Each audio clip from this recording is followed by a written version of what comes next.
Yes, sir. Are you going to be late? Okay. Okay. So you will just because the you are controlling everything. Just give me a call or let me know when you are going to start. Okay. Oh.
We will be starting the conference within 2 minutes. Thank you for your patience.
Hello, Sanjay sir. Yes, sir. Yeah, please be ready, sir. Net is connected for now. Okay, okay, fine. Can I start now? Yes, I think. Okay, I can see the slides. Please let me know that when I need to start. Okay.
So, a very good morning to all of you present here.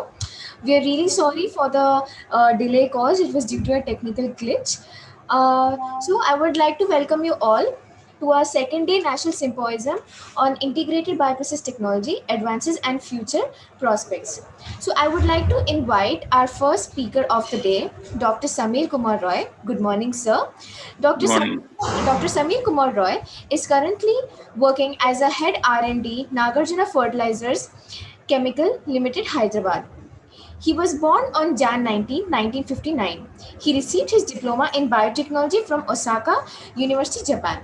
He received his PhD from University of Calcutta. He worked as a principal scientist in Shanta Biotechnics, Madras Diabetes Research Foundation, Chennai, and Center for Biotechnology, SPIC Science Foundation. He also worked as a research scientist in Kirin Brewery Co. Limited, Central Laboratories Key Technology, Kanagawa, Japan. He was a postdoctoral fellow at University of Maryland at College Park, USA. He has also published several publications in his name, and he had also presented them at numerous academic meetings. I would like to invite Samir Kumar Roy, sir, to share his valuable words among us today. Can you hear me? Yes, sir. Okay. Can I have my first slide?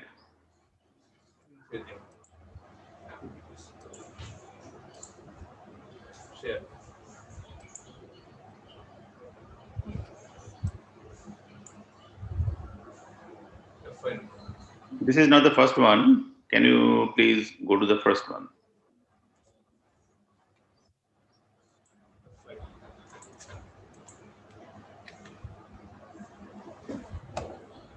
Can I start now? Yes, sir.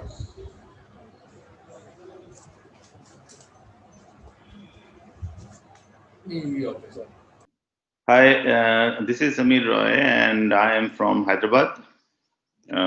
Hope all of you can hear me. So today we are going to discuss that when a research is developed in R&D and we would like to take to the business, what are the different steps and the problems comes in between. So can I have the second slide?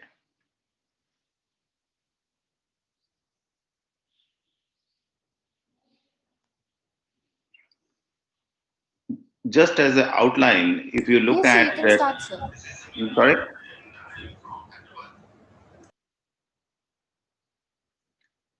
as you know, when the product is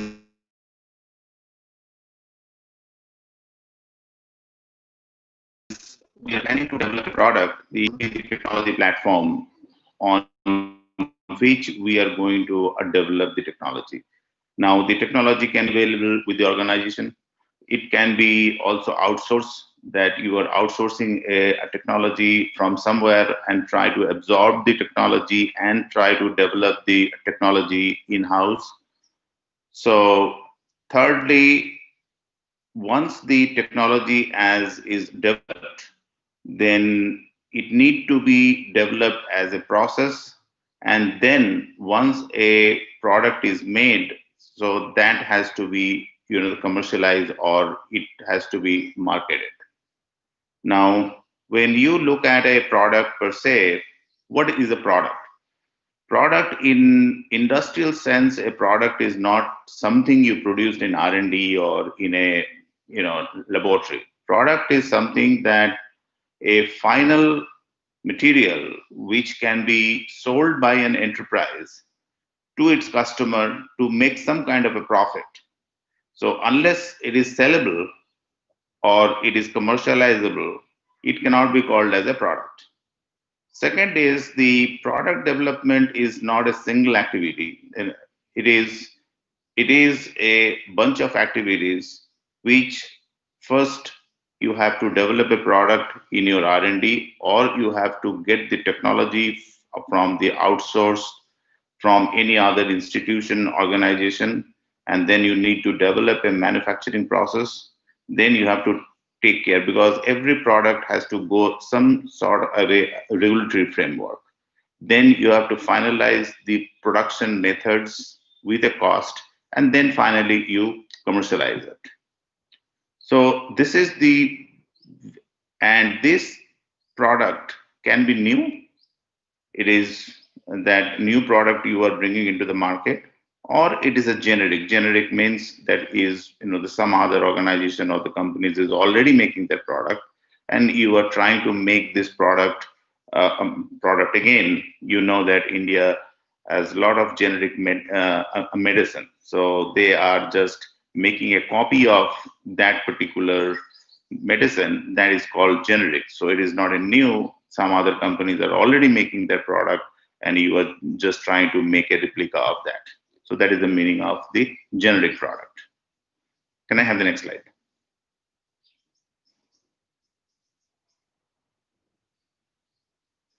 Now, if you are really looking at a new product development process, so it has a long list of the activities which you have to keep in mind.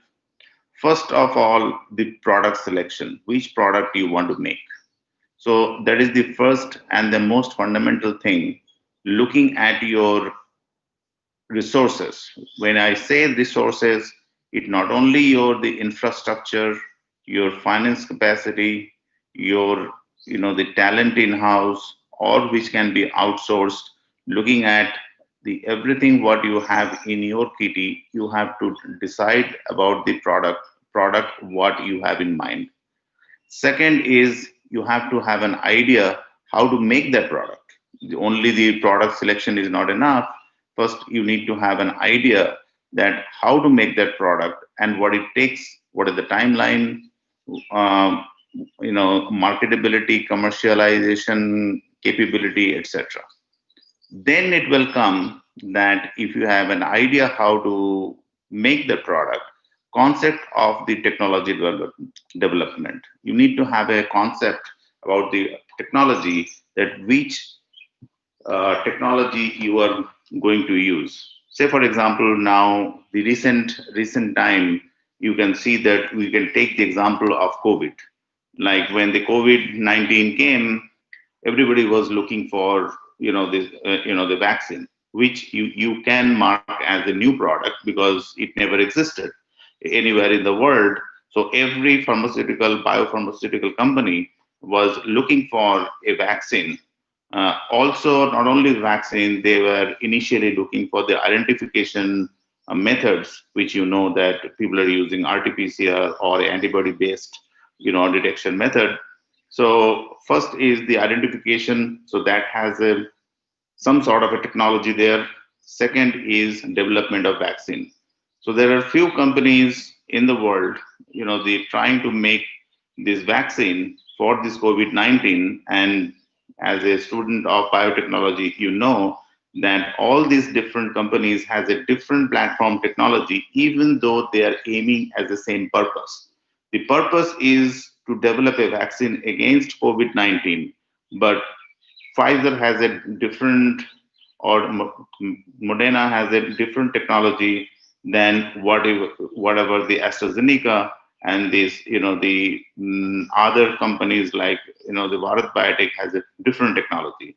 So what I'm trying to tell you here, that even though your product selection, if you go up and look at the product selection may be the vaccine against the COVID-19, but concept of technology can be widely differ, because it doesn't mean that your product is the same. That doesn't mean that you have to have this similar platform technology. It can differ from your concept of the technology. So that is very, very important, that what kind of technology at the end of the day you are planning to use. Once you finalize that, so then it will come as a proof of concept. Now, how you make this all the loose ends and try to put them together to have a proof of concept, we normally call as a POC, to understand that how you are going to make this product. Then it will come as the proof of value. Now, proof of value will be something like that, whether the value of this particular product much deeper than the POC. Prototype production is the most important thing in the whole parameters. Upstream of whatever designed or you have thought, like a product selection, idea generation, concept of technology, proof of concept, and proof of value, that everything will funnel into the prototype product production. Because once you make the prototype product, that specification of the particular product will remain same when you are going to scale it up. It will not change. So your R&D product or the prototype product is the final specification of the product you are finally going to make. Now the testing is another important, because when you are making a product, your analytical method, whatever the testing, say for example, you are making a biotechnology product, or you are making some sort of electronics, or whatever you are making, or a nutraceutical, your uh, testing method has to be already validated there. Otherwise, there you cannot market that. So analytical method, validated analytical method should be in place before even you start the prototype product production. Nowadays, there will be a lot of regulatory framework, and they will tell you that what kind of method should be used for the testing. You just cannot go and test with your method. So there are various guidelines in the by the various regulatory agencies like US FDA or FSSI or other regulatory agencies, that what kind of methods should be used and what are the guidelines for that, and you have to follow similar guidelines and you have to do according to their prescribed methods. When you make the product, the shelf life and the storage condition is another very important, because the there is a, the supply logistics will require that the storage condition. As you know, we can take the example of this COVID vaccine, that if you are going for this, the Pfizer vaccine, it requires very low, ultra low temperature, which is minus 70 degrees Celsius. So you have to keep that in mind, that whether your infrastructure supports that or not, because everything is about the cost. So ultimately, if you have a very unusual storage condition, that will increase the cost of your material. Then comes like a scale up production. Now, scale up production, whatever you are made in the prototype material, so that has to be scaled up. Maybe in your laboratory, when you made the prototype, you made 10 grams or 100 grams of the material. I'm just giving an example of a biotech product. When you are scaling up, obviously you have to see you are making in ton or even the hundreds of kgs. Now, scale up is a very complex method. You have to employ various people like the chemical engineers, biologists, the electricians. So it is scale up doesn't mean that you are doing a process in a higher scale. Because scale up is a very complex matrix where a lot of parameters has to converge, and ultimately you make the same product which you have made in your R&D. As I told you before, that when you develop a product in R&D, during scale up, you cannot improve the quality of the product. Only you will try and improve the quality of the product. Only you will try and scale up. So you have to have the appropriate infrastructure and the group which can handle this scale up production. Then comes, when you make the scale up production, you need to comply with the regulatory framework, because previously the rules were a little different. Like, you able to give the prototype product for the regulatory compliance, but nowadays most of the cases the regulatory authority want the material to be given from the scale up or the production batch, not from the R&D batches. So then once your product is ready, it has a specification. We call it COA, or Certificate of Analysis, MSDS, your material safety data sheet, etc. Then you go to the market. Then if it is a new product, you are going to market for the first time, then obviously you have to see whether you are going to business. That means that another business is an intermediate, or it is a parts, or it is something like needed for some formulation or something, which we call it the B2B, business to business. Like, another business will buy from you, or it is B2C, that is business to customer, that is a final product you are going to sell directly to the customer, or marketing of the both, you are selling for B2B as well as B2C. And then finally, once you test that how you are going to market, the final thing comes, you market the product. So that means from product selection, that you start about the thinking that what product, say for a startup, they are thinking of, the making a product. So these are the gross outline of the steps. If you are thinking of a product to be market, you are looking for a, the startup, and then and you all the major steps you have to go, and then you can able to finally market the product. Can I have the second next slide?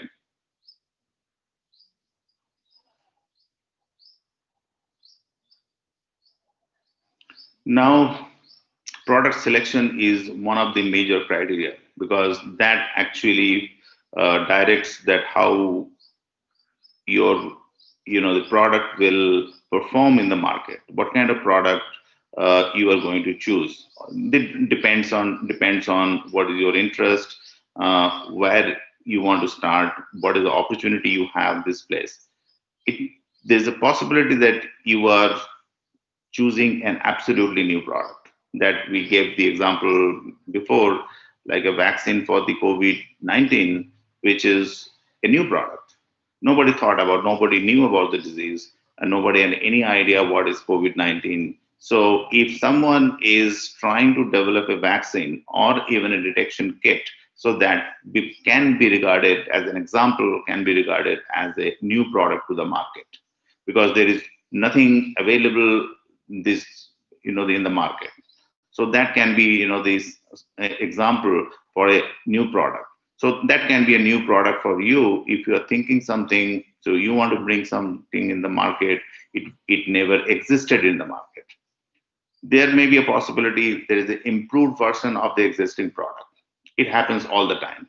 Like if you are buying a cell phone, or you are buying some other electronics, or even the medicine, always there is an improved version of that. The new medicine is a better performing medicine than the existing one. So basically, what you are trying, there is something like, the medication is also available.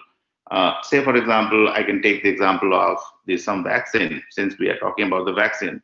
There is a vaccine called, the pertussis, the DPT. So DPT, all the kids, babies get this, the vaccine, like a diphtheria, tetanus, and the pertussis.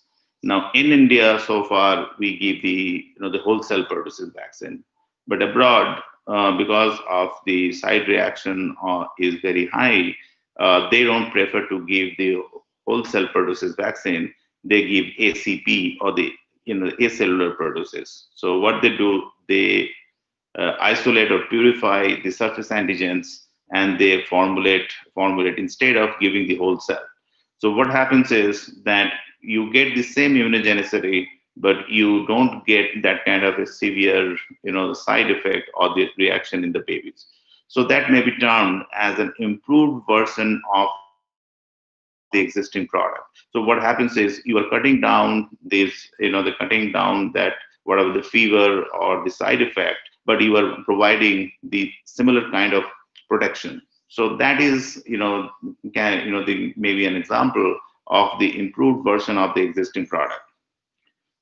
Another thing is that your product is way much better, and there is a substantial improvement on this, the product. So you will able to replace that existing product.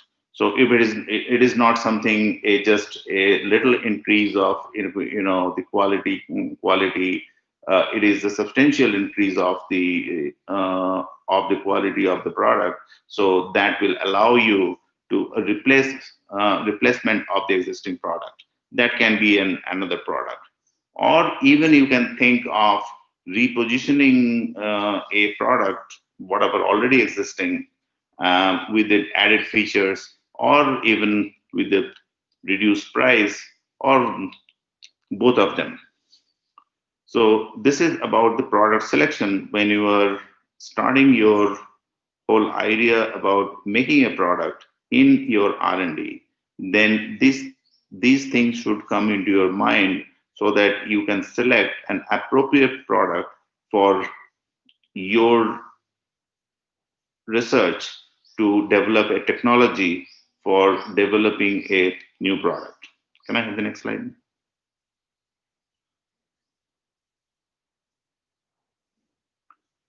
Now, idea generation is, say, for example, once you decided that X is your product and you are planning to, make the product, first you have to go to the bench and develop the product. Even though you are getting the technology from outside, absorbing technology is also very, very important, and it has a lot of work. It is not something like, even if you are buying a technology or licensing a technology from any other company, you need to have some sort of a research to understand and the absorbing the technology. Here, let us start with that you are going to start the whole R&D about the product. So the idea generation is the, you have to have an idea that what kind of what it, say for example, let us take the example of the COVID. Like, you thought that you will develop a vaccine against the COVID-19.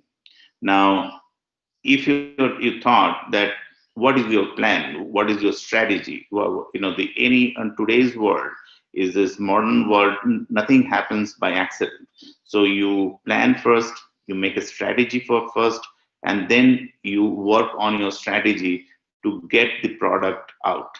So that is how it works. It is not by chance, it is by choice. So initially, maybe a lot of discoveries, innovation happened by chance, by accident, and all that. Nowadays, the research platform mostly works on the strategy of what we make. Now, looking at this, that when you are making an idea, maybe some companies made an idea that that they will make a vaccine which is on the nucleic acid based. Nucleic acid means RNA based. In this case, the COVID-19. And what happened is that in this case, we never had any clinical use. If you look at the clinical use, there is none of the vaccine today's market in the clinical use which is a nucleic acid based. Mostly the vaccines what we have in the conventional vaccines or recombinant vaccine, bacterial vaccines, viral vaccines, what we have, these are all mostly proteins. You have whole cell inactivated, the whole cells. We have the polysaccharide vaccines.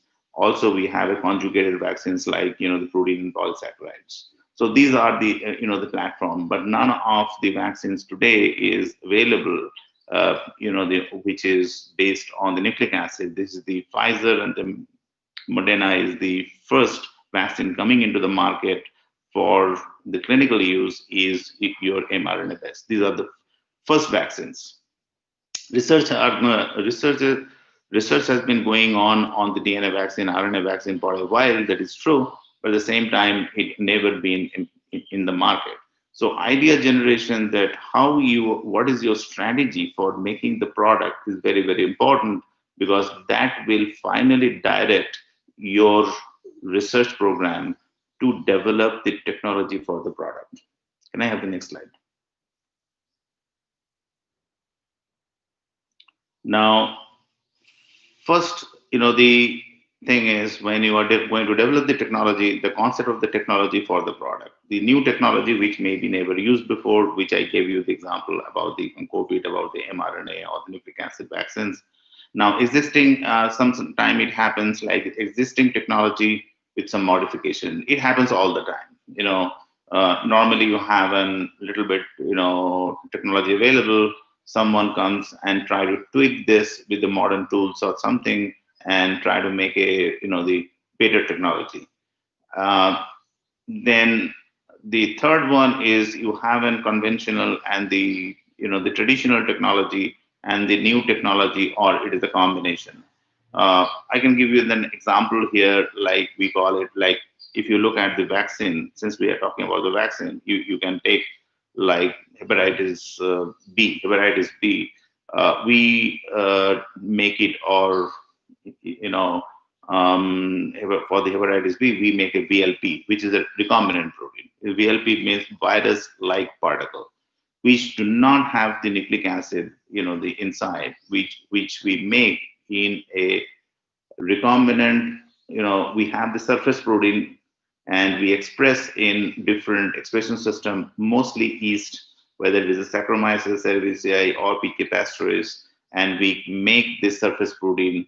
So basically, what happens is we give that vaccine to the human, and the human immune system sees all the the surface protein on the surface without any nucleic acid. Since it is not having a nucleic acid, it cannot go make the infection, but the surface protein mimics like it is a true virus has been infected, so it raises the antibody and a neutralizing antibody, and that is how it. But there are vaccines like as I said, even for the COVID, there are companies are making inactivated vaccines, like the ICMR is making the inactivated vaccine, or the Sputnik with the Russian vaccine, which is also making the inactivated vaccine. So it is a combination of the both. We are trying to take the surface, all the proteins which is on the surface. We make it, recombinant by genetic engineering. We are making a virus-like particle and using this VLP as the vaccine that that can be used. So the concept of technology for a particular product is very, very important. And once you have the various options, like you have like new technology, like the nucleic acid, you have like a surface protein, you have the attenuated killed vaccine. First you have to go and compare all these different technologies before you finalize a particular technology. And basically, if you are looking at a biotech product for the human, first thing is comes in your mind is the safety. The safety is the first important thing if you are going to make some therapeutic, whether it is vaccine or it is a prophylactic or a therapeutic. That the safety is the first thing, then reliability, and obviously at the end of the day the cost. Can I have the next slide? Now, proof of concept, once you decided that you are going to go with this particular, there's some sort of a technology, it is, the developing technology is sort of, in my opinion, is building, constructing a building. So you put a brick first, and then you put another brick, and you don't put one more brick before you are very sure that your brick is very, very solid and concrete. So don't push hard unless you are confident that your previous step is solid. What you were. So jumping too much, jumping the gun is not the way to go. So once every step has to be finalized, and then you should move to the next step. Now, once you finalize your product, your technology, what and you are confident about that, then you have to think the proof of concept. Now, proof of concept is something like, if you are going to, as I said, that if you compare the different technology or the different option you have in hand, so that will tell you that this is what I'm going to make, and it is scores much better than the others on the efficacy, safety, the regulation, cost, and the marketability. Now, this efficacy and the safety, the reason I kept the efficacy first, recently there are a lot of controversies are going on about the efficacy versus safety. But safe, or it cannot be very safe, and if it is not efficacious, there is no point in saying very safe, because it may be very safe, but if the efficacy is very low, so that has no value. It has, first thing should come in the mind, whether it is doing the job what it's supposed to do. If it is doing the job what it's supposed to do, then second point in comes that it is a safe or not. But if it is a very safe and maybe it is not doing the job what it's supposed to do, safety really doesn't matter, because it has no value. Then once the people, you have these two things in place, the regulation will come, because today's world regulation is very, very strict. especially if you are going to use a newer technology which never been used. So regulatory bodies will be very, very strict. And then obviously the cost and marketability. The reason I'm saying the cost, always you have to keep in mind. See, when you are in the laboratory or you are trying to develop a technology in the laboratory, nobody really thinks about the cost. So that is why we say that science, when you are doing a science at any cost. Um, the people really do not care about the money which are spent on the, doing a science or the new ideas or the new concept for the innovation. But whenever you want to that translate that innovation into a marketable product, then obviously people will, talk about cost. Say for of the vaccine, that you are making a vaccine against the COVID-19, but if you say the cost of the vaccine is $10,000, I don't think that is a feasible. Like, people cannot pay $10,000 for a vaccine. So you have to have a reasonable cost, and that is why we call that science at any cost and technology with a cost. So there has to be some kind of a affordable cost for a product if you really want to market the product. Otherwise it will stay in R&D rest of your life. It will never see the market. Can I have the next slide? Now, POV, or the proof of value, is little bit more than the POC. More detailed analysis, which includes about the technological strength, like the what you say that see, any technology when you are developing, it should have a tolerance level. The reason of what I'm saying, the tolerance level, say in when you are developing in R&D, maybe very minute details you can keep in mind, like you need to have an the pH for 3.54, or the something like the temperature should be 35.336, or the something. It can be maintained in R&D, but when you go to the manufacturing process, it is not possible. Simply it is not possible, because the technology anywhere, this operational plant is not run by the, first of all, it is a big much higher scale. Second, these are not the production processes are not run by the super intelligent scientists. They are just the graduates. So you need to have a technology, finally the technology which has some sort of a tolerance level with the plus minus this. Otherwise it will be very difficult for you to to make the product out.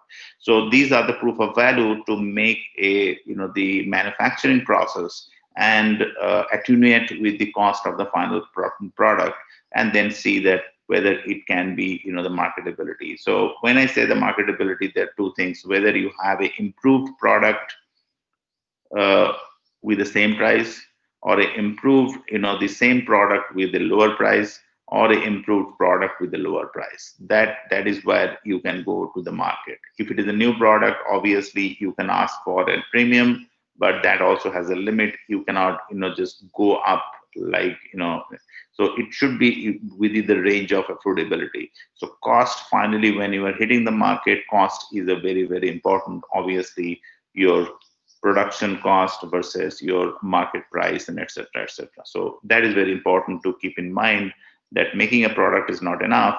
It should have a the appropriate cost. Can I have the next slide?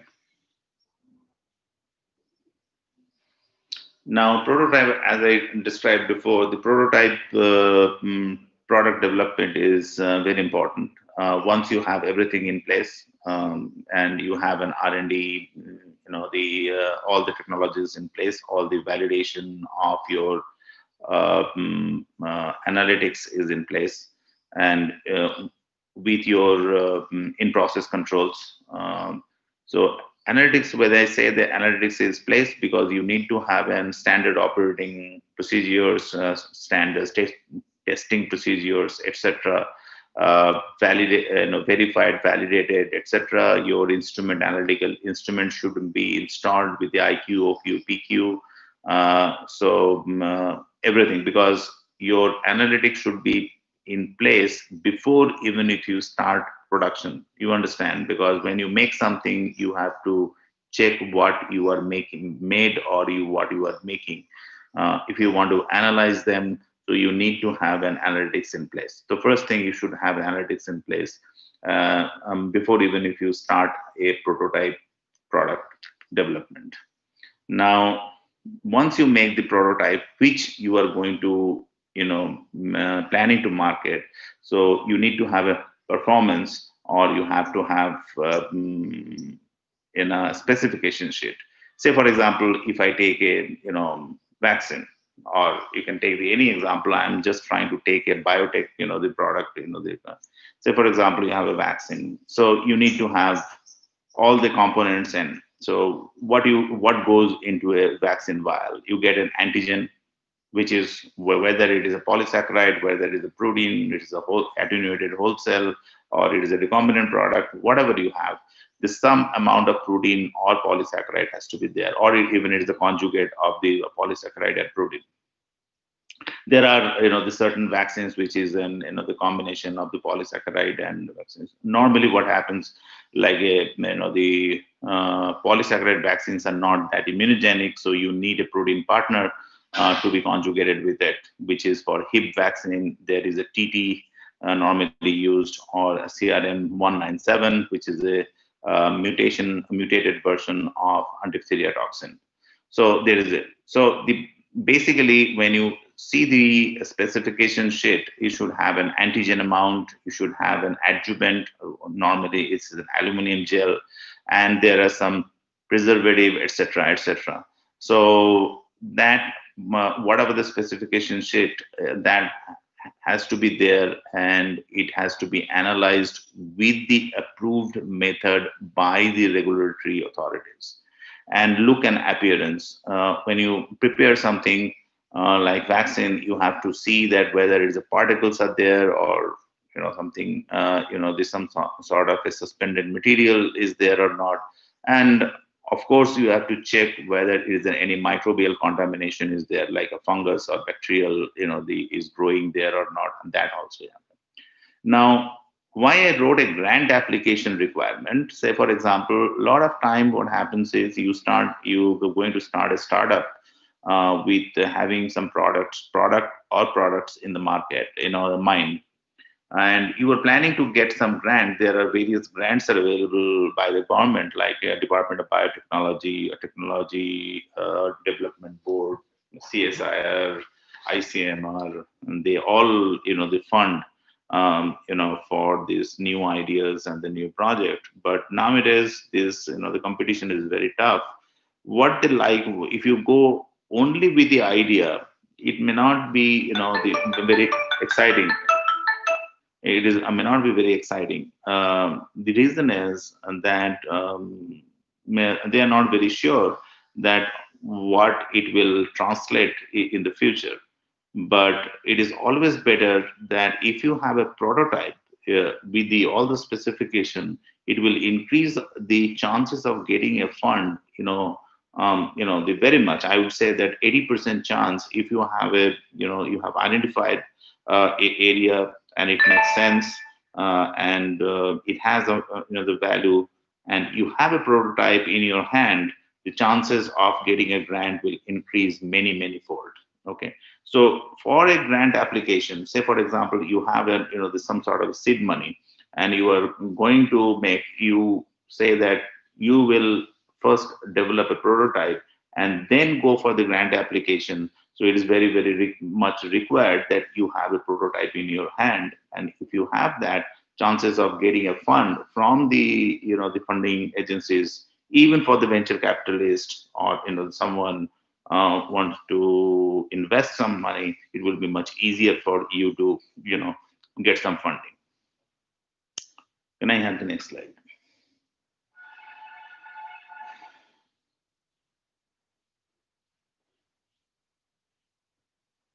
Now, I just briefly told the regulatory framework. Regulatory framework is a very broad area. It varies from the product to product you have in mind. I am just giving you the main regulatory framework in the biotech or the biotechnology, as well as your um, you know medicine.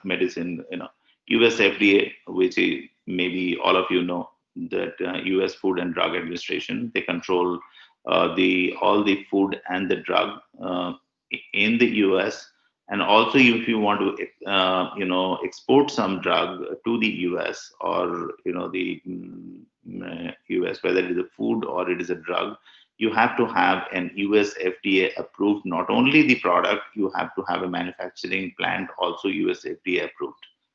USDA, the Department of Agriculture, is the same thing. In India, DCGI. Maybe nowadays you are, listening to the DCGI of, the for the COVID vaccine, and this is also Drug Controller General in India. They actually controls what should be approved in India and what should not be approved in India. In FSSI, the anything you buy today, there is the license number from FSSI, which is the Food Safety Standard Authority of India. So likewise, these are the, I just gave you the few example, but this is the regulatory framework. They will tell you that how to, what are the criteria to get your, whatever drug or material approved.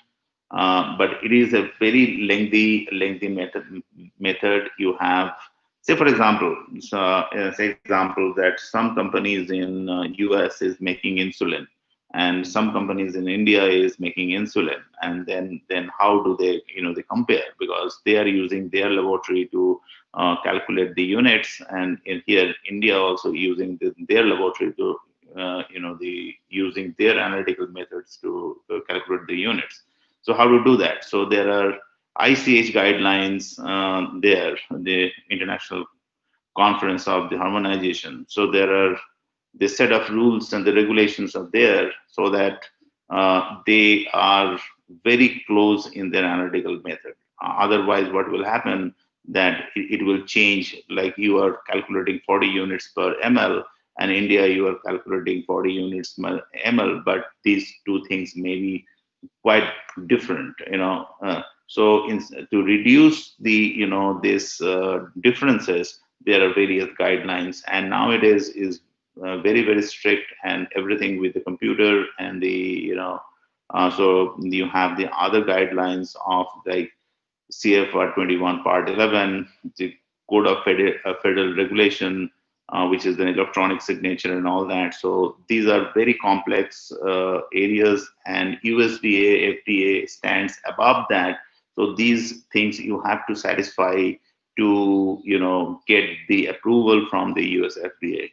You know that what happens always. You come to know that in India, there are various companies have a the some issue with the US FDA for their manufacturing plant and etc. etc. That is what it happens. It is not in India. Even in USA, also the US FDA, a lot of companies having the issues with the US FDA, because US FDA is very strict, and they keep their the standard the very up to the mark, so that you have to follow their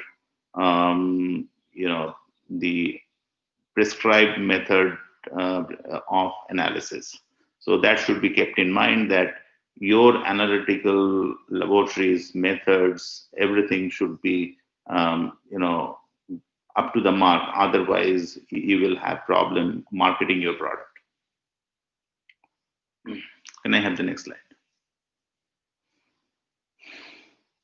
Now, market testing, once you have the product, you have cleared everything, you have made your product, and it has passed all the, the regulatory stuff, and you are ready to market, then you have to go. And this is basically a job of the marketing team. Normally, the people who, the behind the science, this is not the job they normally do. That you have a separate division who are the marketing people. They will have an idea the where to market, whether, as I described, whether it is a business to business, that is an ingredient, or it is some sort of a, say there are, see, in India there are a lot of pharmaceuticals are prepared as a generic. There are companies they make the final product. There are companies they are making sort of intermediates. So if some companies are making the intermediates, their business model is B2B. So they don't make the final product. They make the product for the another business, and the bigger company outsource. Just I'm just the in pharmaceutical industry, maybe it is difficult to give because you have to name the product and all that. Say for example, I just want to give an the idea about the automobile industry. If you take, see, the major automobile companies don't make the tires or the batteries, so they make the cars, but they procure their tire or the batteries for some other companies. There may be 10 different tire companies or the battery company. They buy from them and fit in their car. Similarly, B2C, that similarly, these batteries are also sold not only the car companies, they are selling to the customer also.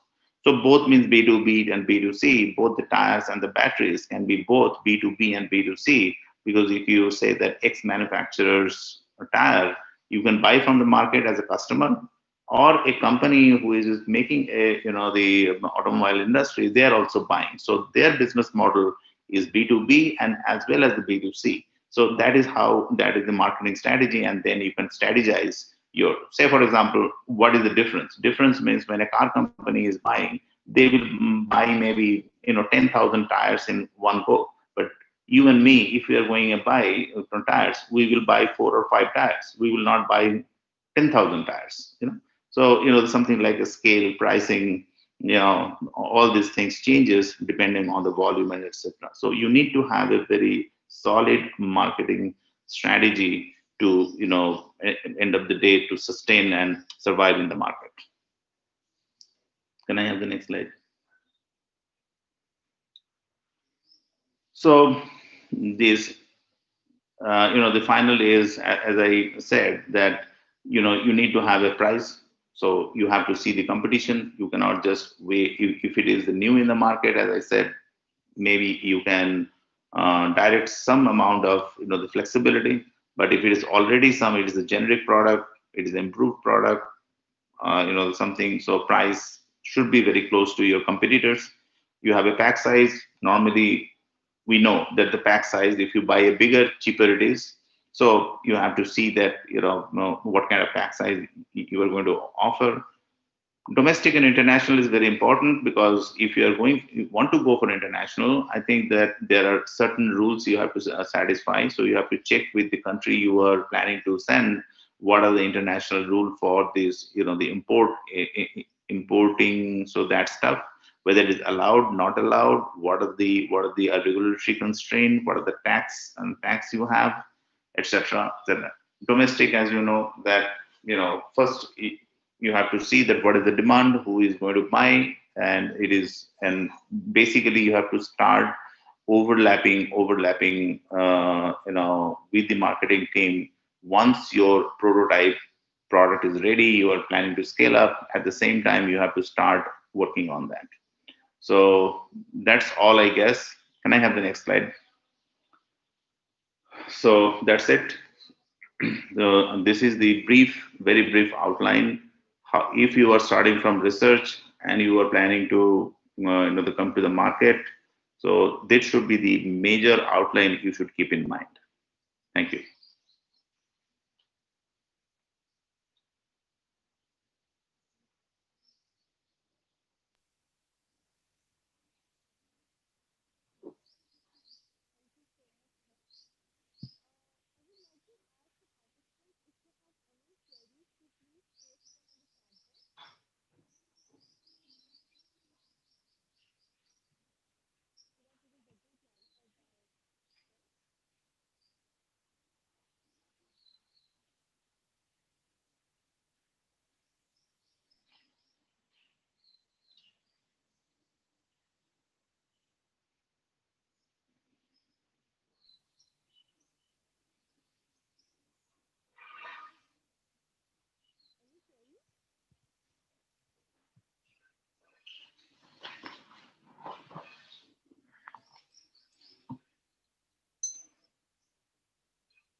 Hello.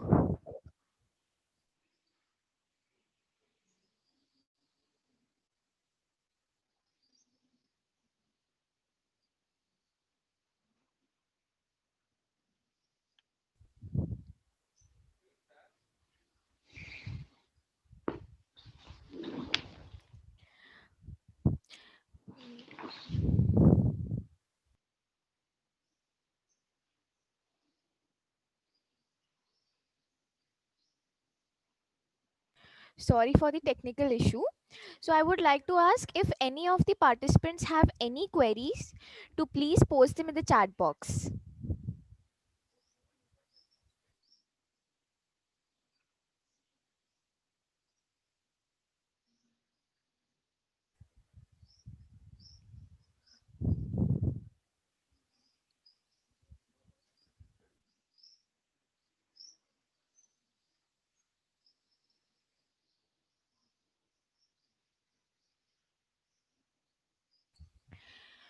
So thank you so much, sir.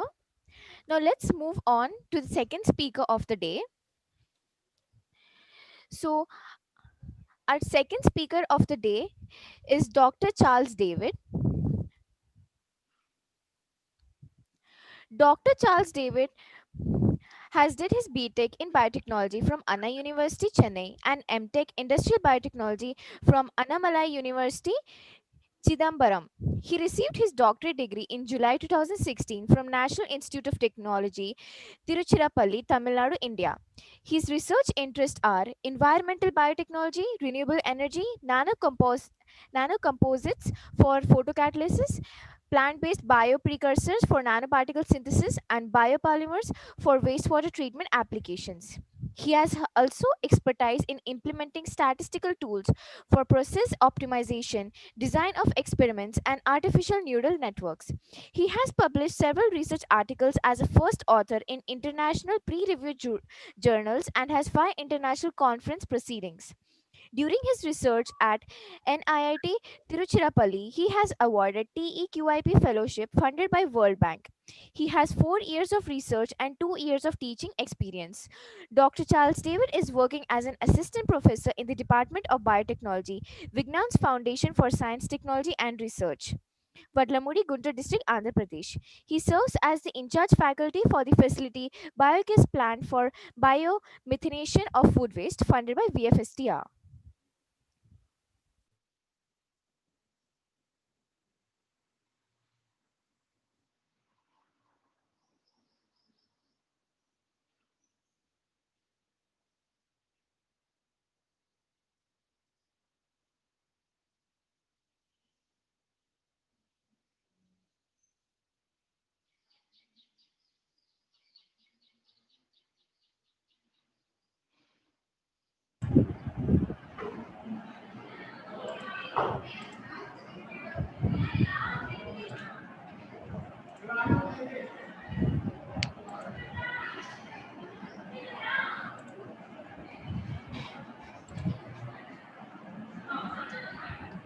Yes, thank you. Good morning.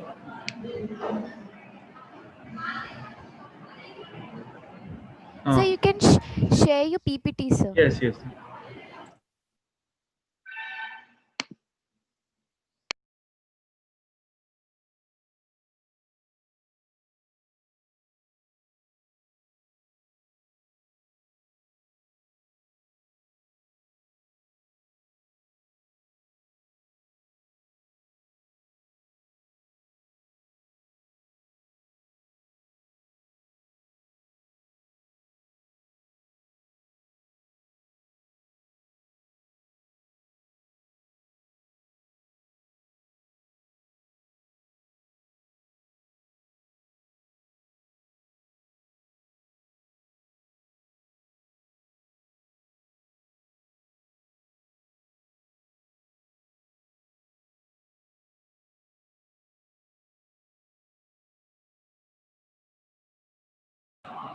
Okay.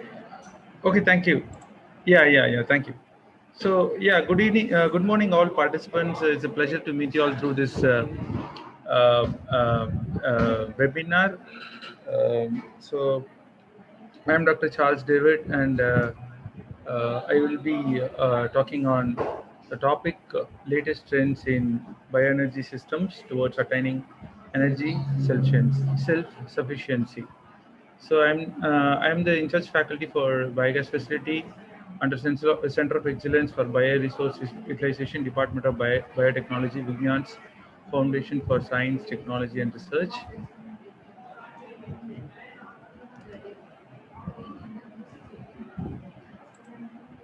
Okay, so here we discuss about biogas for thermal energy. So what is biogas? Biogas is an eco-friendly renewable energy resource. It is produced when organic matter in any form, which has to be broken down by the microorganisms in the absence of oxygen, nothing but anaerobic digestion. So during this anaerobic digestion of the organic wastes, the biogas produced is primarily composed of methane and carbon dioxide. This is the main major component, biogas components. And we also have some hydrogen sulfide, ammonia, and other trace gases present. So currently, the biogas production in India ranges up to 2.07 billion meter cube per year, but comparatively, it's very low, as we have a very high potential, and the estimated range is almost 29 to 48 billion meter cube per year. So in India, why at this point we are discussing about biogas is regarding the future of biogas in India. What is the future? So biogas potential ranges from almost 310 to 655 billion meter cube per year in the year of 2040, and that is also dependent depending upon the availability of the resources. Okay, so while discussing about the biogas, we have various designs uh, that has been established and been studied on. So, namely, fixed dome biogas plant, floating dome model, then polyethylene tube digester, balloon digesters, horizontal biogas digester plants, earth pit plants, ferrocement plants. So these are various designs. And coming to our university campus, we had a problem of dealing with solid waste that is generated from hostel kitchens. So the mess serves almost like 3,000 to 4,000 meals per day, and all the plate waste and food waste that is getting generated, we have to dispose of. So earlier we were disposing it to some livestock facility or livestock feed as a feed for cattle, which is not most suggested. So we went for the other plan that you know tapping the energy from these waste that is generated within our university campus. So our objectives were basically to generate renewable energy inside our own, Vigyan University campus, and to perform solid waste management system within our campus, and to achieve waste minimalization, and to highlight that our campus is a green campus, to generate alternate fuel source for the hostel kitchen cooking purposes, and to also promote the concept of waste to wealth. So our system is almost it's a 1 ton capacity plant. Means per day it can process almost 1,000 kgs of food waste, uh, and the various systems that comprises within this unit is the input systems, reactor system, gas management system, automation and monitoring system, biohealth management system. So the input system consists of a shredder unit that can handle 250 kg of waste per hour, and we have a hydrolyzer unit and a sludge pump to pump these slurry and shredded waste material. And the reactor system consists of a digester unit that is almost 60 meter cube capacity. This is a huge unit. So the digester is the heart of the system. Okay, so most of the gas is getting produced inside the reactor. That is the digester, and the digester is provided with heating and proper mixing, facility like cooling coils, heating coils. Okay, and the temperature is maintained almost like 38 degrees Celsius throughout. And the gas management system, we have some scrubbers to scrub off the unwanted hydrogen sulfide gas and carbon dioxide gas. And we have a temporary storage units that is of twin balloon system. Each balloon capacity is 1 cubic meter, and we have a compressor unit, and the gas storage preservation unit, we have almost like volume is 11 cubic meter.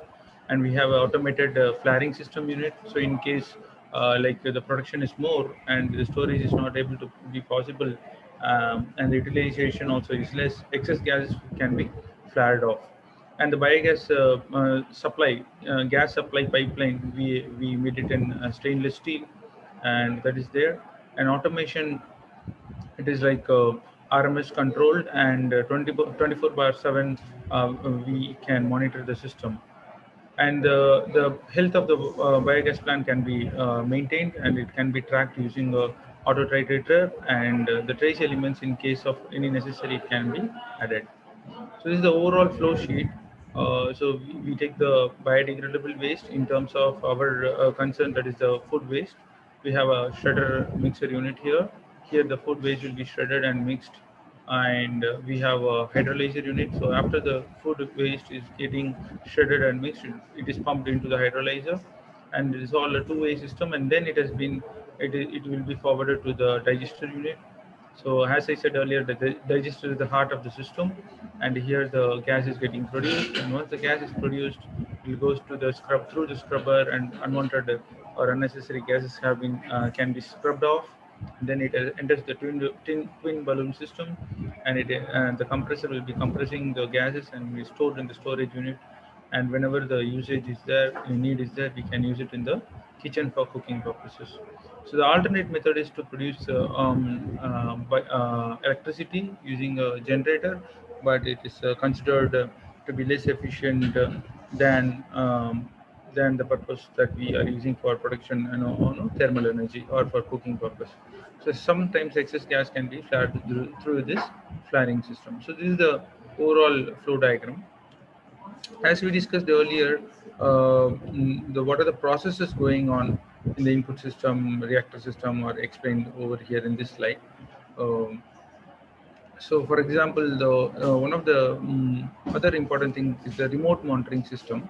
So, in remote monitoring system, the process parameters, that is nothing but the digester's temperature, pH, gas production, are all recorded automatically in the monitoring system. And the data is used for continuous monitoring, and all the process of gas management and power to the various equipment are routed through the automated system for the automation process, and it ensures the safety and continuous monitoring and continuous operation. So whenever there is a problem, it can be easily predicted, and the system will give us an alarm. Even in our apps in the mobile phone or using our desktop computer or laptop, we can track the whole system's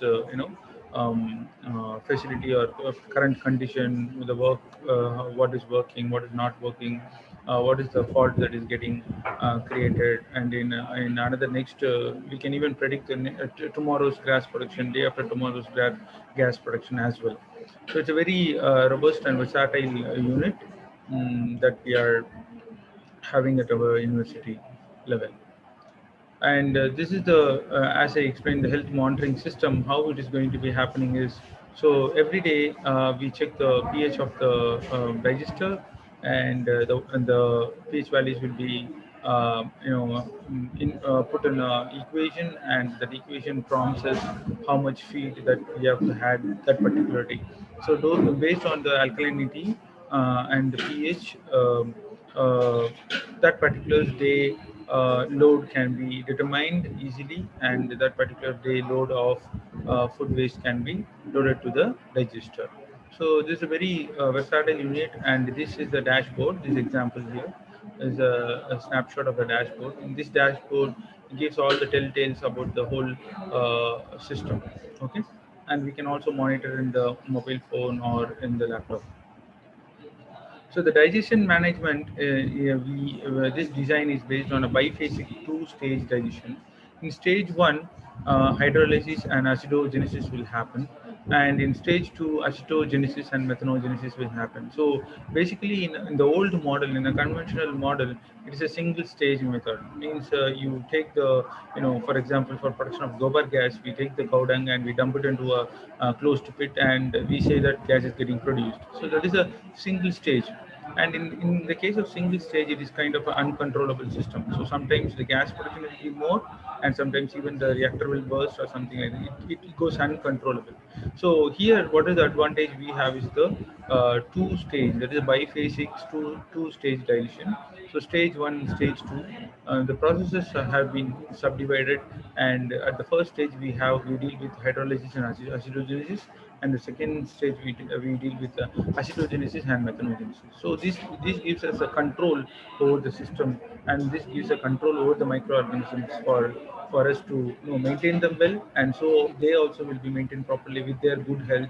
They also gives us the gas production yield in a more yield. Okay, and the advantages of this system is an increased feed rate and increased rate of acclimatization. Okay, so as the microorganisms has to be acclimatized to the environment, as and because each and every day we are going to add fresh feed, the microorganisms may not be acclimatized to the system, because our food waste contain acidic matters, wide range of various cooking materials, spices, all these things are there. So first of all, the microorganism has to acclimatize to the atmosphere so that they produce the gas at the peak yield rate. And better process stability and control. As I explained earlier, the two-stage system gives us a better process stability and control over the system, and separation of robust from sensitive biochemical processes, and it also ensures higher yields. So physico-chemical management in the solid waste is the total solids management. We have to maintain almost 25% of solid state in the digester to avoid overfeeding or underfeeding condition. And the stability of the digestion is to be maintained by consistent feeding. So in our plant we have everyday feeding. The feeding starts from almost like morning 11 a.m. and it goes up to 1 p.m. So 2 hours of feeding time is needed to the plant, and optimized feeding of the system daily based on the multiple inputs such as quality of the waste and health of the system. So how much feed we are going to provide per the day is depending on the health of the system. And there's one more thing that has to be maintained is the carbon nitrogen ratio that has to be maintained, and the proteins are required for the healthy growth of bacteria. So we have to maintain proper nitrogen inside the system. Okay. So depending on the nitrogen content, addition of feedstock will be prompted, and the feed has to be balanced to avoid accumulation of nitrogen, but enough nitrogen should be present to provide the required nutrients. So feeding process is also closely monitored on the daily basis to ensure that the system doesn't collapse or it may not end up in some kind of trouble. Okay, because as it is a huge unit, so consider it is almost holding a 60 meter cube of waste or material inside the digester, and continuously gas is getting produced. So it's a very huge unit, and the process is continuous, and sometimes it may go uncontrolled state. So as we discussed earlier in the gas balloon, steel balloon systems, I told sometimes when during peak production, 1 meter cube of balloons used to get filled within 4 or 5, maximum 5 minutes. So that means it is a very a huge unit. You may understand, because if you want to try at your basic lab level, you can see bubbles, gas bubbles getting produced at a very slow rate. But to this capacity, when the balloon 1 meter cube of balloon is getting filled at within 5 minutes, so you should understand the volume and the rate of gas production that is we are dealing with. So now talking about the shredders and pulverizers, the shredders helps in the reduction of the size of the particles to about 10 to 15 nanometer. This is for effective digestion of the particle, and so the waste has to be size has to be reduced. And this by increasing the by decreasing the size, it increases the surface area so that the microbes can feed on the waste well, and it can grow well and can produce the microorganisms, can produce the gas. And after the shredding, we go for the pulverization. So even more further reduction of the size to in the range of 5 to 10 micrometers. Okay, and this increases the available surface area in the multiple times, and the speeding of the reaction will happen so that the overall digestion efficiency will also increase. So one more concept we have to be very conscious about this dealing with this huge plant is the hydraulic retention time (HRT). So what is HRT means the residence time of the feed in the reactor, that is going to be how much time the feed is going to be staying inside the reactor. So that is the HRT, and the basic components of the equipment will be sized based on the HRT. How much time the feed is going to stay inside the reactor or inside the whole equipment. We will design or we will size the equipment, or we say scale up now, so that can be done. So individual components are designed based on the time required for the digestion of this organic waste, that is nothing but the food waste that we are handling here. And the HRT for the pre-digestion, that is hydrolyzer unit, is almost like 5 to 6 days, and the HRT for anaerobic digestion, that is the main digestion unit, is almost like 30 days. So there are some times when we also face reduction in the gas production. The time the during the time we'll be adding some trace elements. So these trace elements will stabilize the growth of the microorganism, and the feed has to contain a certain life sustaining essential micronutrients for proper growth of the microorganism and sustainability. And this requires addition of trace elements for effective digestion. So this is the picture of our 1 ton gas biogas plant at our university, and here you can see the operators are sampling, and they are working with the basic routine of the day, and we were also discussing about the plant operations on the control board. So discussing about the return of investment of the biogas facility, what money we got, how much is the return, how much is the worth of the returns we got in the year 2020. Even though during the pandemic time, we were working on this plant, and it has been running continuously, even with the minimal amount of food waste availability. So the total waste processed in the year of 2020 is almost like 1 lakh to 130 kgs. Total gas produced in meter cubes is almost like 15,500 meter cubes, and total gas consumed that we have used is almost like 14,522 meter cubes of gas, which is equivalent to 7,536 kgs of LPG. So whatever gas we are getting here, 14,522 has to be converted, or it can be equalized. That is nothing but half of it. Okay, so the half of this value is almost like 7,536.5 kgs of LPG equivalent gas we have produced, and that is also almost it turns out to be 397 cylinders, commercial gas cylinders, 397 cylinders. And as we calculate, we consider 1,300, 1,300, rupees per cylinder, and the total worth of the biogas that we have used is almost like 5,16,000. 5,16,000. So this is the return of its investment that we earned by the yield of biogas in the year of 2020. So out of the various biogas plants spread across India, we were one of the very few that we are successfully running this biogas plant even during the pandemic time.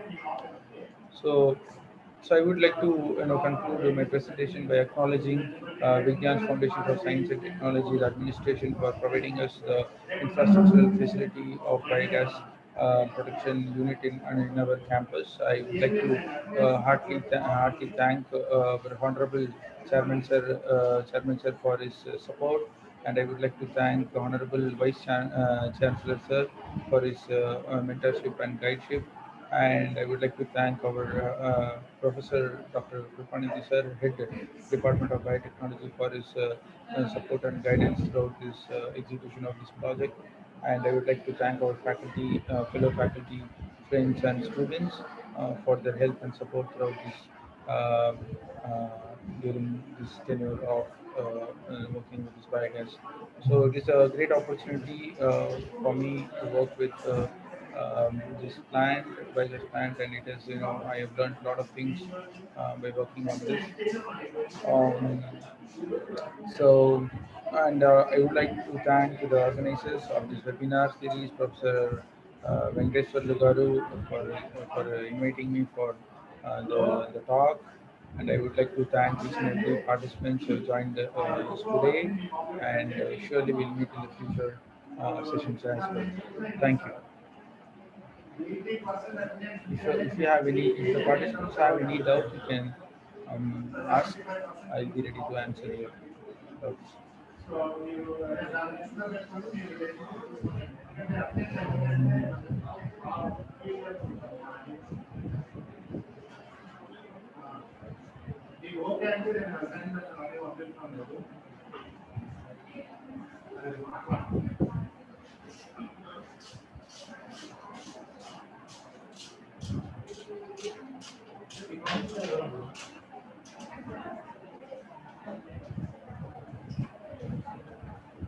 I request the participants to post their queries in the chat box, if any.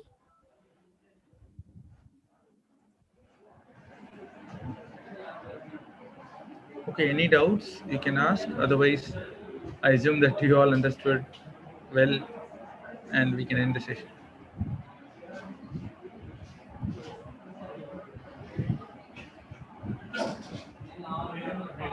Yeah, thank you once again. Thank you so much, sir.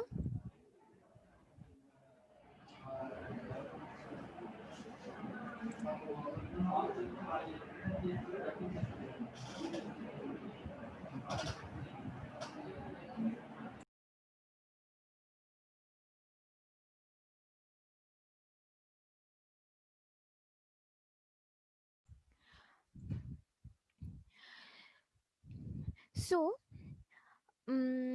now, scientists are the bearers of the torch of discovery in the quest for knowledge. Now, our next speaker are Professor V. Venkatadasu. Professor V. Venkatadasu received the M.Tech Biotechnology from Jawaharlal Nehru Technological University, Hyderabad, and the PhD from Indian Institute of Technology, Madras, Chennai, India. He pursued postdoctoral research work at Korea Research Institute of Bioscience and Biotechnology, KRIBB, and Korea Advanced Institute of Science and Technology, KAIST, region, Republic of Korea.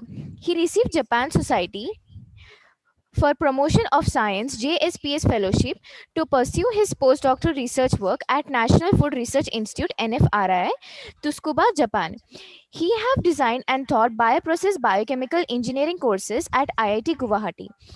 He worked as the head of the Department of Biosciences and Bioengineering, Chairperson Gate and JAM 2012. Presently, he is the Dean Student Affairs at IIT Guwahati.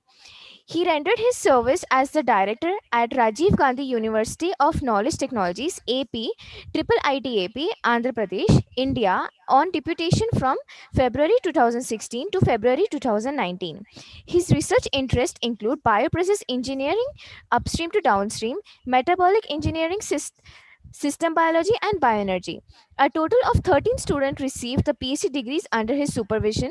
He executed several research projects funded by various funding agencies. He has 82 publications in journals of international repute, authored 11 book chapters, filed 4 patents, and submitted 9 gene sequences data to NCBI. Now, I would like to call upon Professor V. Venkatadasu to share a few words.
You can unmute yourselves.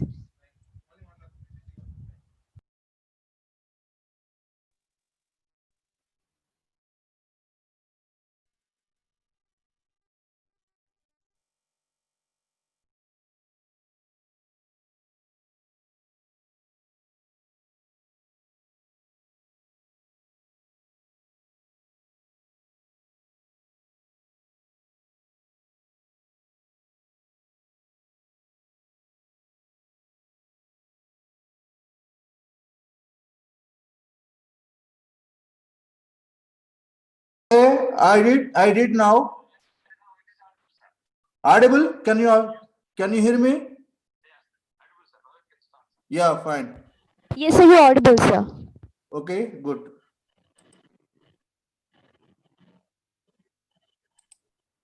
Yeah, good morning, one and all. First of all, I thank you all for giving me this opportunity. Mostly like our chairman sir and also Professor Dr. Venkateswarlu. Of course, I bothered him several times. He called me several times to me to get my all these details and my schedule and so on and so forth. Anyway, I wish you happy new year to one and all again. This topic actually way back from of course since 10 years we are working on this LS proteinase. This is one of the industrial enzyme. Mostly it is used for the anti-cancer agent and also like it is used for the to reduce the acrylamide content in the starchy foods. So we started with the wild strain long before, and we have done extensive work, mostly from the lab scale to from shake flask to a lab scale fermenter, even the wild strain. Then the literature says that the wild strain contains three genes that mostly like Pectobacterium cultivarum, Pectobacterium, or any you take any other organisms, mostly Cerevisia. These organisms do have three genes. Which are like mostly LS protein, LS proteinase, LS proteinase 1, and LS proteinase 2. So when we look at these three genes, then the literature says that LS proteinase 2 is having more anti-cancer properties. This is one of the highly relevant recombinant protein which can be used applied for the treatment of anti-cancer. So then we thought better to go with the gene which is responsible for the production of LS proteinase 2. So then we started producing with the using the recombinant LS proteinase 2. So initially what we have done is we have yeah. So this is how it works. Actually, it is used as a chemotherapy. Mostly like LS proteinase. LS protein. This is one of the substrate which will use. So in this, what we'll do is in the biosynthesis, mostly in protein biosynthesis, it will go aspargine. From aspartic acid to L-aspargine. Then from there it will go with the mostly, as you know, all of you, malignant cell mostly is lack of L-aspargine synthetase, so that it will have a what will happen ultimately it is having less content in the cell. So that what we will do is, if you supply endogenous supply L-aspargine, what will happen? It will increase mostly like in the cell count in the malignant cell. But in case of, if you lower down the supply of L-aspargine around or within the vicinity of malignant cells, then automatically the protein biosynthesis will be stopped. So ultimately what the cell will die, so leading to the cell death.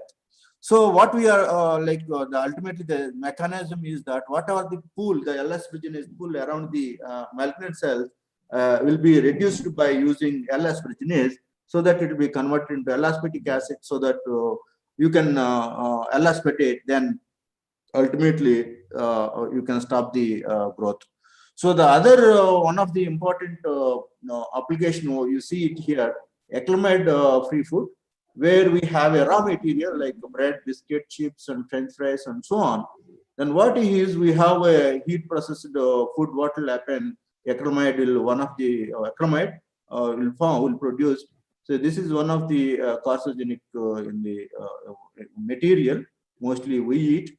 So when use, if you apply this L-asparginase, what will happen?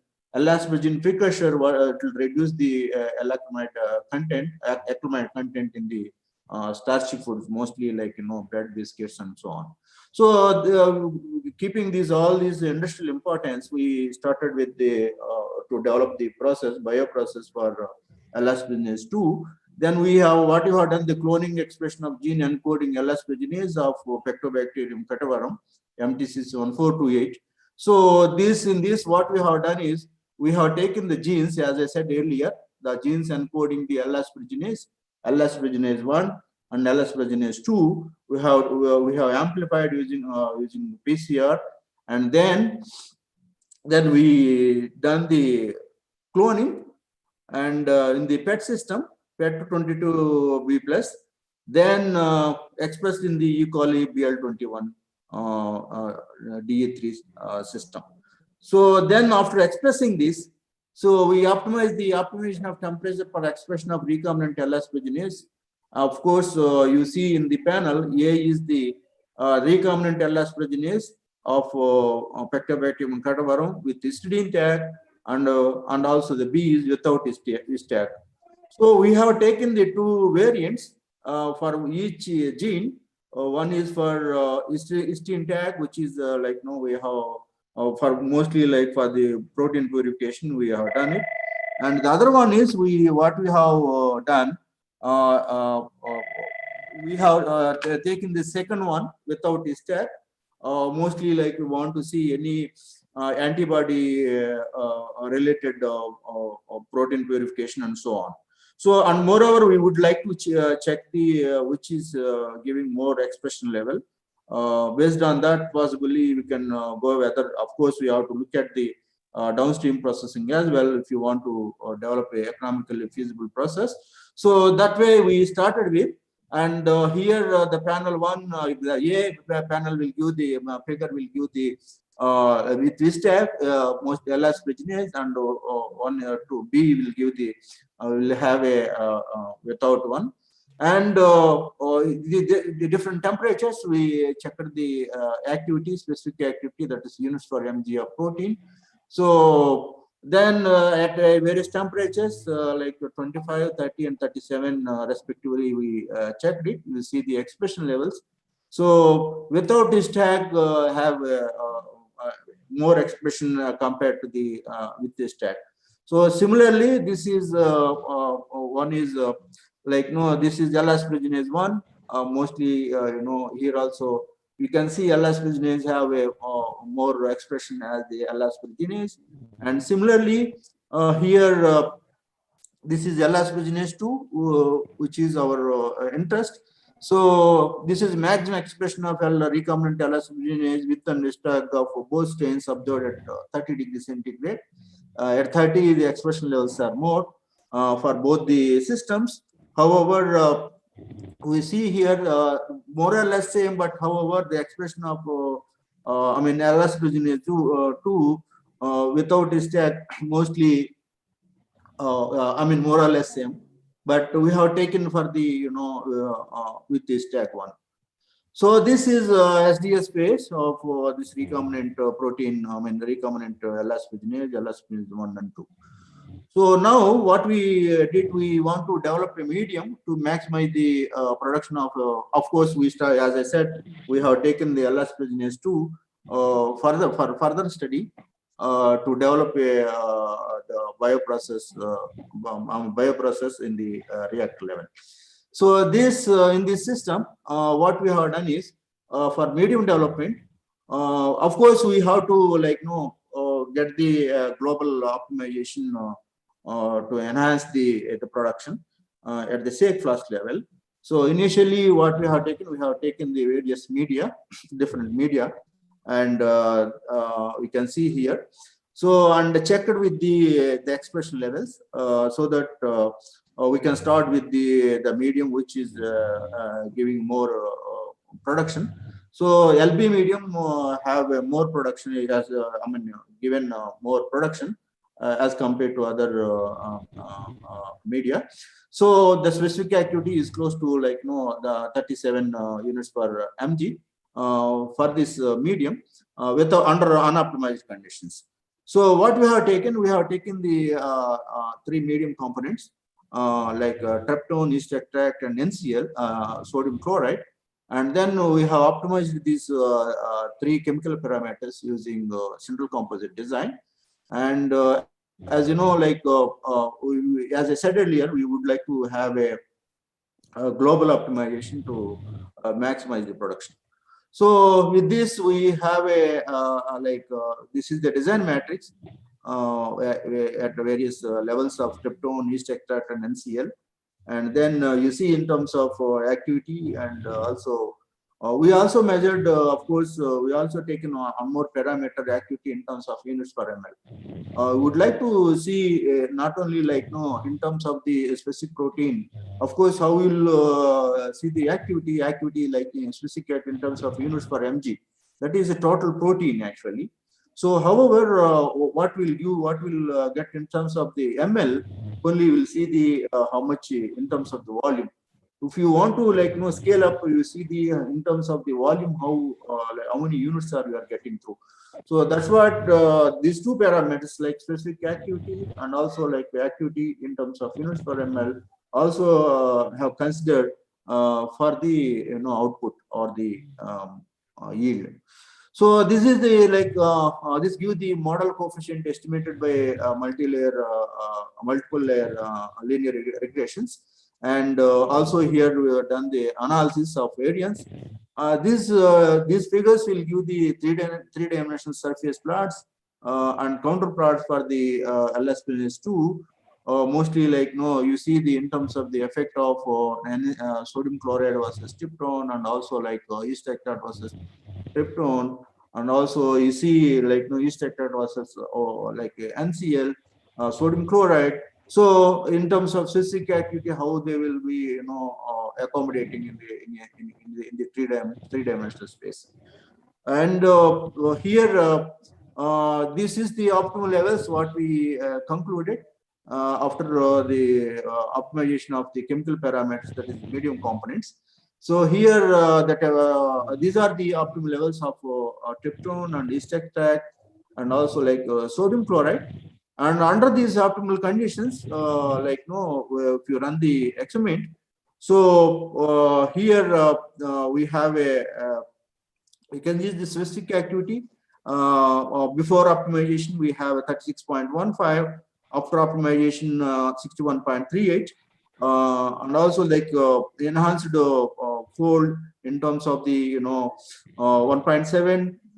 Productivity is 1.37, where here the activity also you can see before optimization, that is units per ml, that is 9.39 units per ml. After optimization, we'll have a 12.86. So this is productivity in terms of units per liter per hour. So this before optimization is 1565, but in case of after optimization 2143, that means you will have a 1.37 productivity increase, and also the production is 1.74. This is enhanced production on the basis of enzyme activity. We consider here because it is a low volume, of course, process that's mostly in the shape cost. We look at the units per mg. So the optimization of physical parameters for enhanced production. Here, what we have done it, you can look at the initial pH. Initial pH mostly in the shake flask plays a vital role to enhance the production. That means we are creating the kind of buffer issues in the to express the more and more. Of course, and also like inoculum size do have a role. Like we take usually 1 to 10%, but however, we would like to know exact inoculum size, what extent we can add to the medium. And also agitation, as it is a recombinant protein, a recombinant strain. Recombinant strains do require oxygen more and more, and oxygen, mostly E. coli system do require more oxygen to produce to express the maximum level.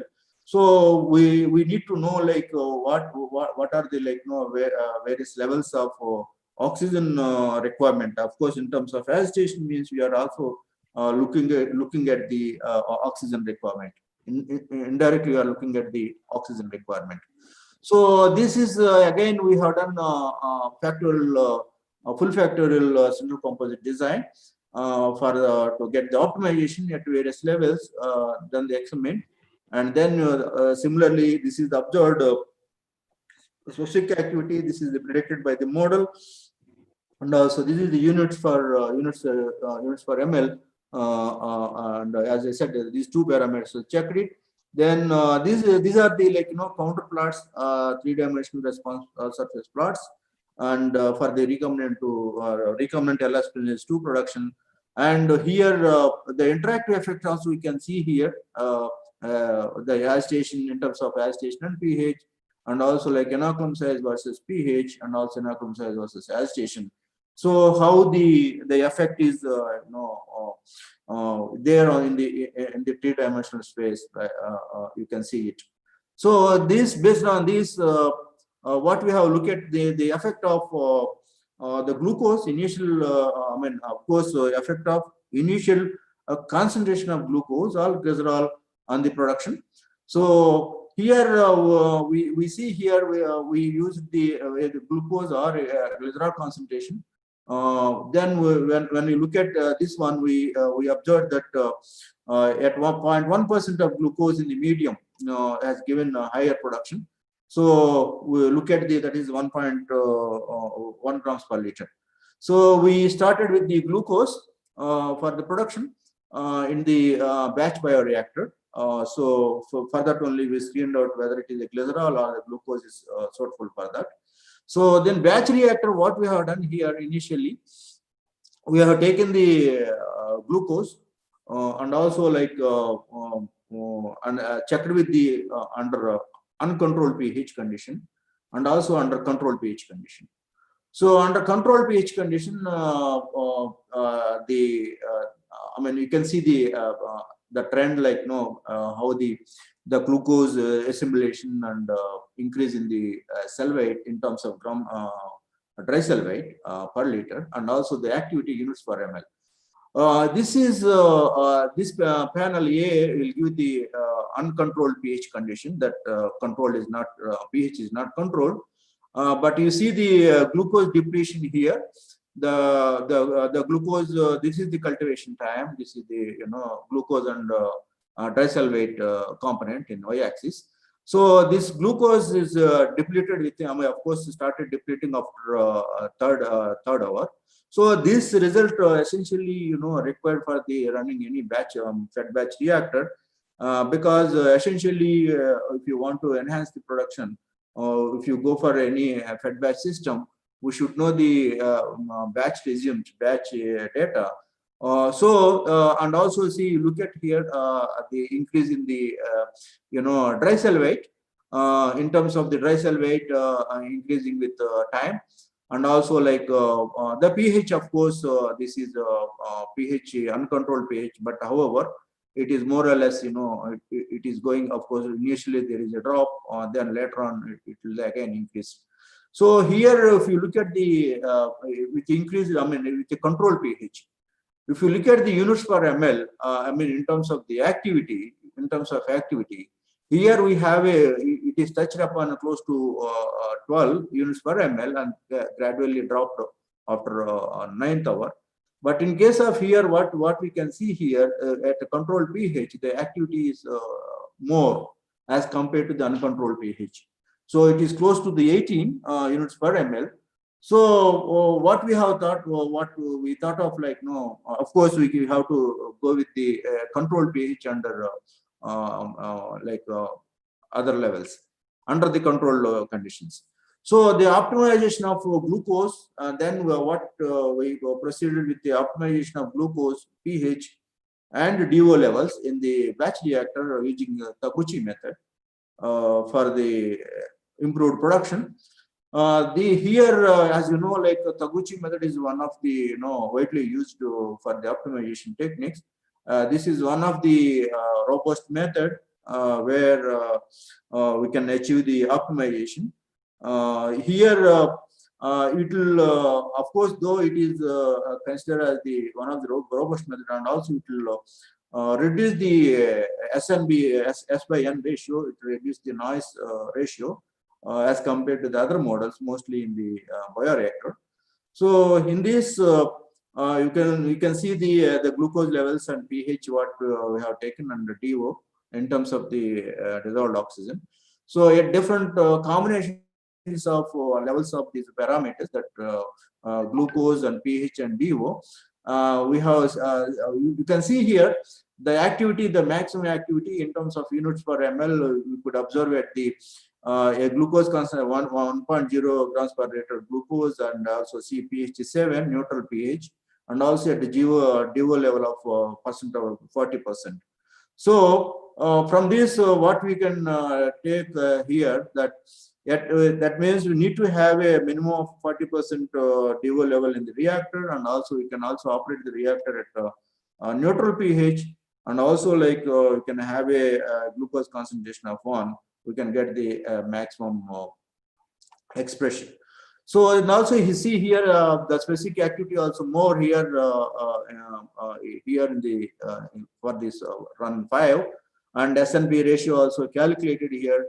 We can check it here, and these are the ANOVA for the same. And here what we have, you can see here the predicted response is 22.09, but the observed response is 23 point, up to close to 24 units per liter, ml, sorry, units per ml. So then what we thought of it, we thought of like production of recombinant, recombinant protein using fed batch bioreactor. So in fed batch reactor, as you know, we can apply different feeding strategies like exponential feeding, and also like constant feeding, intermediate feeding, and so on. There are many, of course, you can apply various feeding strategies, and also you can check it the various like glucose concentrations and feeding concentrations, and so on and so forth. So what we have done initially, if you look at here figure A, the production of this protein, recombinant protein, using exponential feeding. So the exponentially we are feeding the medium which contains the glucose to the system. We can see here the glucose concentration is increased after 8th hour to the maximum extent, then dropped like after 12th hour, gradually reduced again. So, but in terms of like dry cell weight is gone to like up to see, look at the activity. Dry cell weight, of course, more or less like 5 to 6 grams per liter, and activity, you can see activity in terms of units per ml. So activity here we have a close to 40 units per ml. So of course activity is increasing with time, and also you can see the there is a constant. Of course the increase in the cell mass is saturated after 9th hour and so. So here this is the plasma stability. Of course, we have taken the plasma stability as well in terms of percentage. So it is plasma stability is retained more than 50%. So under these like conditions. So with this maximum biomass and production of this was found to be So 5.18 grams per liter and 40.34 units per ml respectively. So this then we thought we can increase it further. Then the second one what we have taken is the production of the B. You can see here the production of recombinant L-asparagine 2 using constant feeding. So constant feeding we look given 2 grams per liter per hour. This is I did not give any. I mean, of course, I did not mention the presented here any equations here for each module, each system. But however, based on the some calculations, based on the batch data, we calculated for each feeding regime, and based on that only we felt like at what time we'll get a maximum like dry cell weight and also production level and so on and so forth. So here what we have done is a constant feeding of 2 grams per liter. We started with the 2 grams per liter, and eventually you can see here we could able to achieve it without increasing the glucose concentration in the reactor. Only you could able to maintain below 0.5 grams per liter without depleting to the zero. So without exhaustion and also without accumulation also maintained very well in this system. And we can see here the increase in the dry cell weight. Dry cell weight also like it is of course increase in the terms of it's not like much like one compared to first one, but however it is also like more or less a similar trend we can see as compared like earlier one. And also like here we have the activity.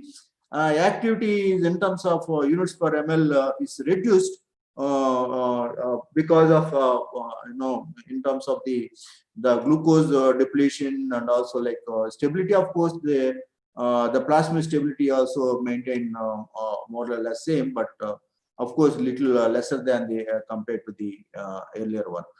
And this is the other one you can see in this figure, the first one.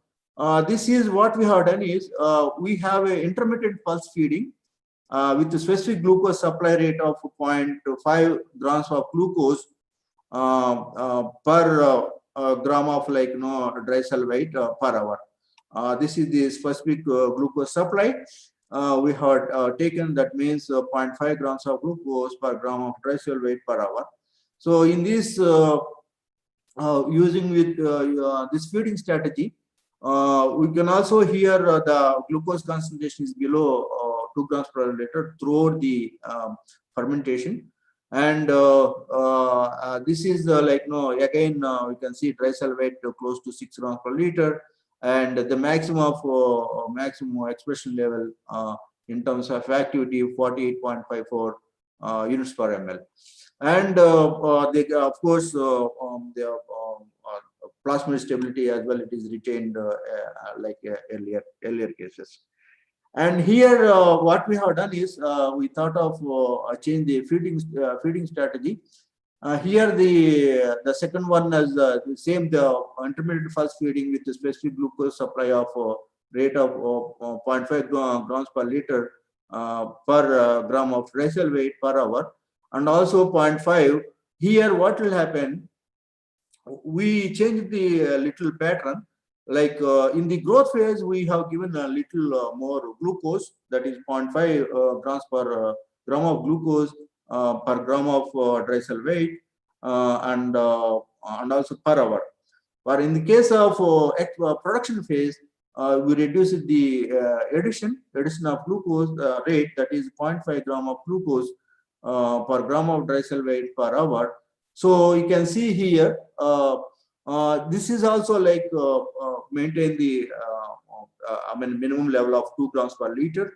It did not increase the glucose concentration in the reactor. This is one of the good achievement without accumulation of substrate, so that there is no inhibitory effect. And also here the activity increased drastically, like in terms of, you see here 95.85 units per ml, and also dry cell weight of course it is 7.32. So that means without increasing much of dry cell weight, but you could able to achieve the more expression level, that is 95.85 units per ml. That means your system is like maximizing towards your specific protein, that is recombinant to recombinant LS business 2. So that means under these conditions, the specified conditions, that means supplying of 0.5 gram of glucose per gram of dry cell weight per hour in the growth phase, and the supply of 0.5 gram of glucose per gram of dry cell weight per hour in the production phase, it will channel towards the, of course, the specific protein, that is LS resinase 2. And the last one is what we have done is, we also done the specific growth rate here, also like for LS production of using intermittent pulse feeding. Here what we have done, the earlier one is the using intermittent pulse feeding. Here what we have done is intermittent pulse feeding with a specific growth rate, and mostly here, of course, this is same figure. What this is a little got more same, more or less same. Okay. So this is the comparison of recombinant LS2 production in terms of, in the all the levels before optimization. In the shake flask, we can see here the productivity is in terms of units per liter per hour, that is 1565. And optimized medium using medium components using central composite design.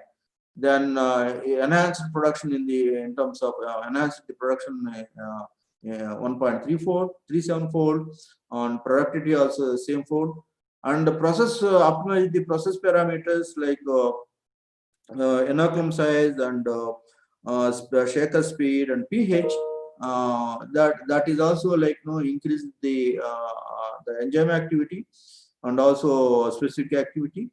And then optimization in the batch bioreactor, mostly glucose concentration and DO level and also pH. That will give have yielded to the 63.19 units per mg, and the productivity enhanced by 2.5 fold, 54 fold.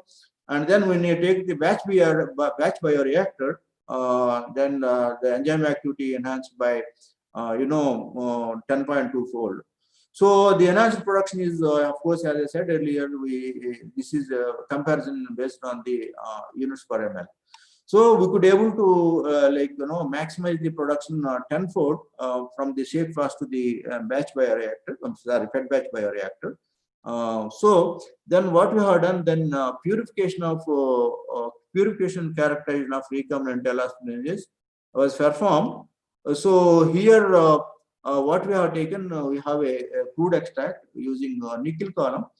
So you can see here the specific activity was the protein purification fold increased by 4, and also the yield is 77%, and of course having good yield in the purification. You can see here the SDS page and native page. This is a LS business 2 is a tetramer, and having each subunit is close to 37.5 kDa. Here you can see 150 kD, that is a tetramer. You can see here in native page. So, and this is the specific effect of pH and pH stability. We checked the stability of the enzyme at different pH levels, and also specific activity, and also here the temperature. It is active until 50 degrees centigrade. The specific activity is shown here. And also like a time of incubation, these experiments were done after like with a purified enzyme. And you see his time of incubation and specific activity. In terms of incubation time, also checked here. And also like after 30 minutes, it is the specific activity decreasing. So, and also here the ionic strength in terms of checked it millimoles. and also the ionic strength is close to 40 is optimum for the maximum to retain the specific activity. And also we checked the substrate specificity towards the various substrates. You can check, you can see here compared to the LS per gene. Here one of the striking one, and also the novel result here with the glutamine. There is no activity was observed. So mostly if it is active with the glutamine, that means it will be contaminated. I mean, it is inferred that it is contaminated with the glutaminase. If it is if you have any contamination with the glutaminase, it is having a very side effects for using the using as a anti-cancer agent. So with this experiment, actually we achieved that 100% glutaminase free recombinant L-asparginase. This is one of the novel result where we have reported. And we can see with other substrate like the specific activity in terms of the specificity towards other substrate, L-aspartic acid, D-L-aspartic acid, glutamic acid, and so on. You can see here. And also we see the influence of effects of activity of purified recombinant on various ions, and you can see here the effect the sodium ion, the Kc, have a positive effect. It will enhance the effect. Of course, mercaptan also shown the increase in the activity. And also other cysteine and LSD, other amino acids we add, we can also see in a little spike in the increase in the relative activity. And we also determine the kinetic parameters. So we have performed the experiment in terms of the substrate, that is L-aspargine, with various concentrations. Here you can see varied from 0.5 to 3 millimolar, and measure the in terms of activity, that is units per mg of protein in terms of the activity, specific activity. Then you can we evaluated the Michael's constant parameters using this data. The substrate, Michael's Km is 0.66 millimolar, and also the maximum velocity Vmax is was found to be 303.03 international units per mg of protein. Turnover number kcat is calculated. We can 1.34 into 10 power 2 per second, and also specificity constant, that kcat by km also calculated. That is also you can see here 2.01 into 10 power 5. So the the substrate specificity in terms of Km is very low. That is 0.656 millimolar, which is 5 to 9 times lower than the reported L-asparginase. That means if the specificity towards the very low, that means it is more authentic or more useful for the other applications.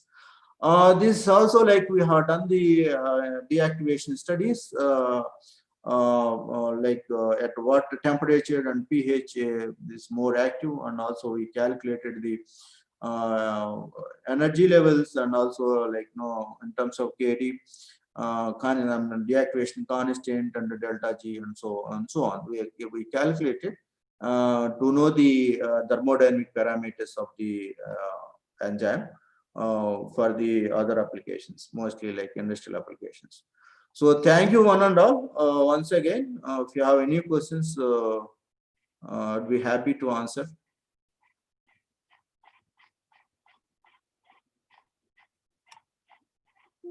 Hello?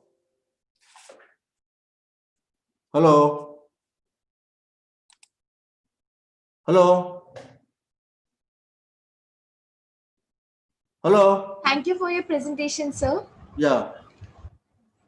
Any queries, let me know. You can also ask one-to-one. We have enough time because I finished early, little early. Yeah.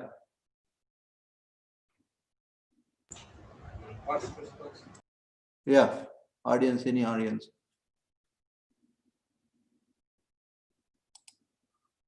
Mostly I see students, they are not asking any questions.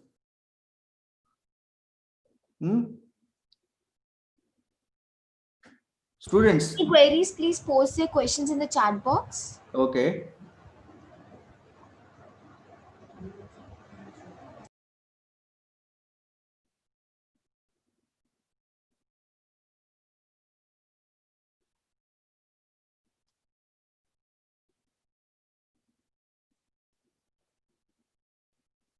So, sir, there is a question from Bhairav Prasad. Okay. Can L-asparaginase 1 act in the same way as asparaginase 2? If not, then why? Please explain. No, that is the specificity towards the, even, of course, I did not present it here. We have a data with the, cell cultures, so mammalian cell cultures data, and also we checked with the some cell lines, various cell lines, cancer cell lines, and so on. So among these three, of course, I did not present. That's what I'm telling you. I did not present it here. I would have put it one slide, this one. As we understand, among these three, the efficacy or the activity of LS2 is much more as compared to other genes, other gene products. So it is there in literature. Of course, it is proved ourselves. Of course, we inferred using the cell lines, various cell lines. Yeah.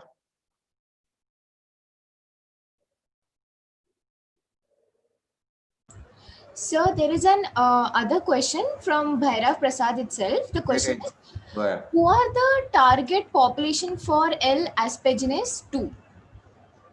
Mostly like anti-cancer, malignant cells,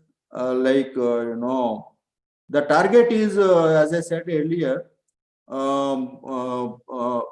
they look at here mostly how it works actually. So what they use cancer cells. They will grow and grow, and they have a lack of elastogenous synthetase. So if they don't have elastogen synthesis, what will happen ultimately?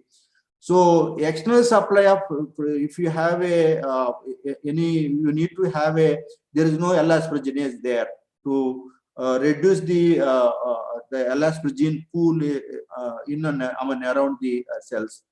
So if you have the levels of elastrogen is more there, then the growth is more. It is proved that in the presence of elaspergine,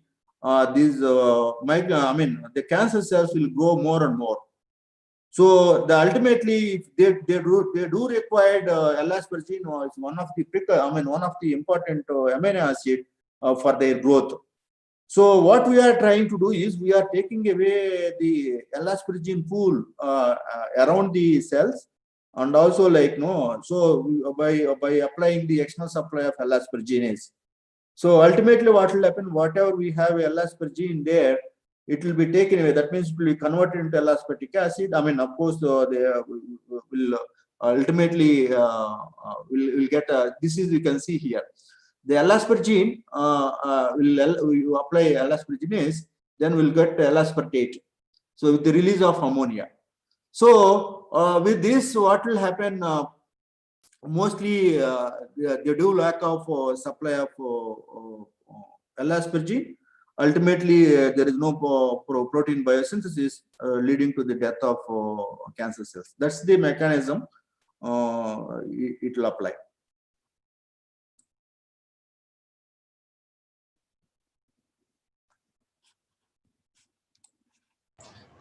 So there is another question. How do we come to know that the cancer initiate in the deficiency of L-asparaginase? So these are the experiments already proved actually. There are many reports are there. They can go through it.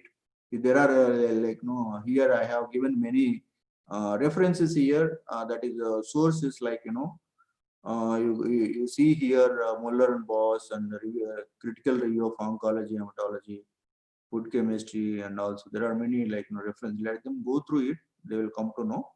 Okay, the literature, based on the literature only we start with the any research, because where to start, where to stop, we should have some kind of knowledge, pre knowledge on the system. Otherwise, we don't know how to start, where to start, and all. So all these comes up idea will come up based on the some literature report, and also based on the kind of experimental innovation. Mostly we start with something, and then you see, as I said earlier, we started with only oil strain. Then oil strain, after purification, we found that after done N-terminal sequence, we have done the sequencing of the gene in the oil strain. We observed that there are 3 genes. Of course, that is there in the literature. It is almost correlating with what we have found observed in the oil strain. Then we gone through literature. Then literature says that LS-Buginase 2 is more potent than other gene products. Then we cloned all the genes, 3 genes, and then checked their efficacy with the cell lines. Then found that LS-Buginase 2 is more efficient than compared to other gene products. Then we way back then started with that. That's what. So we never thought that one day we'll start the recombinant protein production at a reactor level and conclude like this. So we started with the wild strain. That's what happened. That's what I'm telling. So we start with something, then we found something, then later on, then we thought this is not the way. I mean, we should go further and find out what is there inside and so on. So that's the way research will go. Okay. Yeah. Any other queries? Yeah, I'm happy to answer because mostly our students are there. I understand. So if you don't have, thank you once again, and thank you, Chairman Sir, and Dr. Rattai Garu, and Dr. Venkateswaru, and other faculty colleagues. Of course, I met them last year, 19, before last year, 19. I was there in Vignan first time. I was so happy to see all the facilities. Once again, thank you very much for giving this opportunity. Thank you. Thank you, sir. Thank you, sir. Thank you. Thank you. Right. Yeah. Thank you so much, sir. It was a wonderful presentation. Thank you. Right. See you then. Right. Yes. Yeah. Right. So now let's call upon our next speaker of the program, Mr. Vikram Vanama, Director of Technical Operations Business Development. Mr. Vikram Vanama has pursued his BTech and MTech in chemical engineering. He pursued his MTech in IIT Chennai. He is having 14 years of experience in plant engineering, technology transfer, and R&D of pharmaceutical bulk drug industries. He was associated with Mylan Matrix and Saraka Labs. He is responsible for sourcing and procurement, plant engineering, and new projects.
Please be patient. Mr. Vikram Vanama will be joining us soon.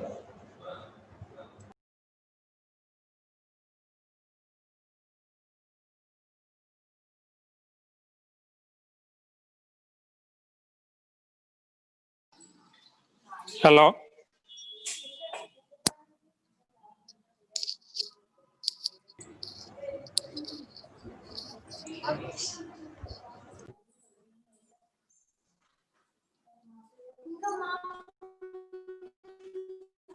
Hello.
Sir, is the screen visible to you? One moment. Yes. Yeah, it is visible to me. Can you hear me? Yes, sir. Yes, you are. Yeah.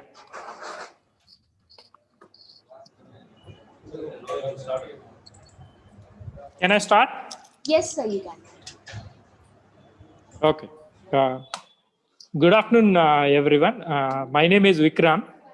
I'm a chemical engineer. I did my MTech in IIT Madras in 2001. I did my BTech in Andhra University in 99.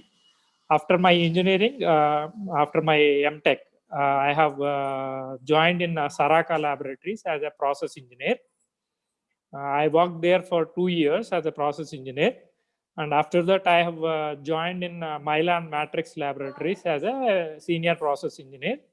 I worked in Milan Matrix for 9 years in process engineering department. So I have taken up different roles in Milan Matrix. That is, I started my career with the process engineering.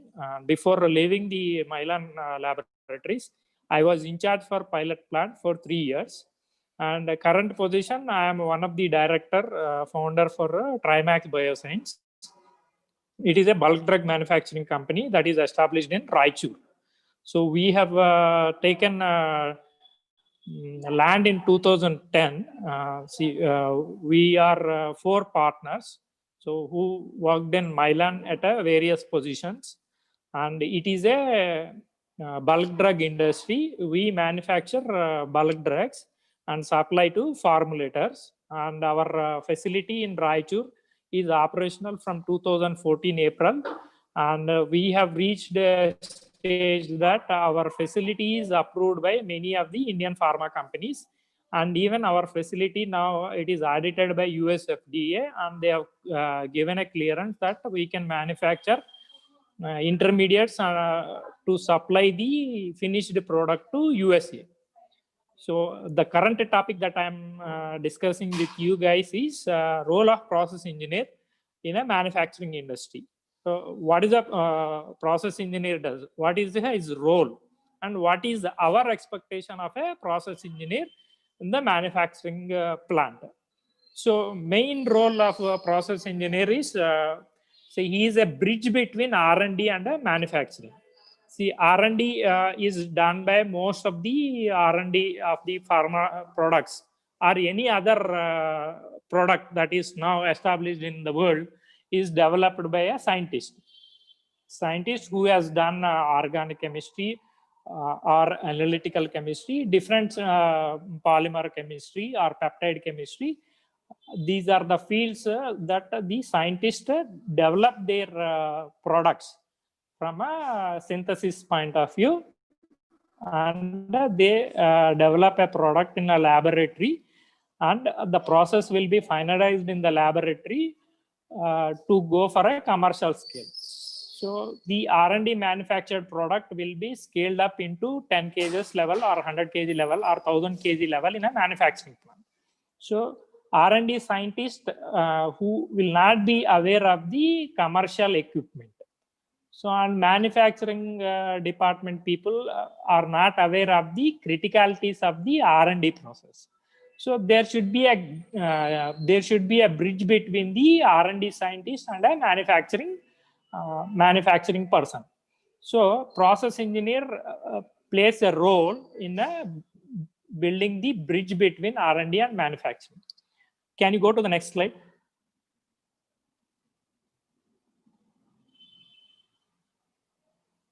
Yeah, here what a process engineer does in a R&D laboratory.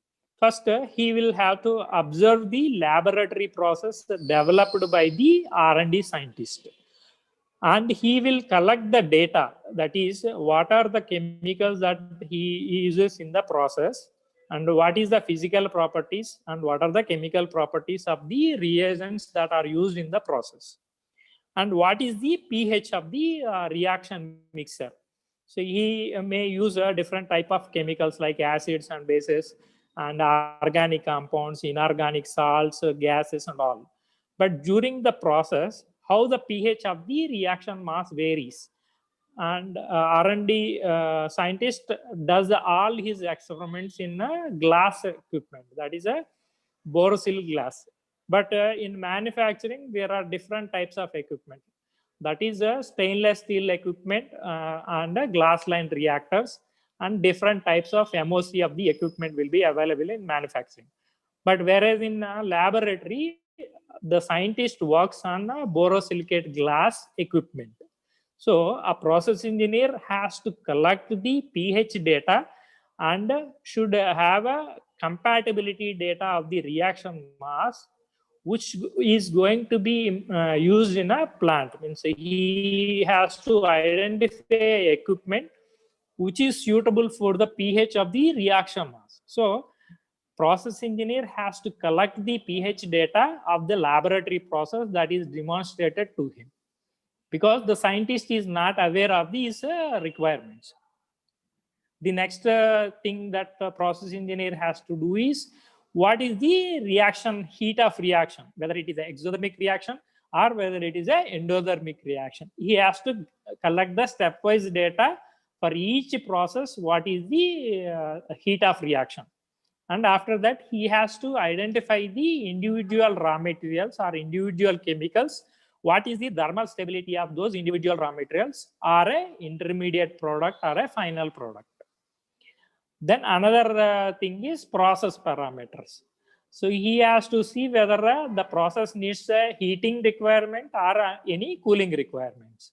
Suppose some of the reactions, I'll tell you one example. We have to prepare a sodium chloride. So we have to use aqueous HCl, that is the HCl gas dissolved in water, and we have to use sodium hydroxide solution, that is sodium hydroxide dissolved in water. So we have to take aqueous sodium hydroxide solution in a reactor or in a vessel, and to that we have to add aqueous HCl. Here dissolution of sodium hydroxide is an exothermic reaction. If you add sodium hydroxide flakes to water, it generates heat. So you have to know the amount of heat liberated during the dissolution process. And after that, the solution is prepared and it is taken into a vessel or reactor or a glass setup. And you have to add aqueous HCl. During the addition of aqueous HCl, sodium hydroxide reacts with HCl, it generates sodium chloride and water. So this is an exothermic reaction.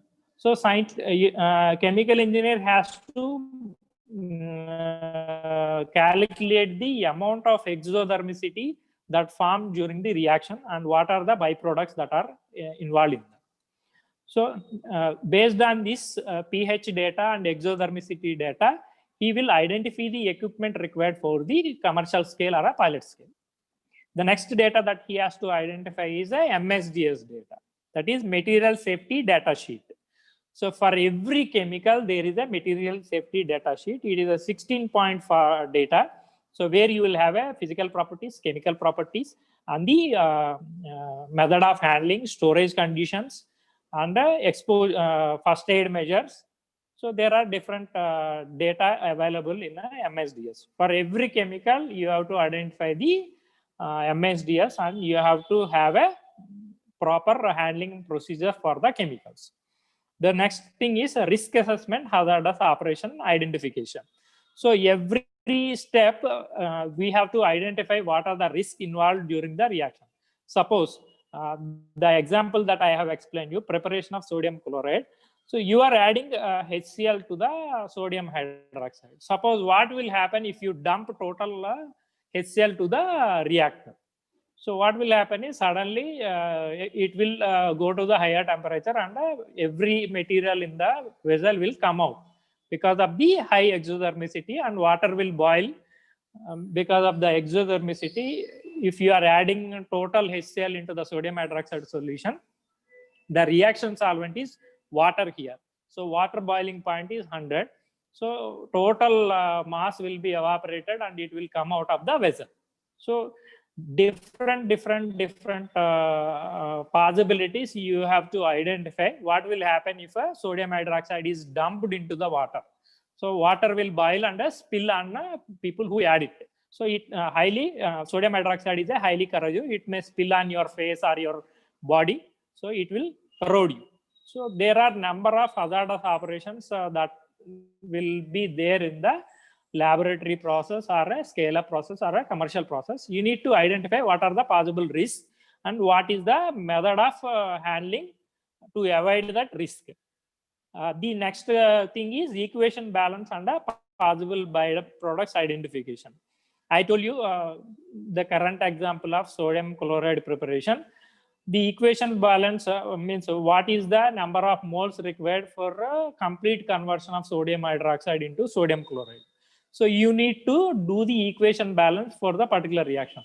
Sodium hydroxide and sodium hydrochloric acid reaction may be very simple because it straight away reaction gives you sodium chloride and water. Here water is a byproduct and our main product is sodium chloride.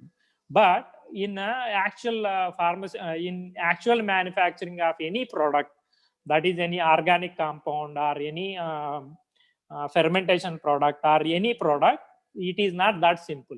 So every step in every reaction, you have to identify what is the possible byproduct in the reaction. So you have to make an equation balance and you have to identify the number of byproducts and the products and what is the limiting reactant, and you have to identify whether the sufficient amount of reagents are added to the reaction mass. Next, see, after collecting all this data, next we will, process engineer will identify equipment for pilot scale-up. Say your laboratory demonstration of a process is 100-gram batch, and you have to manufacture whether this 100-gram batch or 100-gram process that is established in the laboratory by a scientist can be scaled up to a 10 kg level. What are the possible scale-up issues that are going to come? What is the type of equipment that needs to be used? These things will be evaluated by a process engineer. So he will evaluate for a 10 kg product, 10 kg batch size or a 10 kg output, what are the different type of equipment that are required? What is the cooling media requirement? Whether any heating media requirement? So all these things will be planned by a process engineer.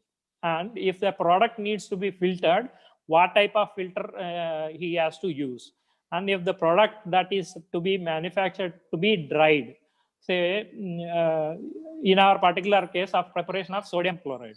So sodium hydroxide reacts with hydrogen HCl, it forms sodium chloride and water. Sodium chloride is soluble in water at a 36.5% around 30. So more than 36%, say at a room temperature, say I'm telling you an example of 25 degrees centigrade. the sodium chloride solubility in water is maybe about 36%. So whatever the reaction completion, if it forms 1 mole equivalent of hydrogen sodium chloride, some amount of sodium chloride will be dissolved in water. So when you are filtering, you have to study the crystallization pattern, at what temperature the solubility of the product, desired product, in our case that is sodium chloride, is less soluble in the reaction in the solvent, that is water. So you need to study the crystallization pattern. You need to identify a temperature where you get a maximum output of your already reacted product and a formed product. So process engineer should be able to study the different type of operations and identify the optimized parameter where you get a maximum output. And based on the pilot scale data, commercial requirement, commercial equipment has to be planned by process engineer. Say you have done a 10 kg level batch, and if when you increase the scale only, the cost of the manufacturing will come down. So process engineer has to identify the possible scale up issues from pilot to commercial scale. And the last step that he has to do is he has to optimize the process operations. See, the primary idea of the any manufacturing process that is implemented in the manufacturing plant is, so why we wanted to manufacture any product? Because we wanted to have the utility of the product, and who will earn more money for a particular product developed is the person who manufacture a product with the lowest possible cost. So the cost of the product manufacturing, that is raw material cost, has to be lower and the manufacturing cost has to be lower. So chemical engineer or a process engineer has to identify different types of operations where the cost of manufacturing can be reduced. Suppose if there is a use of a water, now in our case it is a water. So water is highly precious. So when you filter the sodium chloride from the water that is collected as a mother liquor has to be distilled and has to be used. Everybody feels that water is richly available, so people throw that water as a effluent. But whereas in different types of process, there we use as a solvents as a reaction mix, reaction solvent, like tetrahydrofuran, toluene, ethanol, ethyl acetate, methanol. These type of solvents will be used in many of the manufacturing process. If you have used one reaction solvent, and if you, after filtration of the required product, if that is sent as a spent, then the cost of product will increase. So chemical engineer has to identify the reusability of the solvent that is used in the reaction. So he has to use the distillation mechanisms, how he can separate that solvent from the mother liquor or a mixture of solvents. Sometimes in a manufacturing process, we use different types of solvents. Suppose water and methanol. After completion of the reaction and filtration of the product, methanol and water comes as a mixture. So, but for reactions, you need a pure methanol. How to separate methanol and water? So, if you can separate methanol and water and get a methanol, pure methanol, then the cost of the product will come down. So you have to use different types of distillation techniques. Fractional distillation technique you have to use and purify your methanol from separate methanol from water, and you have to use that methanol in the reaction. That is how the product cost will come down. And sometimes during the manufacturing of a product, there are a number of byproducts. So those byproducts also, if you can identify, and you can, if you make that as a pure product, then you can sell as a byproduct as a pure product, and you get a money out of it. So there are number of possible operations where a person, process engineer has to evaluate. The primary idea of the process engineer is the process needs to be optimized, and the product that is manufactured should be a low cost product. how he has to how he can reduce the cost is the main aim of the process engineer. Can you go to the next slide?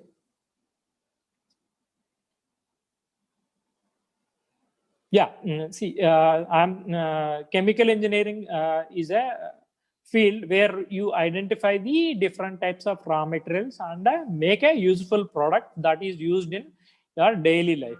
See, if you think about your day-to-day life, what are the products that are used?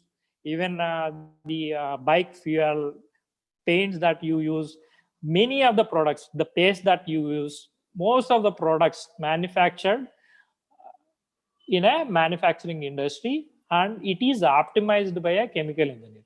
The low cost product that you are using, whatever the product that you are using in your day-to-day life, every product is manufactured with the help of a chemical engineer or a process engineer, I would rather say. Can you go to the next slide? So how you will become a better process engineer? See, the problem that I have faced during my first job. So I have done my BTech in Andhra University and MTech in IIT Madras. So after my MTech, I have come to Hyderabad and I have joined in Saraka Laboratory, who manufacture Ranitidine. So Ranitidine is a product that is used for anti-ulcer. So when I went to the when I went for interview, the person in charge for the plant has asked me, you go to the distillation column plant and you give me a P&ID ID after observing total plant. So, at that time, I did not know. I mean, I would rather say I have not seen a distillation column in my life. That is in my engineering life. 4 years of my BTech and 2 years of my MTech. I have not seen a heat exchanger. I have not seen a distillation column. I have not seen a ball valve. I have not seen a butterfly valve. Nothing. I have not seen anything physically of the process equipment. I have not seen a boiler. I have not seen a cooling tower. I have not seen chilling plant. So the problem that during the education time we face is we see everything in a book and we will not be able to realize the practical equipment that is available in the manufacturing industry. That is the gap that is there in the education system when I was doing my BTech and my MTech. Even in my MTech also, I didn't see much of the equipment. So when I joined in Saraka Laboratory, what I have done is I have taken the book and I have every day I checked the process equipment that is available in the plant, and I went to the book and I have studied the equipment with respect to the technology that is available in that book.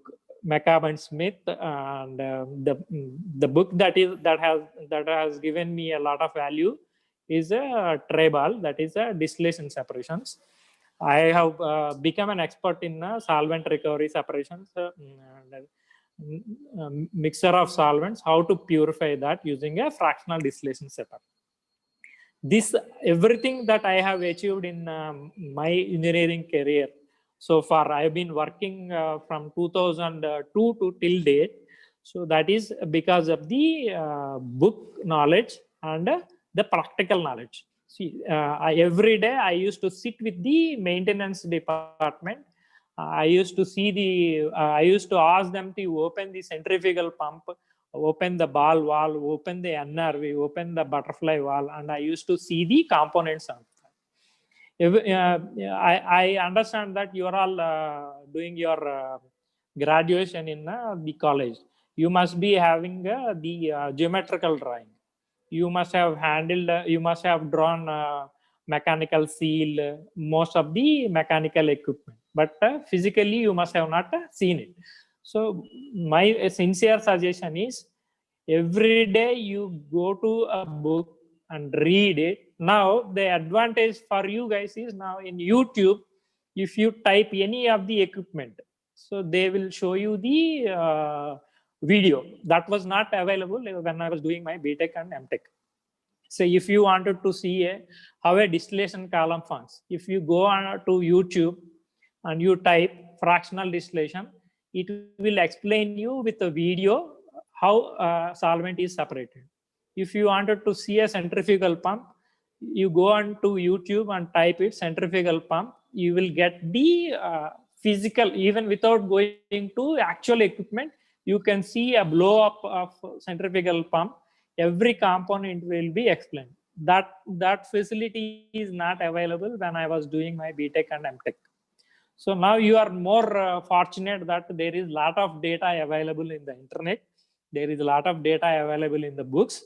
Only thing is you have to know that something every day, whatever the book that you read, you have to visualize in a real lifetime what is the actual equipment that is involved, how actual equipment functions.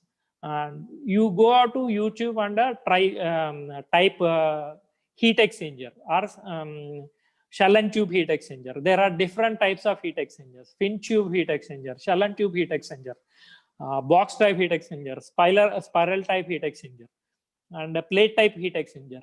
There are number of examples available, and you can visualize with your YouTube knowledge. So now you are living in a generation where a lot of knowledge is available, and with a click of mouse, or everybody must be having a big mobile phone with a geo data. So it is very easy to get more knowledge nowadays. Only thing is you have to know that this is the required.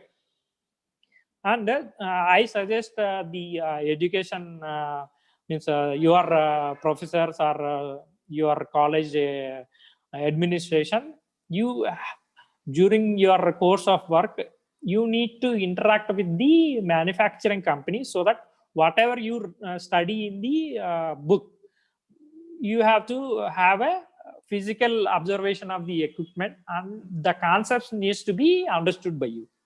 See, I talk to most of the chemical engineers. So whenever I ask them for an equation balance, they feel very difficult. They feel very difficult to answer that. So you need to understand what are the your expectations of manufacturing industry from you.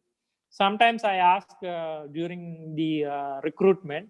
If 1,000 kgs of methanol needs to be evaporated, what is the steam required? So people feel very difficult because they are not asked real life problems, what are the manufacturing industries required by them. See, most of the manufacturing industries, we use a lot of utilities, that is steam. So we need to know how much amount of steam is required for a heating of reaction mass, say from 30 degrees to say 100 degrees. We need to know what is the steam required to distill some say 1,000 kgs of methanol or toluene or ethyl acetate. So you need to have these knowledge, mole balance calculation, heat balance calculations. So practical knowledge of the requirements also you need to have. So this will happen only when industry, when you people will interact with the industry. What are the practical problems that we have, and what are the expectations of a manufacturing industry from a process engineer? Whenever there is an interaction, then you will realize that these are the things that you need to study and understand, and have a knowledge on these things to have a better improvement in the industry. See, there is a gap between in industry, there is a gap of chemical engineers or process engineers. During my time, after my completion of BTech or MTech 2001, so I did not get a choice to join in a software company because of the twin tower blast. So I've got a job in the software industry, but I lost my job because of the twin tower blast. So I came back to manufacturing industry. So there is a gap of say 20 years of process engineers. See, there are 20 years senior to me process engineers, because my seniors are the 20 years gap is everybody has gone to software industry, and there is a gap of chemical engineers in the manufacturing industry. Now, after I joined in manufacturing industry realized the importance of chemical engineers, and now they have taken process engineers, mechanical engineers in various fields of the manufacturing of formulation products, pharma products, even basic biotechnology companies and fermentation companies. Many of the people, they are taking process engineers, because process engineer role, they understood that what are the benefits of the process engineer. So only thing is, now industry and college has to coordinate and train the upcoming students for the requirement of the process engineer. Or role of engineer needs to be inculcated to the process engineers, so that they can understand the industry and what are the expectations of them in the future course of action. Can you go back to the next slide? Next slide.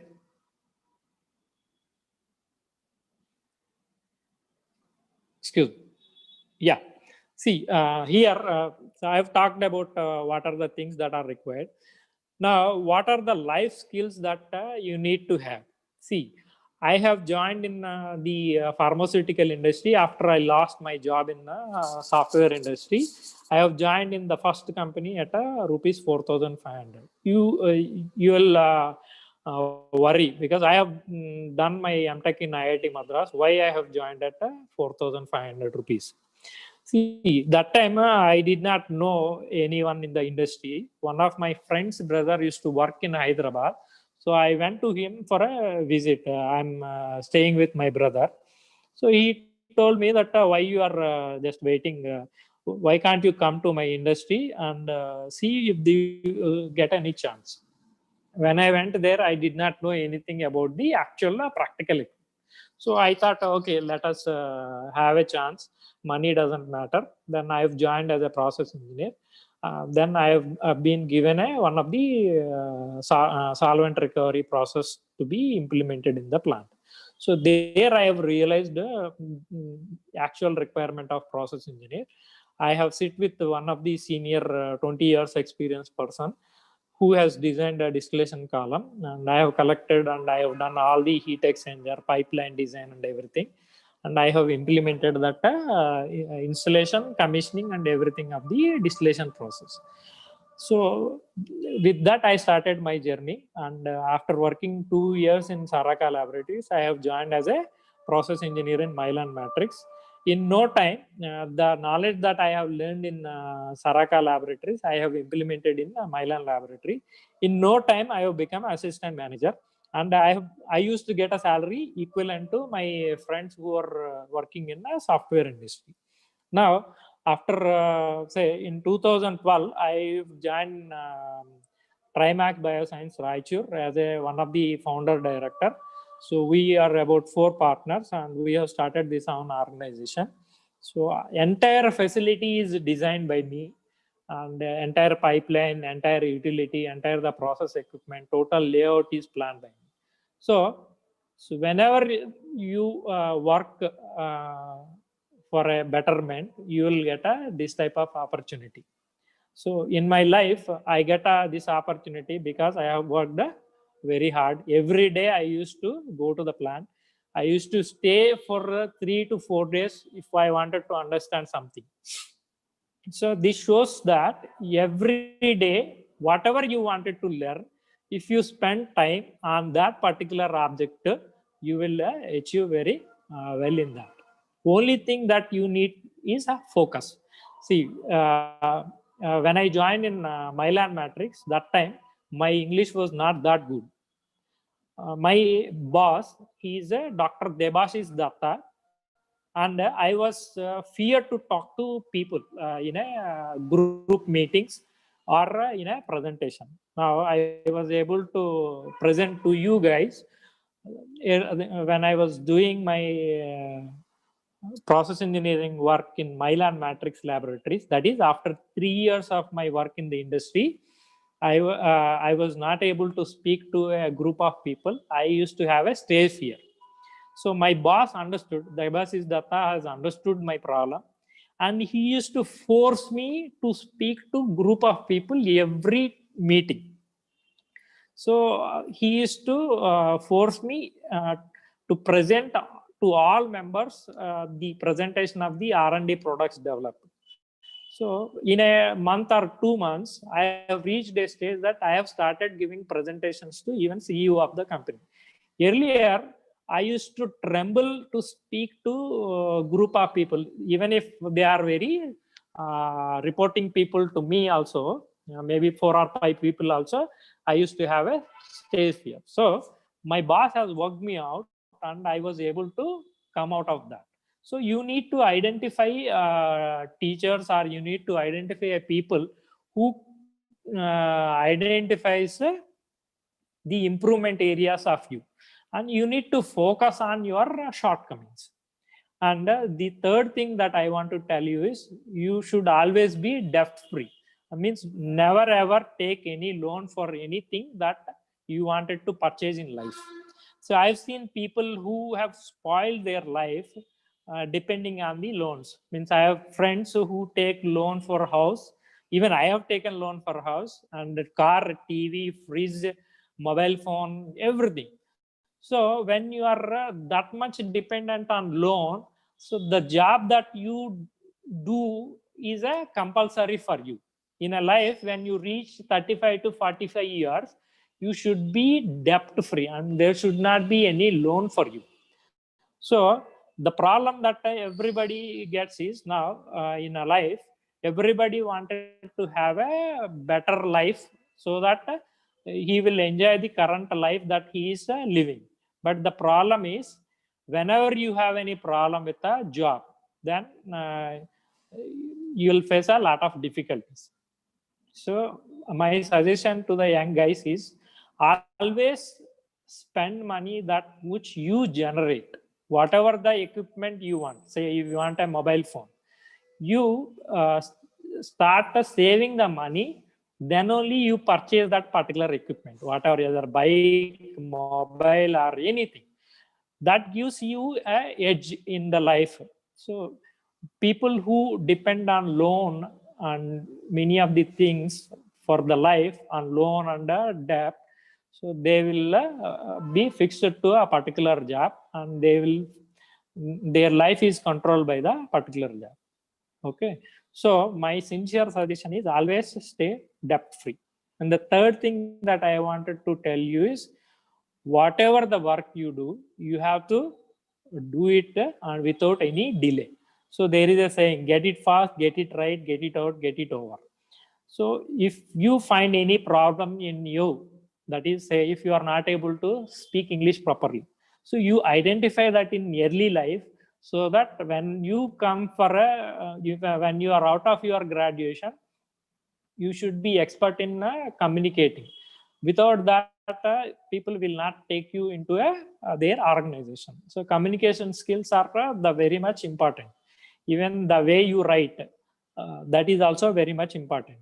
So you identify what are the shortcomings in you, and start working on that shortcoming, and you will reach a better position in life. So, and the third, one more thing I wanted to tell you is, see, we all have only one body and one mind. So we have to live with body and mind till we die. So we have to take care of our health, because that body has to lead your life till you are breathing in the society. So you have to take care of yourself. The thoughts that you are getting also, you should have a proper control on that.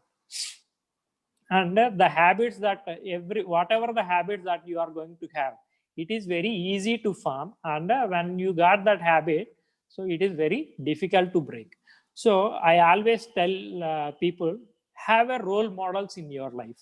So you see in your class, you may be liking a few people, and you may not be liking few people. Why you are liking a few people? What are the actual qualities that a person that you like having, and what are the qualities that the person that you hate will have? So you write down in a paper what are the qualities that you like in your class, or in your teacher, or in your administration department, whoever the people, even father, your mother, your brother, or your relatives, whomever you like most, what are the best qualities that they have? And you see to yourself, can those qualities of those people whom you like, can't you repeat those qualities? Can you not work, can't you have those properties of the people that you like most? And next step is, whom you hate most. What are the possible reasons why you are hating that person, or why you are having dislike that for that person? You write down the reasons for dislike. You identify that in your life and in yourself. Can you eliminate those dislike, the reasons? Then you will become a better person. So the other thing I wanted to say is, always associate with the people better than you. For this, I will tell you one example. See, when I joined in my engineering, I am a average student. See, I used to get a 70% marks in maybe 75% in 10th class, 77% intermediate. So I have joined in Andhra University, Vizag. So our hostel is a chemical engineering hostel. All the people in the hostel are chemical engineers. First floor is a first year and second year. Second floor is a second year and third year. Third floor is a final year and third year people. Everybody is a chemical engineer. I have seen people, I have seen my classmates and my seniors. I have learned from them. So I used to associate with better people than me. I've seen my friends who are established in many of the pharmaceutical industries in software in US. I'll tell you a few examples of them. One of the computer science person, now he is living in US. He is an average student. He wanted to go to US. So that time, if you wanted to go to US, or now even now, you have to write GRE and TOEFL. So he says that always, I wanted to go to US. So I will do whatever is required to go to US. So he mastered the dictionary. That means there is a vocabulary and all, reading comprehension. So what he has done is, he has mastered the dictionary. He knows every word from A to Z. And if you ask a word, he will tell you the meaning, and he will form a sentence with it, and he will use it. So the desire that he has is, he wanted to go to US. So he has mastered the dictionary. And one more junior I have, I want to tell you, that is, his name is Siva Prasad, Sajja Siva Prasad. Now he is in Bahrain. He is working as a lecturer in Bahrain, associate professor in Bahrain. So we used to write these IOCL, GATE, GAIL, all these exams, and even Dr. Reddy's. There is a, if we go for a job opportunity, there is a preliminary objective test, even for IOCL, HPCL, everything. So there are two books that time available, OP Gupta and Khanna. What this guy used to do is, he has mastered the total two books. If you ask a question, he will tell you objectives, what are the four possible options that are there in the book, and he will tell you the answer. If you give the options, he will tell you the question. So wherever we go and write exam, he used to qualify for the exam. So that is one example I wanted to tell you. And another example is Sampath Kumar Bomma Reddy. Now he is in US. Now he is working in one of the software company. See, he used to be one of the top 10 guy. There used to be one lady, Sri Padma. She is the topper of the batch. This guy, he started studying 1 month. Whenever there is an exam, he will start 1 month before. 1 month, he will not move out of the chair. Only for 3 things he move out of the chair. That is for washrooms, and for eating, and for sleeping. But most of the time he sleeps on the chair itself. So he reads whatever the subject that is there. He reads from day to night. It is, means he wanted to qualify for the GATE, and he was one of the topper in the GATE that time. And everybody got surprised that this guy is maybe top 20, and the topper of our batch not qualified for the GATE, but this guy has a top GATE. So the point is, you have to identify the people in your area of work, or in your class, or in your life, and you have to associate with these people. So after seeing all these people, I have realized that whatever you desire, and if you work hard for that desire, you will achieve in life. And one more guy I wanted to tell you. He now his name is Kumaraswamy. Now he is also in US. He never used to come to class. So all these hostelers, they used to come to only lab, but never used to come to class. During my final year, he has appeared for GRE and TOEFL, and he has got almost out of all. TOEFL, he has got about for 300, he has got almost 299, and GRE that time it is about 2,500, he has got 2,450. So you understand, people surrounding you, there are different types of people who are experts in their own fields. So we have to associate with those achievers, then you will become a successful person. My classmates who are in the hostel mates, they used to solve the problems in the back of the book. See, for your, I don't know whether you see those books or not, Trebal, McCabe and Smith, there are problems at the end of each chapter. So they used to solve every problem in the chapter. So for the exams, the question that come out of for the exam is those problems only. So we about 30 people, we stay in the hostel. We used to have a solution for every problem that is there in the book. So we used to get almost 70 to 80 marks in the class. So the point I am saying is, so every time you identify a better person in your life and you associate with them. And I'll tell you last thing about one of my classmates. His name is Swarna Ramesh Sunil Raj. You know one thing, he never studies for exam. He studies only one day before exam. But the great thing with him is, if he listens some problem, he will remember it. So he used to go to movies and everything. But before the exam, he used to study and he used to move around rooms. He used to ask people, you explain me this problem, and he will remember. You know how much marks he has got? He has got a average about 65 to 70% marks. And last thing I will tell you, one more senior, his name is Sam Suresh. He doesn't want to be a process engineer, or he doesn't want to be a chemical engineering field. What his intention is, he wanted to be a management graduate. He wanted to go into CAT and he wanted to go into management field. You know, every exam he feels that he wants only 40 to 50 marks to qualify for the graduation.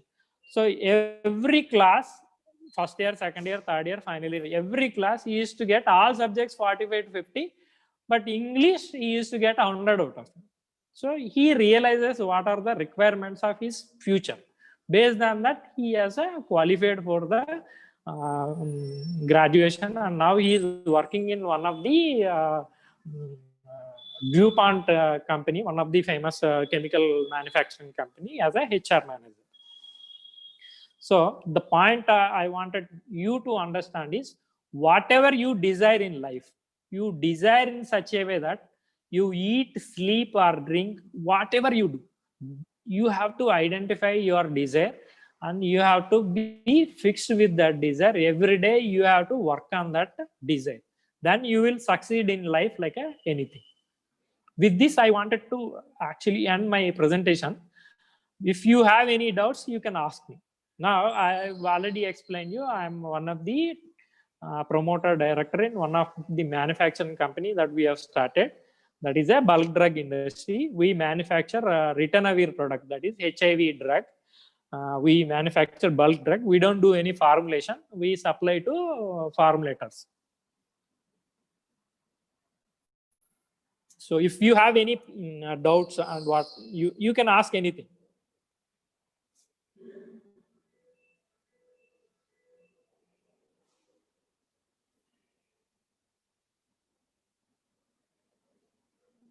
Hello.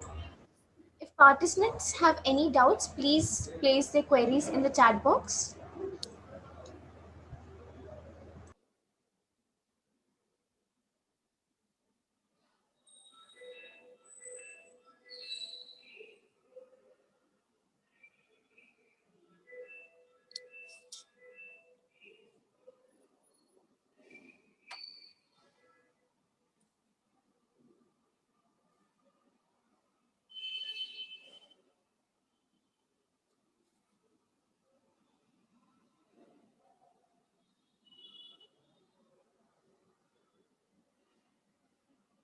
So I assume nobody has a doubt or any query.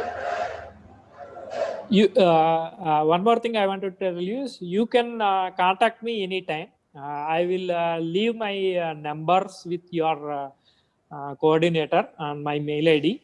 So if you have doubt or if you want my suggestion or anything you wanted to have information now onwards, you can call me, you can reach me on my number, you can write to me. I will be available, I will be able to help you out. Anything.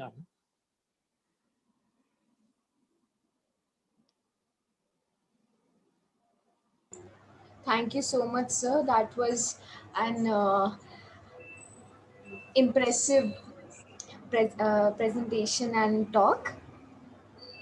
Yeah, one more thing I wanted to tell you. See, this new way life, the presentation in Zoom and all, it's not giving me that much prayer. But whenever there is an opportunity, I would like to meet you people in physical, so I can come down and I can talk to you and I can take you through the requirements of the manufacturing industry. So I will feel means pleased to come to any of your class or anything. So I'm available anytime. So there is a question, sir, Yeah. from Ibrahim. What Yeah. about learning from bad habits? Do you have to learn from such people? Obviously, there isn't any like I would rather say that there isn't any means a negative. See, before this, I wanted to ask you one thing. How you know that a habit is bad habit or a good habit? Okay, so how you learn? I'll ask you one more thing is, have you anytime saw God? Means I am 42 years, I haven't seen God. Have any of you, I doubt you must have seen God. See, the good thing that God has given us is our brain. Okay. Uh, See, we only need to make choices out of it. I always tell to during I always give trainings to my people who join in my organization. The first training that I take is safety study, not safety means like introductory safety training. So there I used to ask people, have you seen God? How you know that something is good or something is bad? So it is only the mind that will tell you, and there are possible options for you. Either you take a good chance or a bad chance, but God doesn't tell you that. God doesn't create a person with a good habits. God give you a choice that you can select a bad choice or a bad habit. You can have a good habit or a good choice. He always tells you at the end of the day, that is when you when you are died, then your things will be counted. So some okay, there are is there or God is not there. If God is there and you feel that God is not there and you have done you felt that God is there and you have lived your life with purity and you have not done any harm to anyone, you have not enjoyed the life anything, then God will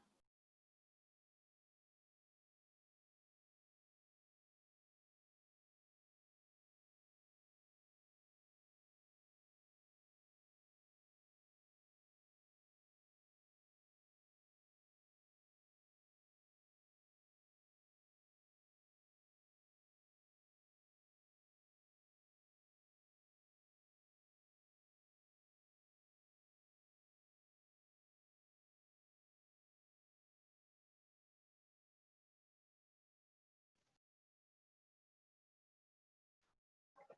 Sorry, I got disconnected. Sorry, I'm continuing. So you have lived your life with the purity. When you died, there is no God. So you will feel that you have missed a lot of things in life. And the other way, you have enjoyed all the bad things and you have used your life like anything. And when you died, at the end of the day, there is a God. So you will be fried in a oven or whatever the things that God is going to do. See, in life, you have to depend on only one thing. So whatever is the life expected out of you, you have to behave exactly the required for you. So you always have to identify the what are the problems with you, what are the habits that are going to impact others. Bad habit means because of your habit, why it is called a bad habit is because your habit, something bad happens to you or the people around you or the environment around you, which is always a bad thing, which you are not supposed to do it. So you have to correct yourself. So that is why you are called a bad habit. See, if you know that something is bad, means that is not a thing that needs to be done. So you have to correct yourself.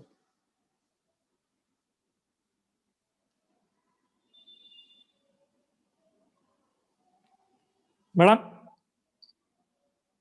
So there is one more question, sir, from Bhairav Prasad.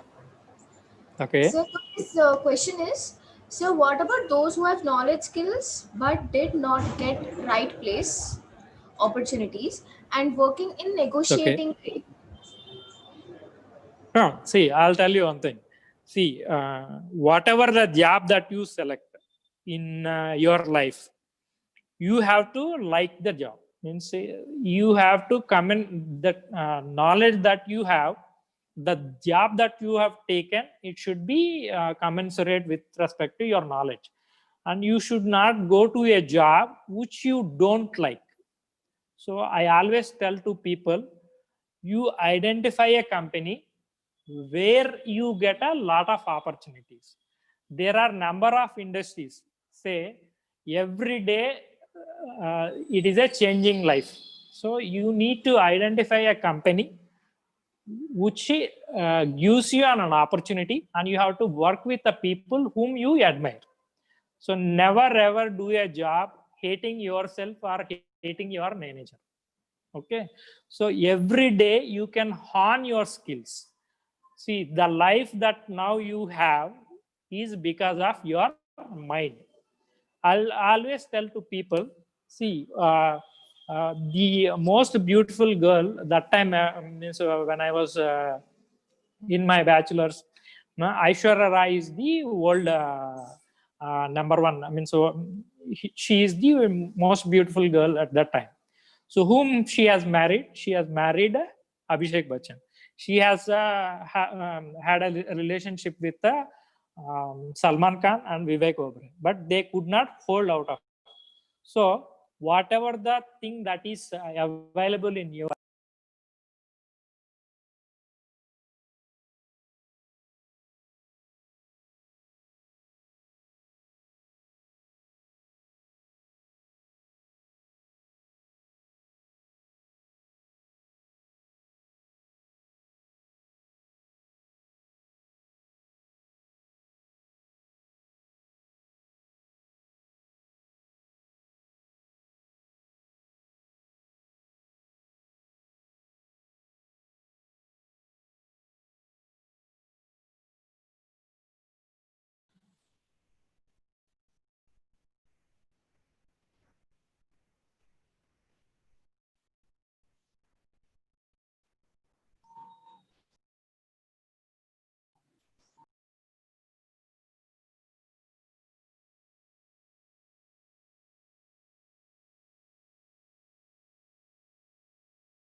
So I would like to thank all of you for your presence and being patient. So we will now take a break and begin the session back at 2 o'clock. And the link for the certificate would be given by the end of the session. That's by 3:30.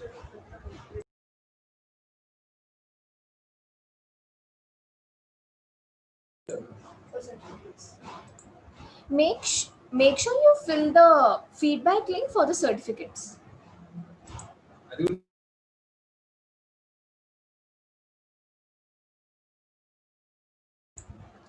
And the feedback links will be sent only on the Zoom meeting, not personally.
Session will begin shortly.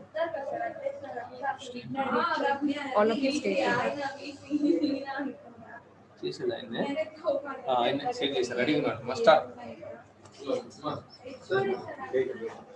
Scientist is a man who has left the experiment to be a means of guiding him to search out the deep truth of life and to lift a veil from fantasizing secrets.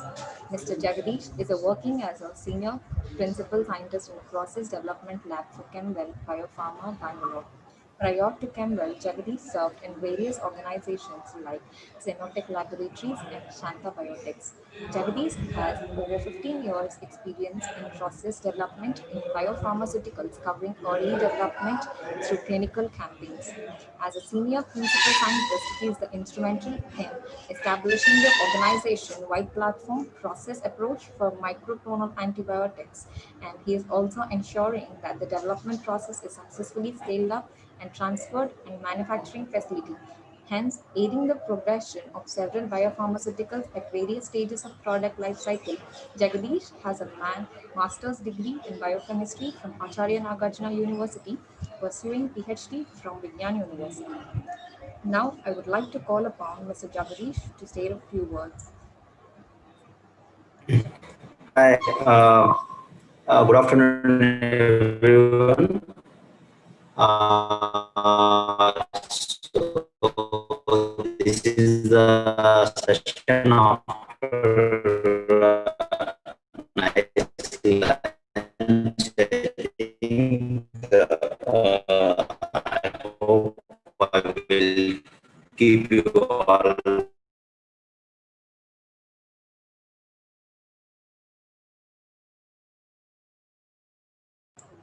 Hello, sir. Can you please check your connectivity? Able to hear? Yes, sir. Yes, sir. We could hear you.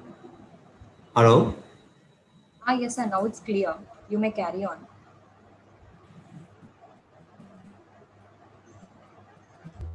You can hear, right?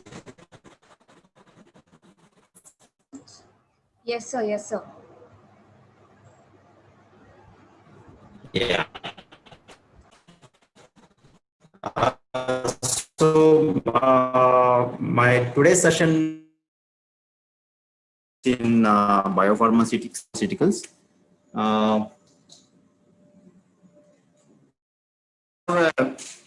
Less reception here. I will just move to other room. Can you give me a second? Yes, sir. Sure.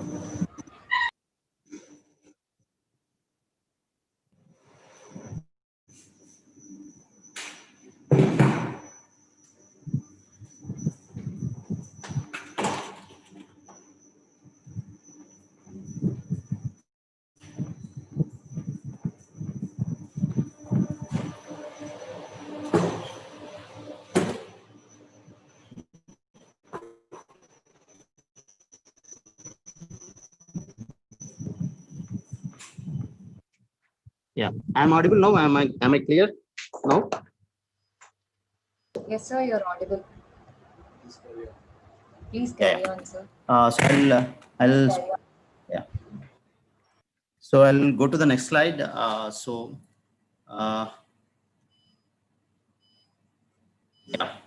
So just to give a background about the biopharmaceutical industry, and then what is the general manufacturing process that happens in biopharmaceutical industry for a typical biopharma product like monoclonal antibody.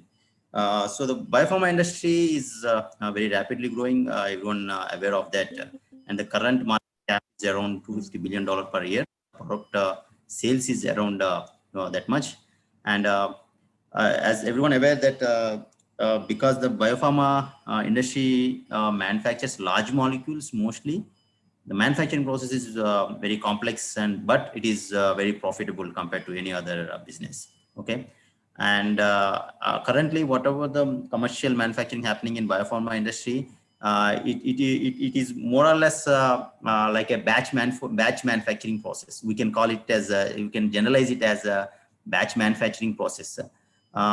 So which means that there will be a gap between step to step. So for example, in the below figure, I'm showing different steps in the biopharma manufacturing. It starts with the cell culture, and then it goes to cell separation. These two comes under upstream processing. After upstream processing, we have downstream processing. In the downstream processing, we have different steps like capture, virus inactivation, polishing, and then virus removal.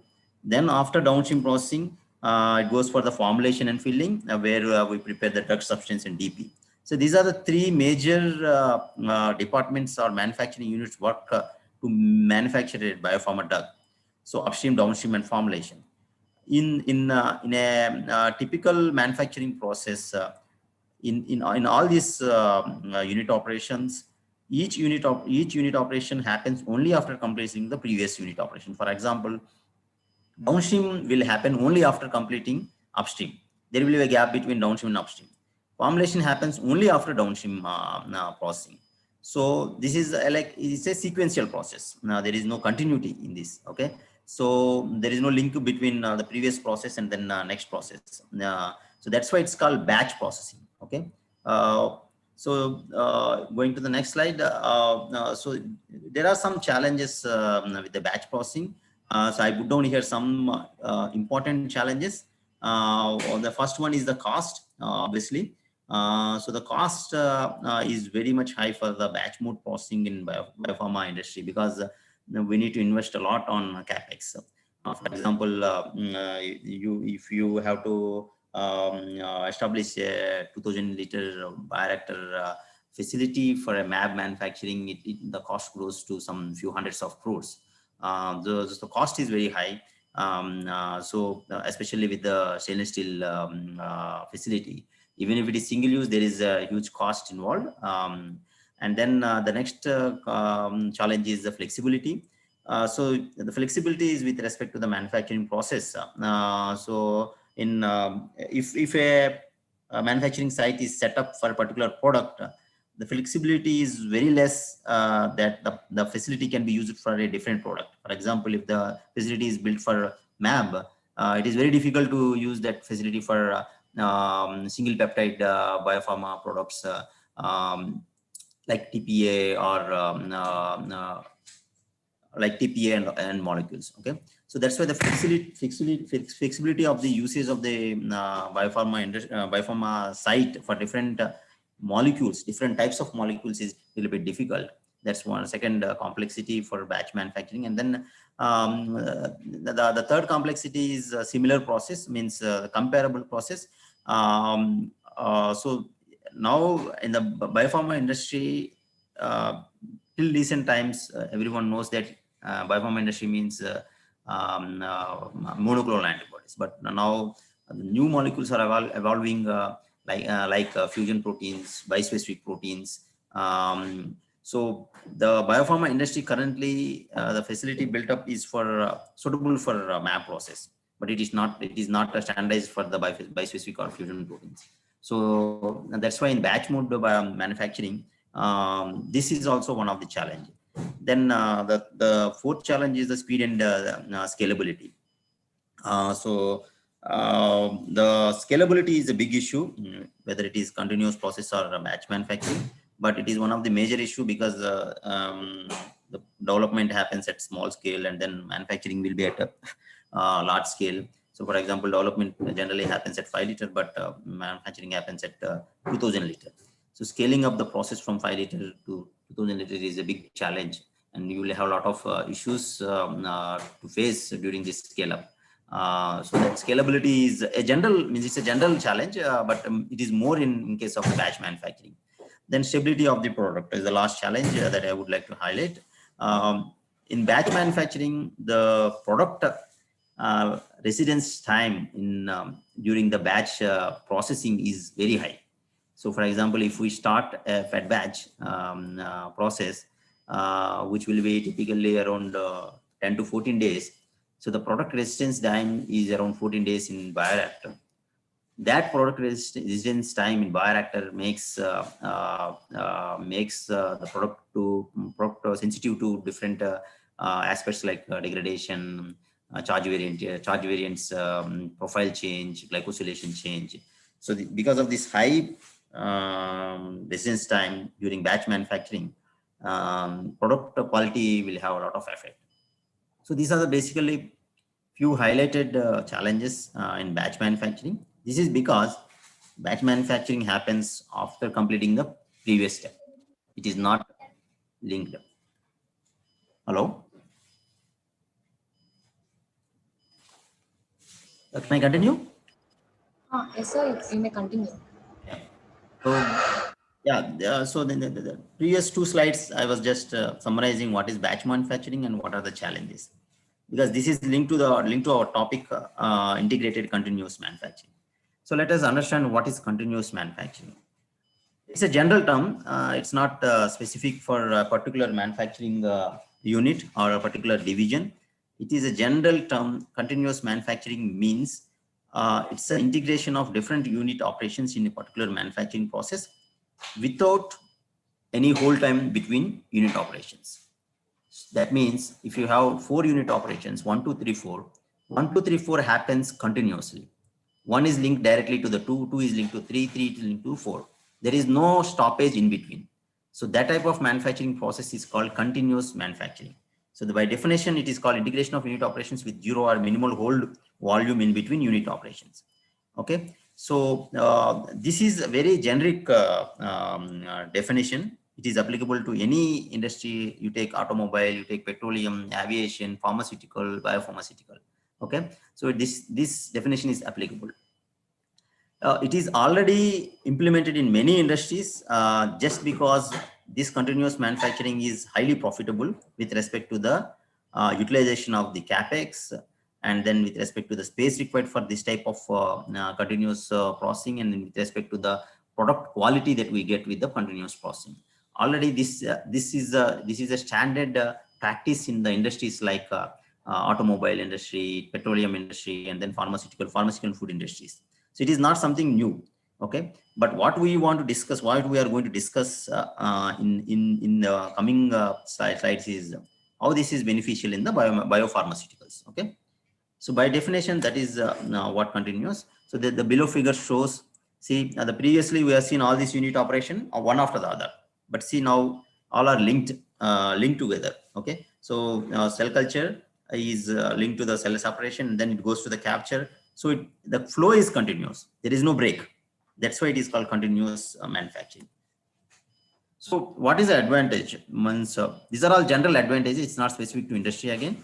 So the continuous manufacturing advantages are you will have a consistent product quality. You will have a sustenance in your process, so you'll get the consistent product quality, and you will have very low equipment required with respect to the size. So, for example, if my current manufacturing site of batch mode manufacturing is 2000 liter, in the continuous it will be only 500 liter. So that's an example. Then the volumetric productivity increases in continuous manufacturing dramatically. So, for example, if you are getting 2 grams per liter, sorry, it's not the right example, but if you are getting, say, for example, 5 grams per batch in batch manufacturing, you will get around 50 grams per batch in continuous manufacturing. That's the advantage of high productivity. Okay. And then process flow is very, very clean. It continues. There won't be any breaks in between. Okay. And then you will have overall low process cycle time. And all this put together, you will have very less capital investment. Okay. Your capex investment will be very less. So that's with respect to the financial terms of the process. So these are the list of the advantages that that are there for continuous manufacturing. So this continuous manufacturing, as I was telling, it is not new. It is very old, and almost 40-50 years old, and then all the core manufacturing units are already implemented. Now it is of interest in biopharmaceuticals because of the below advantages. Okay, in biologics it is also of interest because we have a lot of cost advantage, we have a lot of time advantage, and we have a lot of productivity also. So that's why this is becoming a buzzing area in the biopharmaceutical industry. So going to, so continuous, as I was mentioning, there are three main unit operations in biopharma industry: upstream, downstream, and analytics. So in the coming up slides, I will focus more on upstream continuous manufacturing. Okay. So because if we have to discuss all the three unit operations, it will take more than 4 or 5 hours, because each unit operation, continuous manufacturing, is very completely different. The way it was executed is different. So that's why we'll focus more on, with the limited time that we have, we will focus more on the continuous upstream process. So if you see upstream process, there are 3 steps again. There will be a media preparation step. There will be batch actual cell growth, fed batch step, and there will be harvest. Typically in batch manufacturing, these 3 will be separated. You will prepare media. After media preparation, you will start fed batch. After fed batch is completed, you will start the harvest. But in continuous manufacturing, these 3 steps are done together. Means there won't be any gap. Media will prepare, it will continue to go in bioreactor, and then it will continue to go in harvest. Okay. So when we talk about the integration, we are integrating these 3 steps: media preparation, perfusion, fed batch, perfusion, cell culture, and then harvest. These 3 steps are integrated in continuous manufacturing for upstream. Okay. This is also not that much new. It was there for the last 25 years in biopharma industry, but it was not that much established. There were a lot of issues. There are a lot of challenges in implementing this continuous manufacturing in biopharma industry. But with the recent technologies like single-use technology, ATF technology, now continuous manufacturing became a little bit easy to implement. It is easy to scale up. It is easy to execute. Okay, so that's why continuous manufacturing becoming a new and advanced technology in biopharma industry. Okay. So going to the next slide. In upstream specifically, if you compare the continuous manufacturing, so continuous upstream process is nothing but perfusion. Why it is called perfusion, I will explain you in the next slides.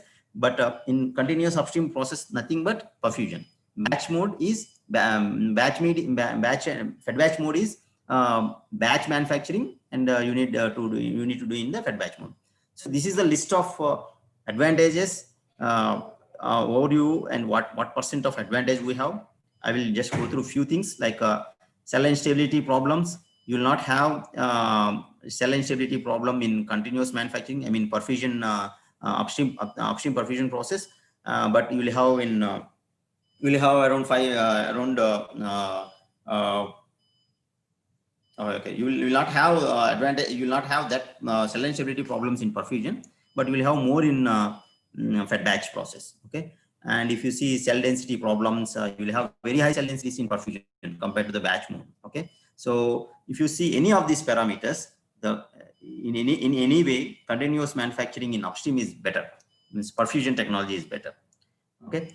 So then let us understand. So as I was telling you, perfusion technology in upstream process is nothing but continuous manufacturing in upstream. So let us understand what is perfusion technology. Okay. Perfusion technology is nothing but upstream continuous bioprocessing. And as I was telling, it was there for a long time, but it is not well established, but now it is established. That's why people are talking more about this.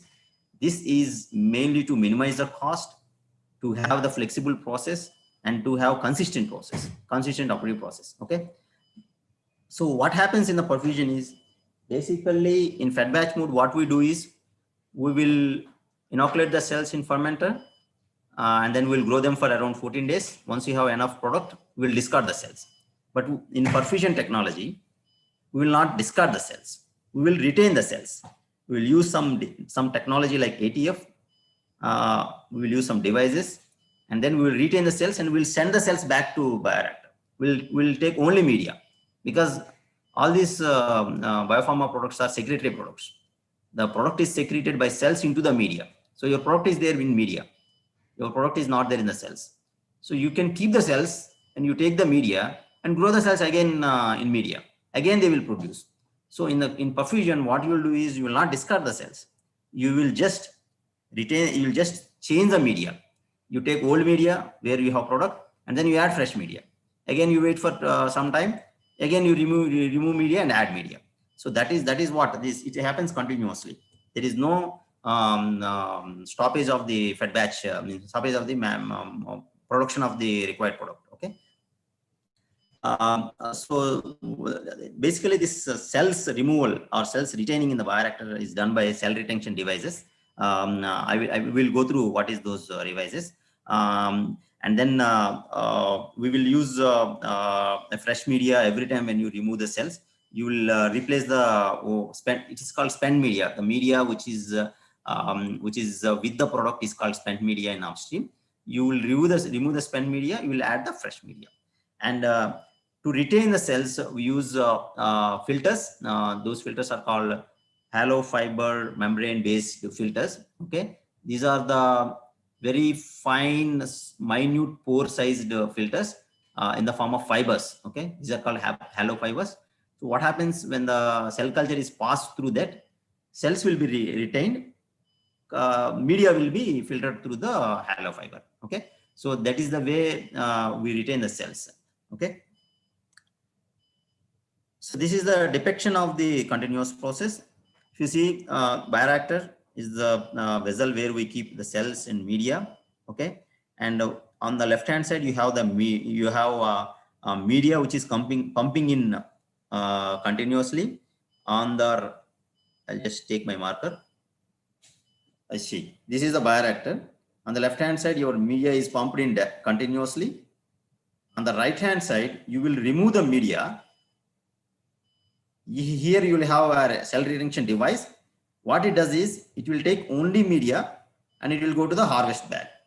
But the remaining cells, dotted line, remaining cells will go back to the bioreactor. So the continuous process here is pumping in media, removing media, okay, and then retaining the cells. So the media that is, I was saying that spent media, that will be collected in harvest bag. And this will go for the purification to separate your product from the media. Okay. So this is a continuous process. There is no stoppage in this. Okay. Now here I put some advantages, some trends to show the advantages between continuous and then fed batch. Okay. See, for example, if you see the viable cell count, if you compare viable cell count between continuous and perfusion mode of manufacturing, you see Yes, here. sir. Hello. Hello. Hello, sir. Yeah, tell me. Hello. Can you hear? Hello, sir. Hello. Am I audible to you? Yeah. You are audible to me. Hello. Hello.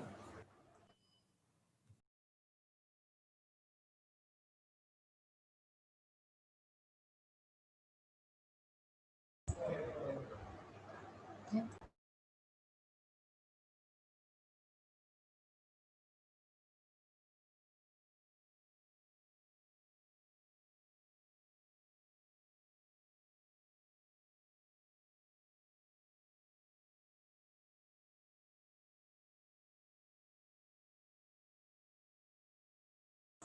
Hello, sir.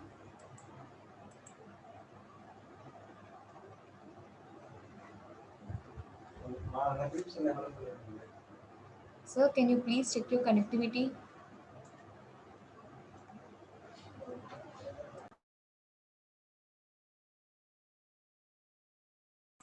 Sir, your voice is not audible. Please make sure it is audible.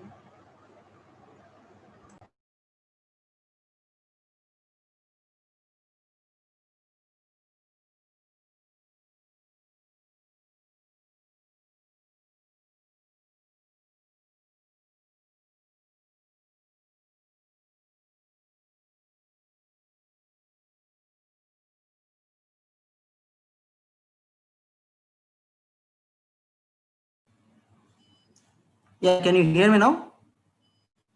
Hello? Hello?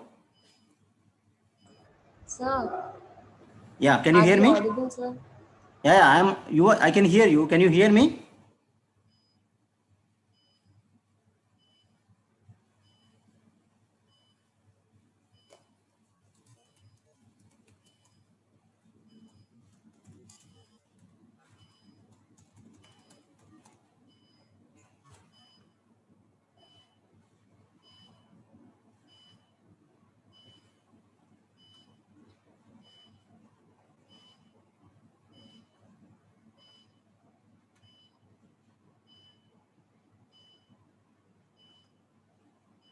Hello, can you hear me now? Hello? Yes, sir. You can hear me now? Sir, Yeah, I will share my screen again. yes, sir. Yeah, okay. Okay, sir. Yeah. It's visible, sir.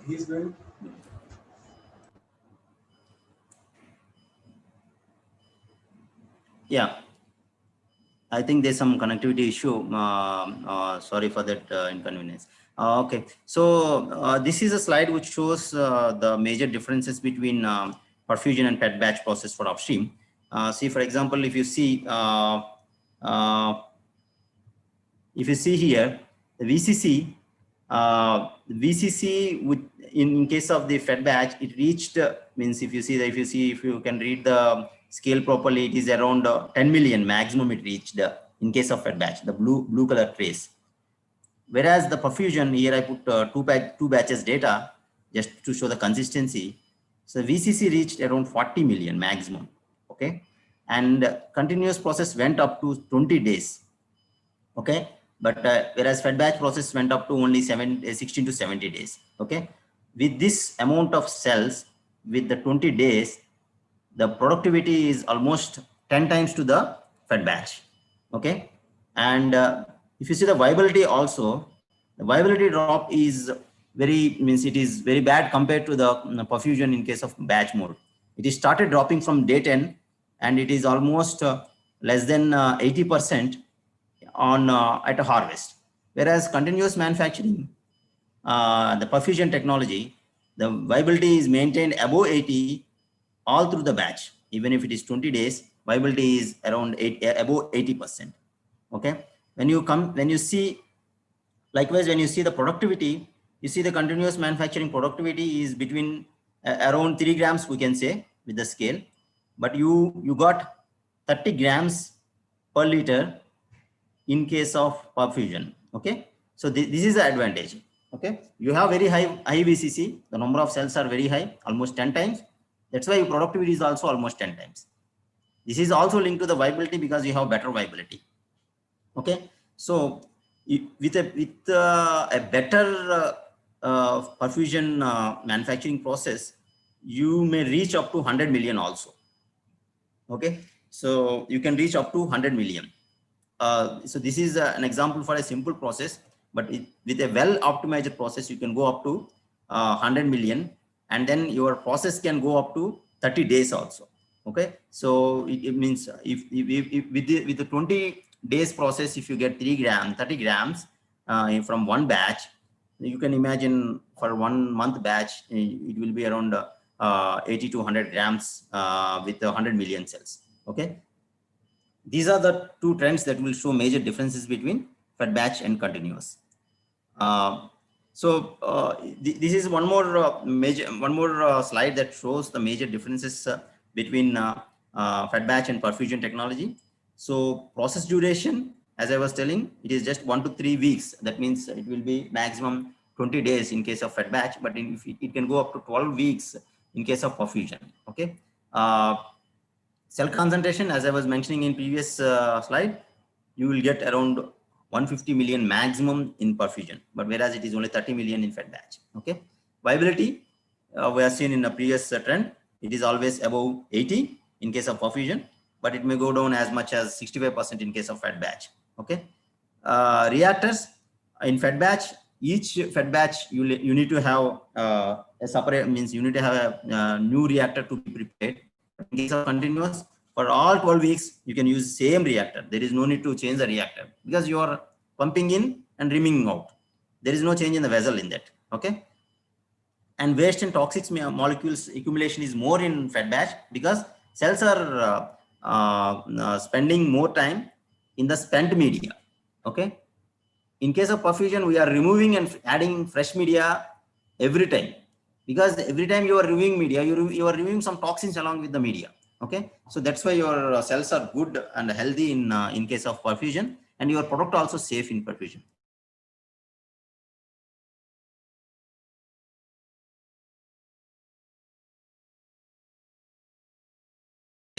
But perfusion, you can do what? You can do harvest each day. You can do harvest daily.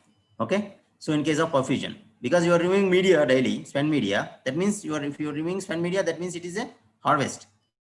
At residence time, as I was telling, it is high in fed batch but low in perfusion. Okay, and disposable reactor, it is used in both cases. It is not limited to perfusion or fed batch. And then contamination risk. See, in case of fed batch, if you have to do a batch, you have to clean the bioreactor, you have to freshly add media, add inoculum, and then you have to prepare the every time for each batch you have to prepare bioreactor. But in case of perfusion, once you start, you can use the same bioreactor up to 3 months, up to 12 weeks. That means the contamination risk is moderate. We can't say it is low because there is a lot of handling involved in perfusion. So it is moderate in case of this. Okay. So you see the final one is very important. If you want to do fed batch, you have to use around 10 kL to 5 kL to 10 kL bioreactors. But in case of perfusion, with 200 to 500 liter vessel, you can get as much as what you are getting in 5 kL to 10 kL bioreactor from fed batch. Okay. So these are some differences between perfusion. I'll just show you some schematics, schematics how the perfusion happens. So this is the overall perfusion picture. You have bioreactor here. This is the perfusion device, and this is your harvest vessel. So your media flows through device, and cells goes back to the bioreactor, but your spent media goes into the collection vessel. Okay. So what is this device? This is the device. It's like a filter. Okay. This is having 2 ports majorly. 1 port for the harvest, nothing but this port, and one port for cell suspension, retention. Okay. That means this port. Okay. And there is a port for vacuum pump connection and then air connection. And what is there in this is nothing but this hollow fiber filter. Okay. This is the device that retains your cells and filters only media. Okay. This is the hollow fiber filter. Okay. So now if you see the vertical section of hollow fiber filter, so this is how hollow fiber filter looks like. You will have thousands of hollow fibers like this vertically, and then below that there is a diaphragm pump. Okay, this is just simple structure. It looks like a very simple, but you will have thousands of hollow fibers inside this filter. Okay, now what happens is when you transfer media into this hollow fiber filter, this diaphragm, sorry, not transfer, when you apply vacuum in the diaphragm, this vacuum pulls the media from the this way. It is bioreactor is connected. Please understand that this way bioreactor is connected. And you apply the vacuum, media passes through the hollow fibers. Okay. Now see, media has come. Okay. When you apply, media will come. Then once the media is filled, this diaphragm will be closed. Earlier it is open. If you see here, it is open. Now this diaphragm is closed as the filter is completely filled with media. Now then you have to pressurize now you remove the vacuum pump, you connect the compressed air.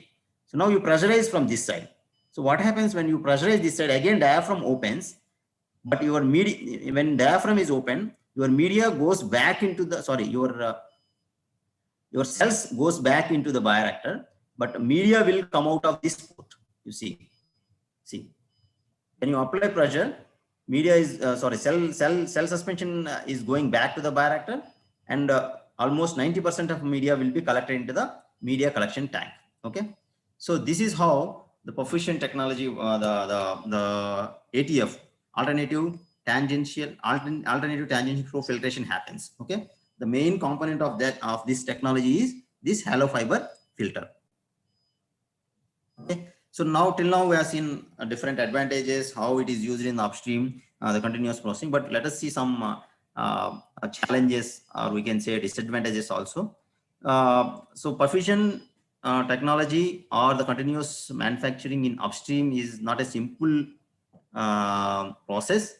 It is a little bit complex compared to the fed batch. Okay, and this complexity is mainly because of the medium that we have to add daily. So when you have 30 million cells, the medium composition is different. But when you have 100 million cells, medium composition should be different.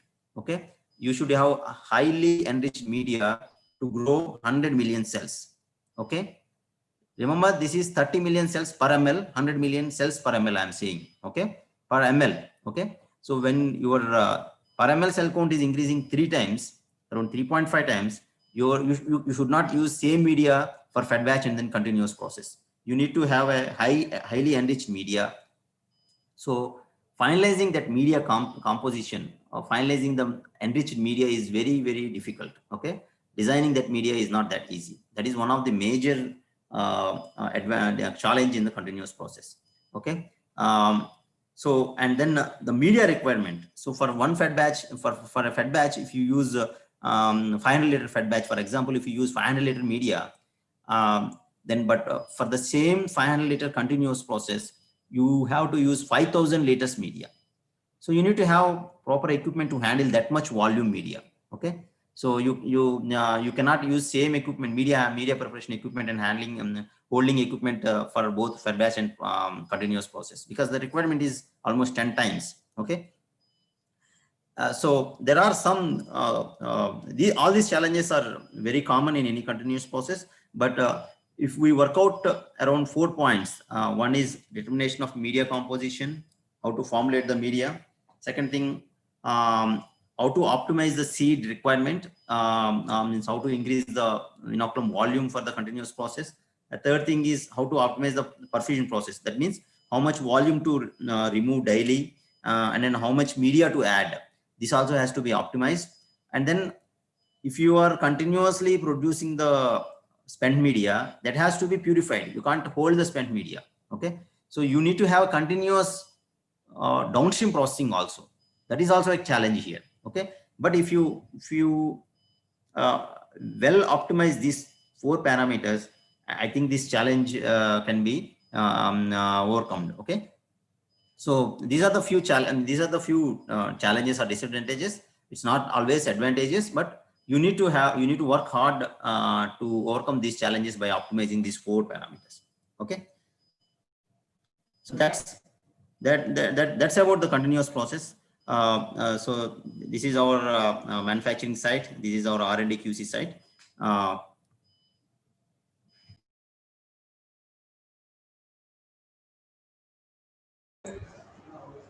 Thank you, sir, for your informative session. Participants having doubts regarding the topic are permitted to ask.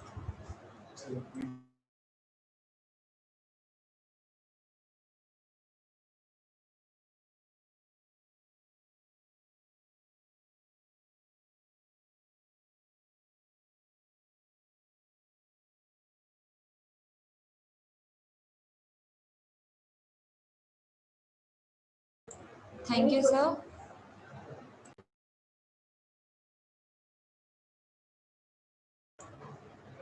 I request next participants to start their topic.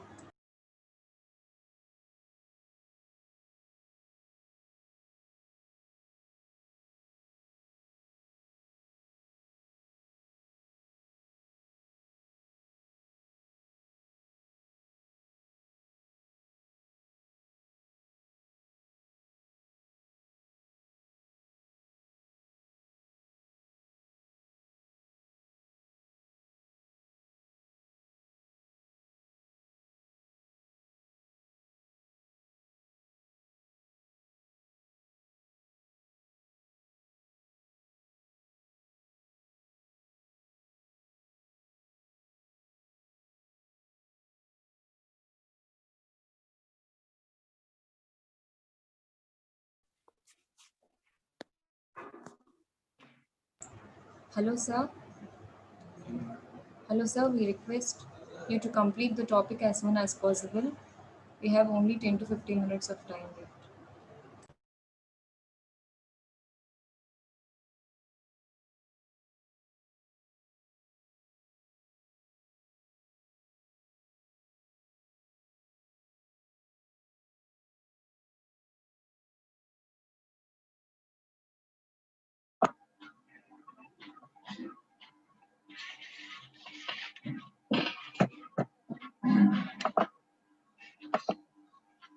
So,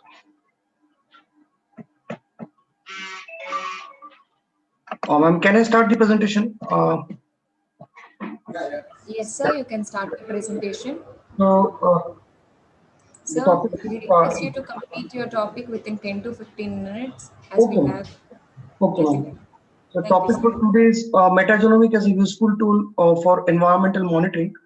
So, I'm excited to get an opportunity to talk today. Thanks to Vignon University for providing an opportunity to speak in this conference. So, in limited time, I'll be discussing about the highlights of metagenomic as a useful tool in environmental monitoring. So, I'll be discussing on the concepts of and the technology related to the metagenomic technology. So basically, nature has its way of resolving the imbalance in the environment, and microorganisms are best tools of nature to eliminate the toxic pollutants. Now, there are certain kinds of process which helps in eliminating the pollutant by using the microbes, and those processes are based on bioremediation technique. So basically, metagenomic is a strategic approach which is used at the genomic level, and it is the best technique for upgradation to various kinds of bioremediation techniques on the contaminated sites of waters and soils, and the different sites where the pollution is being formed. So you can go for the we can think for the identification and screening of the metagenome from the pollutant environment. That is important in terms of the metagenomic study. So I will discuss towards the basic approach of genomics. So there are total number of prokaryotic cells on Earth is round about 4 to 6 into 10 to the power 30.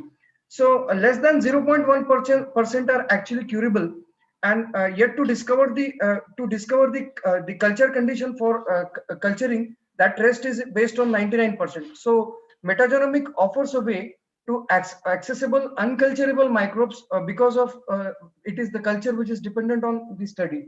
So there are certain methods which is based on sequence based or functional based metagenomics while when we are screening those microbes. So basically, bioremediation is considered to be the best way to neutralize the polluted environment, and uh, as far as this metagenomic is concerned, it is used to analyze the microbial community at genomic level. So in this, you can provide the microbial community in the view of the uncultured microbiota, and the microbial community are the potential alternative to eliminate the toxic contaminants from the environment. So there is an urgent need to find out a landscape with respect to the metagenomic bioremediations for the air, water, or any kind of soil contaminants, and it can refer to as a environmental genomics or ecogenomics from the community. So it can develop a sequence which is based on the functional metagenomic strategy to analyze the metagenome from the contaminated environment. So the metagenomic is derived from the community which is capable of degrading the contaminants and the toxins. So basically, the contaminated environmental sites is based on this strategy. You can have the microbial community, and then you can go for functional genes. So we are interested in finding out who all are the microbes which is present in the microbial diversity, and what type of functional genes what they are going to do, and what is the concentration in the contaminant in terms of the toxic chemical which is produced which is actually producing the harmful effect to the environment. So this uh, metagenomic in terms of bioremediation provides a best outcome with better degradation ratio. And in terms of degradation, normally we have different types of strains like fungi, archaea, eubacteria, and different types of microorganisms which is present in the environment. So basically, microbial strains and the metagenomic clones have been isolated from various sites like petroleum degradation sites, and they have ability to pool by using certain kinds of systems. So metagenomic is able to degrade up to 94% the chemicals like phenanthrene, anthracene. These are all the chemicals which is actually being degraded and at various levels, and the contamination level is being coming down. So as far as the extreme environment is concerned, we can see that in this slide, how does the environment being stored at the extreme, at the microbes being stored at that environment, and what type of microbial genomics which is associated with those extreme environment. That is very important to understand. So basically the bacterial strains or the metagenomic clones have higher capacity in terms of potential part in terms of bioremediations for the contaminated sites, or you can have certain kinds of the metals which on the contaminated sites of the sediment can also be removed by using this technique. So this is what the overall process. You can clone the DNA, and then after that you can go for the ligation and transformation to understand the structure of the DNA, to understand the genes and its functions when it is associated with the microbial part. So that is in terms of long-term exposure, you have to understand that the samples can be extracted and it can be compared by using certain kinds of techniques like the shotgun technique. Now, the goal or the general methodology which is based on this technique is based on nucleic acid extraction or certain enrichment techniques. You can have genome and gene enrichment technique. You can draw the metagenomic library and the transcriptome library as well as metagenomic sequencing. So the approach to the microbiology community is oriented rather than the individual microbes. So you can have the genomic analysis which is applied on the entire community of the microbes. So this was the term which is being coined by Dr. Jo Hansman in the year 1998 when she was studying a collective genome of the soil microflora, and she finds any microbial community which is called as microbiome. So in that she found that it is present in the soil guts and the other sites, and it will be quite useful due to the microbiome enrons, this enormous capacity it is present. So in this it involves certain kinds of nucleic acid sequences, and based on that sequence assembly you can go for either a sequence driven metagenomic study or a functional driven metagenomic study. So as far as the microbial strains from this bioremediation is concerned, if you do the degradation study, till 80 to 90% of the toxic constituent of the chemical which is forming the harm to the environment can be it can be reduced by in terms of the bioremediation and the biodegradation study of by using these microbes. So there are certain kinds of diversity, microbial diversity, which is associated with this technique, like alpha diversity. Now you can see that in this figure there is an alpha diversity which is shown for the petroleum oil contaminated sites. Now in this you can have the samples, and with these samples how does the level of contaminant into the site can be minimized by using this alpha diversity or this shotgun sequencing technique. So normally when I talk about this technique, it can be used to analyze the larger eukaryotes, and it can be a specific tool by using certain successful products like antibiotics, or you can understand certain metabolic pathway, and development of certain anti-cancer drug can also be can be done by this technique. So basically metagenomic actually continues to improve the human relationship with the environment. So there is an urgent need in the society for and an effort has to be given so that there will be a balance between the microbial ecology and the microbial genomics. So it's a new and exciting field with the help of molecular biology, and it grows into a standard technique for understanding the various biological diversity which is being associated with the environment. So metagenomic actually generates the knowledge of microbial interaction so that it can be harnessed to improve the health, and it will be a better chance to understand the long-term exposure of the microbial community in our sample. So the major scope of this metagenomics is to identify the new enzymes and certain kinds of antibiotics, or you can find the certain kinds of signaling pathways or metabolic pathways. So we can find even the protein families and the protein-protein interaction amongst the microbial species. So let us have the example of the microbe like Pseudomonas utida, which is associated with the sludge. And when we extract the DNA, we can understand the microbial diversity of the sample. So there are certain kinds of open sources in bioinformatics which is available as a framework, which includes the taxonomy and diversity for visualizing the 16S RNA database. So it can used to study certain exotic habitats, antibiotic resistance in the soil microbes, and improved bioinformatics will quicken analysis for the libraries profile. Now, you can look for certain kinds of discoveries in the tags with the momentum which is growing in the field. And there is a novel pathway will lead to the knowledge of non-culturable bacteria to culture this system. So that is the major application of metagenomics for controlling the environment. So with this, I complete my presentation. Thank you, everyone. Thank you, sir. Thank you, ma'am. And thank you, management people of Vignan University, for providing me an opportunity to speak on this topic. Thank you, sir. It was a great talk. Participants are requested to ask questions.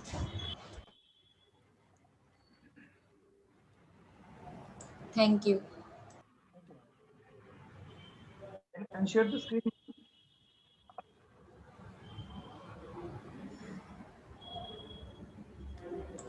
Now I request Dr. Senthil Kumar Rajgopal Rao, Faculty, Rayalaseema University, Department Biochemistry, to present his talk.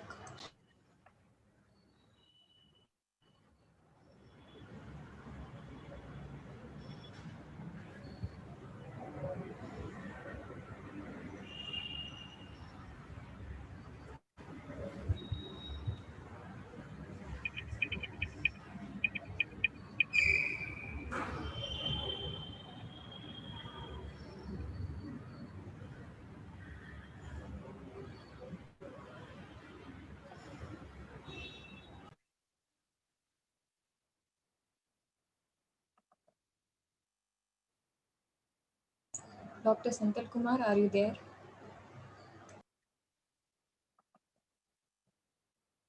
Can you please unmute yourself?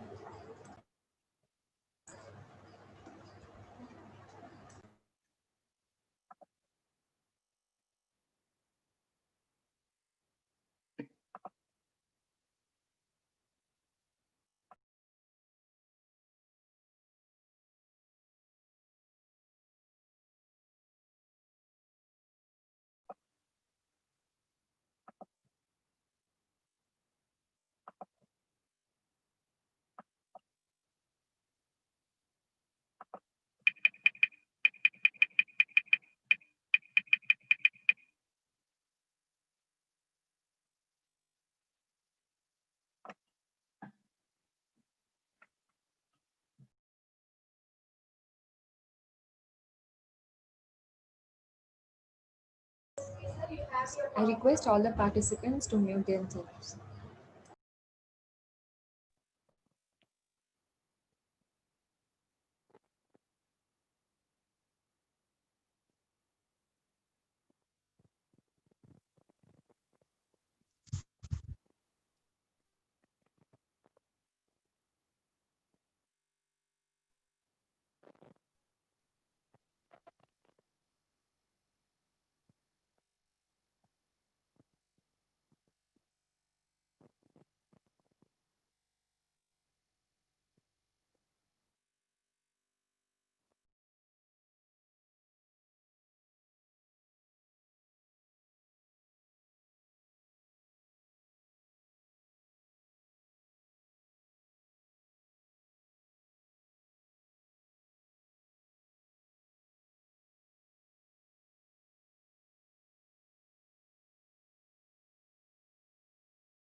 Dr. Senthil Kumar takes a few minutes of time. I request all the participants to wait.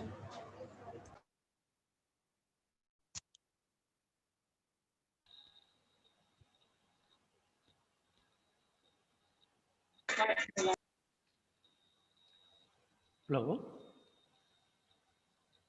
Hello, Madam, sir. Yes, sir. this is Dr. Sandil Kumar. Shall I share my Yes, sir. You're welcome to start the topic.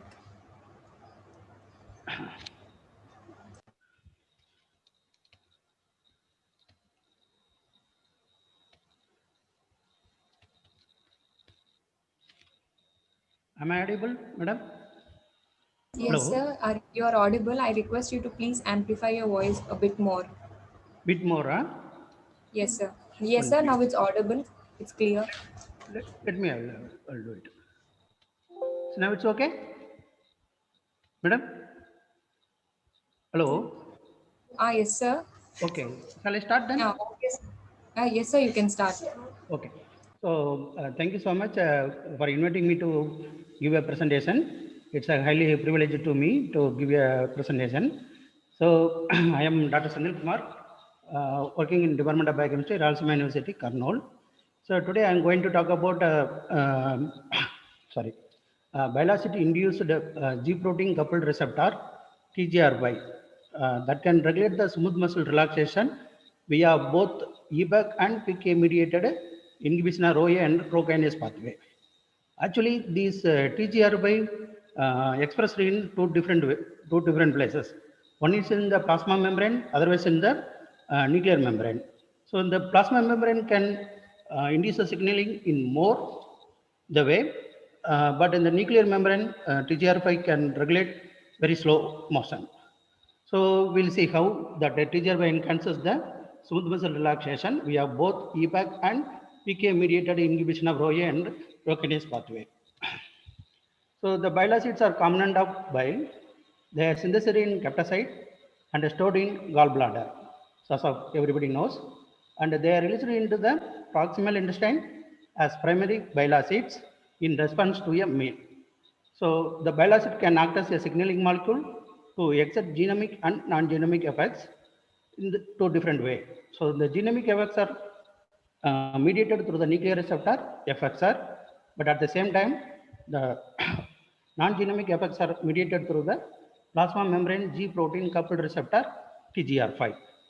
So in the GI tract, so from the mouth to rectum, the TGR5 receptor are expressed in endoendocrine cells, enteric nervous system, and smooth muscle cells. Especially these smooth muscle can located in, especially in the gastric, small intestine, and colon.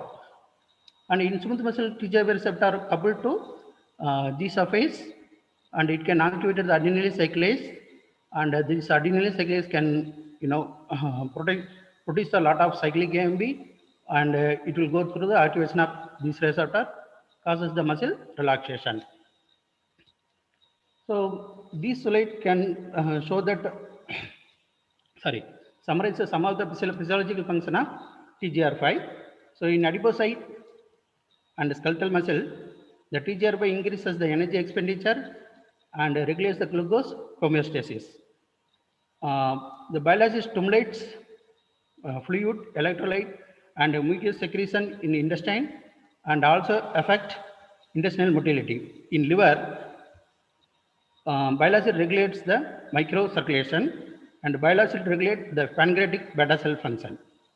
So that's why we want to know the physiological function of, or how this bile acid and the TGR5 can regulate the G protein coupled receptor signaling in smooth muscle relaxation. So therefore we aim to identify the mechanism involved in the smooth muscle relaxation mediated by TGR5. So, so this is the common mechanism of smooth muscle contraction. So smooth muscle contraction in response to contractile agonist carbachol is dependent on the increase in myosin lysin phosphorylase. The levels of myosin lysin phosphorylation are regulated by ROA and Rho kinase dependent pathways. So increasing kinase activity inhibits the phosphatase activity via the regulatory subunit MIPT1 and increases the myosin lysin phosphorylation that causes the muscle contraction.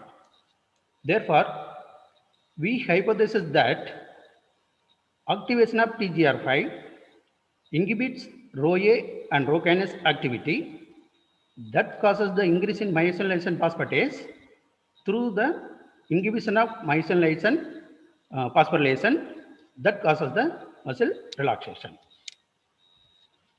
So therefore we use the gastric muscle cells from rabbit and mouse by sequential enzymatic digestion and increase in cyclic AMP levels in response to TGR by selective ligand olenolic acid was measured by radioimmunoassay. So here why I am using the why we are using the selective ligand means, so the TGR located in two different places. One is in the plasma membrane, other one is in the nuclear receptor. So the bile acids can act both plasma membrane as well as nuclear membrane. Therefore, we want to know the selective ligand can regulate only present in the plasma membrane TGF receptor. So therefore, we use the olenolic acid. So RhoA phosphorylation was measured in cells labeled with phosphorylation by immunokinase assay, and measured relaxation response to olenolic was measured as decrease in the carbachol induced contraction. So this slide shows that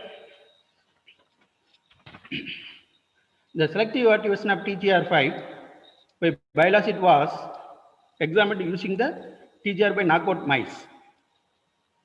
As shown here, OA causes the cyclic AMP production and increase in the cyclic AMP production and muscle relaxation in the wild type, not in the TGR by knockout mice. So this study demonstrated that the effect of olenolic acid are mediated via TGR5 only. Sorry.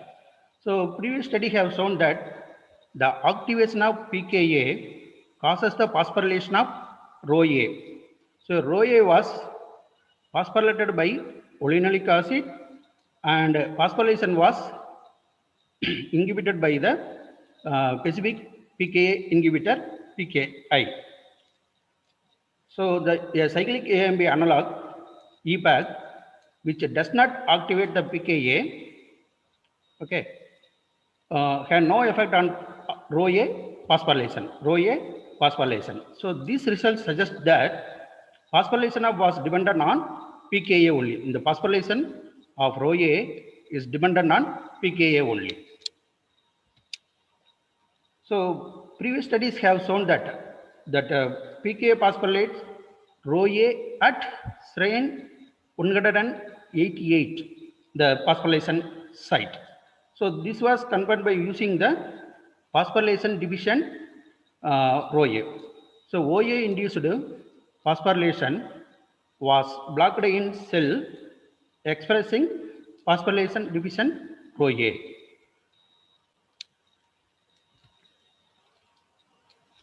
Sorry. So we then examined the effect of phosphorylation of RhoA on Rho kinase activity.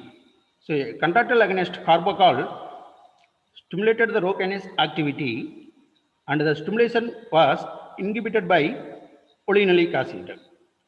So this inhibition was partly reversed by the selective pKa inhibitor.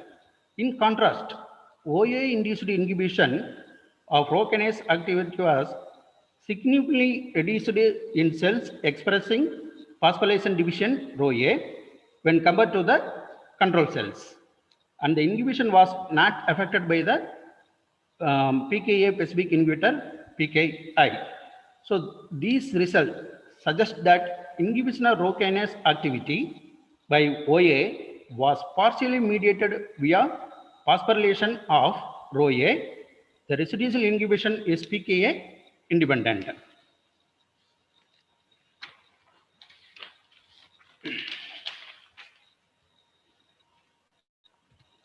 So a cyclic AMP analog which selectively activates EPAC but not pKa also inhibited carbachol stimulated Rho kinase activity. So the selective pKa inhibitor had no effect on the inhibition by EPAC ligand. So these results suggest that inhibition of Rho kinase activity by OA is mediated by both pKa dependent phosphorylation and pKa independent phosphorylation of EPAC. So this RAP1 is a downstream activator of EPAC.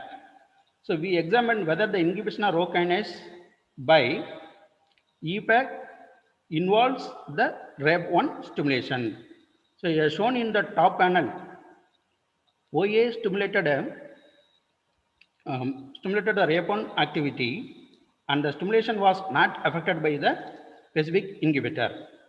So suppression of RAP1 here greatly reduced the OA-induced inhibition when compared to the control cell. The residual inhibition was completely reversed by the pKa inhibitor. So these results suggest that the inhibition of Rho kinase activity by OA also involved the pKa independent mechanism via EPAC and RAP1. So OA-induced muscle relaxation also appears to involve both pKa dependent and pKa independent mechanism. So relaxation by OA was partially inhibited by pKa, and the residual inhibition would be mediated by pKa independent mechanism via EPAC. So the selective EPAC ligand also caused a partial relaxation that was pKa independent. So we concluded that the activation of G surface coupled TGR5 receptor causes muscle relaxation in gastric smooth muscle, and the relaxation is mediated through inhibition of Rho A and Rho kinase pathway. Inhibition was mediated by both pKa dependent phosphorylation of Rho A at serine 188 position and pKa independent mechanism via EPAC stimulation of RAP1. So the inhibition of Rho kinase leads to stimulation of myosin lysine phosphatase and causes muscle relaxation. Thank you. Thank you, sir. Now I request participants to ask any doubts regarding the topic.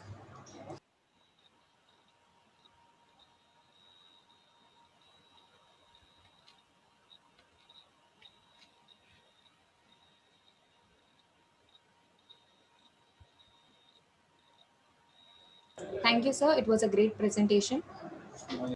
Thank you. Thank you. So, shall I stop sharing? Hello, madam. Yes, sir. Now I request Dr. Mohan Kumar, yes, faculty, St. Joseph's College, Food Science and Technology, to speak, to present the topic.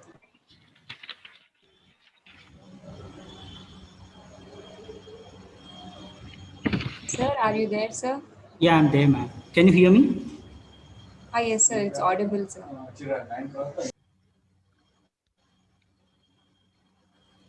Can you see my slides? Yes, sir. We can see your slides. Okay. Can I start? Please go ahead, sir. So, very good afternoon, everyone. I'm Dr. Mohan Kumar. So, firstly, I would like to thank Vigyan University for giving me this opportunity.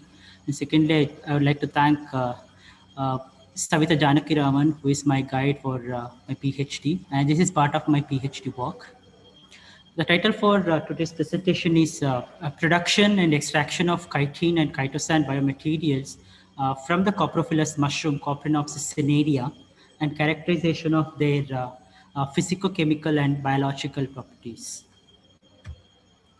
So as we all know that chitin and chitosan have great applicability in biomedical and biotechnological fields because of their non-toxic, biodegradable, and biocompatible nature, and also have a lot of antimicrobial and antioxidant properties.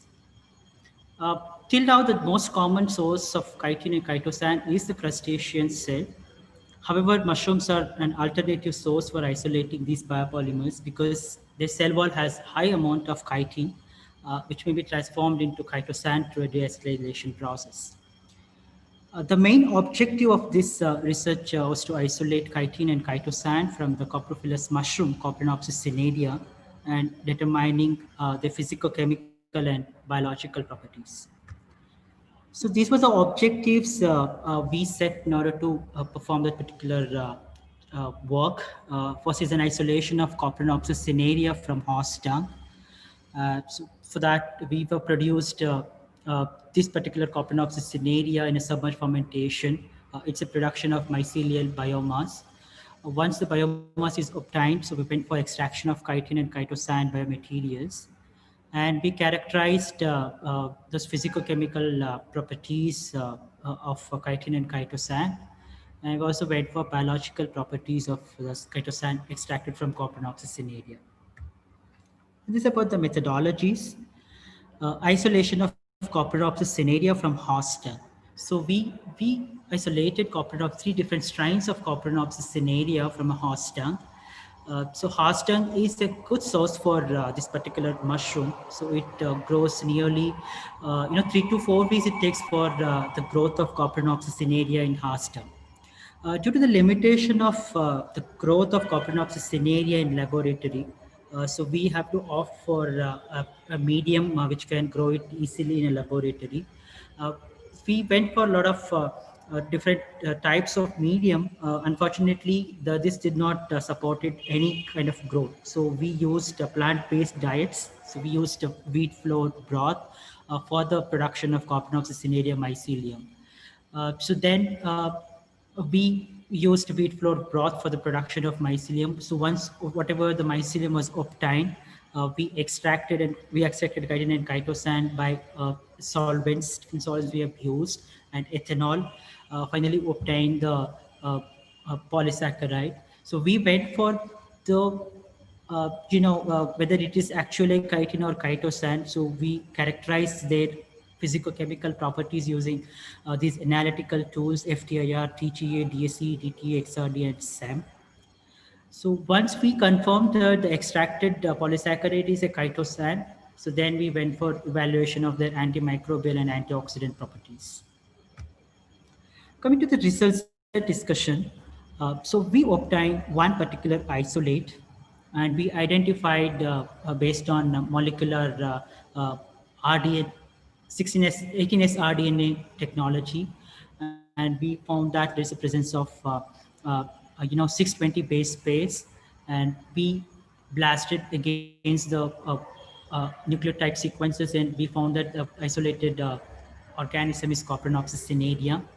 And this is the medium what we designed in our lab for the first time, where you can see even a growth of Coprinopsis cinerea fruiting bodies even on the Petri plate. And this is the broth we prepared. So it is the broth again from wheat flour broth and malt extract broth we prepared. Among these two mediums, so wheat flour broth has got more mycelial biomass. So we used for further experiments, we have used wheat flour broth for extraction of more biomass.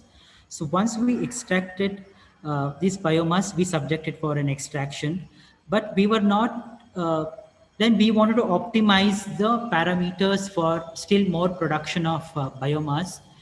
So we went for optimization of various parameters like carbon, nitrogen, and pH, temperature, and inoculum size and incubation period. And among which sucrose has showed very good growth, and nitrogen source in peptone has showed very good growth in pH 6 and 30 degrees centigrade, and inoculum size of 2%, and 10 days of incubation period has yielded more amount of biomass. This is one factor at a time method, and we were not satisfied, so we went for plaquette Bowman design. So it is response surface methodology. So we took 4 important parameters. So among these 12 experiments, we found these 4 important parameters are responsible for production of more biomass, which is pH, temperature, nitrogen, and carbon. And we found that the p-value is also is less than 0.0344. And So then this is a Pareto chart which is showed against different parameters, among which the temperature is showed more biomass production, and nitrogen also showed more biomass production, and pH and carbon source and incubation period, and among which the temperature and nitrogen pH are the major uh, uh, parameters we took for our next experiment, that is central composite design, and among which this is a combination of parameters we went for that, among which the pH is showed more activity, the combination of pH. And similarly, this Pareto chart talk about the 80% of yield obtained from just four important factors. So we took it that important factors we identified, and we calculated the optimized medium condition, and this is what is unoptimized medium condition, and is an optimized medium condition is very significant, p-value obtained 0.001. So then, which shows that, so almost there is an increase of nearly two folds of yield just by manipulating the parameters.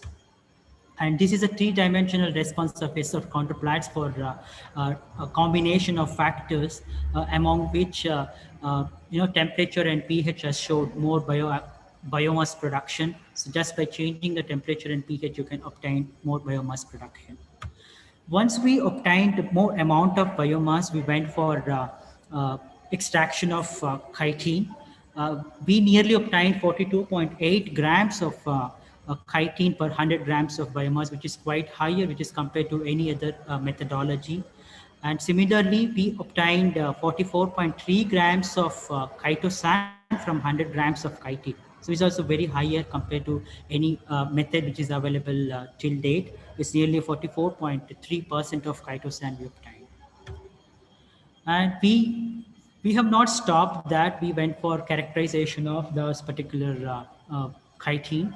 We went for FTIR, it's a Fourier transform infrared spectroscopy. In this, we found that the presence of amide group, also the presence of amide CO group, and is presence of hydroxyl groups. So this amide group is responsible for the chitin. This is structure for a chitin. And we wanted to check the thermostability of the particular chitin obtained from Coprinopsis cinerea. We went for thermogravimetric analysis and differential scanning, colorimetry, and different thermal analysis. We found it is more stable. So what you can see in this particular image is that, so even after eating up to 250 degrees centigrade, so just there is a loss of 17% of chitin, so which means 83% is still remained even at 100, around 250 degrees centigrade, and nearly around 40 degrees centigrade where you can see a loss of only 63, still it is retained 33. So this gives, this information gives us that it is a very good thermostable in nature. And we wanted to have, are there any crystallinity of the particular chitosan obtained? We went for X-ray diffraction studies. So we obtained, and it shows that 19.6 degree and 28.3, which is good for particular chitin characterization. And chitosan, similarly, after the extraction of chitosan, went for FTIR analysis. We found the presence of amide group and NHCO acetyl group. This is the FTIR of chitosan. And we went for thermogravimetric analysis. Similarly, it also has showed more thermostable compared to any other chitosan obtained from any other sources. And it has a crystallinity structure where you can see a presence of crystallinity is a nanofiber kind of structure. So this particular nanofiber structure has helped in the packaging material. So then we went for, so this information shows that it has a good nanofiber structure. So then we have not stopped to the physical chemical characterization, went for biological activity, went for antibacterial activity. We used 6 different bacteria as escape pathogens. So and initially we have tested with the different antibiotics. It's found that it is resistant to multi-drugs. More than 3 antibiotics it was resistant. So this organism we took for our study. And we found Staphylococcus aureus is more susceptible to the chitosan extracted from Coprinopsis cinerea. And next to that, we have an E. coli and Enterococcus cloaceae. So this is a antimicrobial activity. You can see it is a Kirby-Boyer method of antimicrobial susceptibility test. And this is the MIC, we determined the minimum inhibitory concentration. We found it was ranging between 3.12 to 6.25, which is quite high, which is quite holds good for any other antibiotics that are available in the market. And we lastly went for antioxidant studies. It has shown that it has good free radical scavenging activity, found DPPH activity, and similarly it also has reducing power activity. Compared to the commercially available antioxidants like ascorbic acid and butylated, it has shown some good inhibition. So we can say that this can act as an antioxidant product. To summarize the entire work, so we isolated chitin and chitosan by materials from the mycelium of Coprinopsis cinerea. The crystallinity index was found to be 57.48% and 51.35% respectively. It also has nanofibers on the surface based on some imaging. And the thermostability is very high. It is 378 degrees centigrade for chitin and 380 degrees centigrade for chitosan. And deacetylation was found to be 80.28%. So this determines this can able to dissolve in water medium. And antibacterial activity we tested against escape pathogens, found good antibacterial activity, and MIC and MSC was ranging between 1.56 to 3.12 mg, 3.1 to 6 mg respectively. Therefore, we can conclude that the chitosan obtained from Coprinopsis cinerea also showed potent antioxidant properties. In future, the chitin and chitosan extracted from Coprinopsis cinerea can be used as a promising biomaterials for various biomedical applications. So these are the bibliography used throughout my research. Thank you all.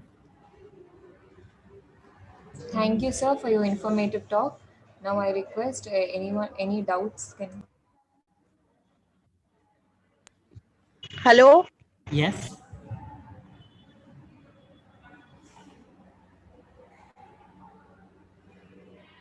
Yes, ma'am. You can ask your doubts. Yes, ma'am. You can ask your doubts. Hello.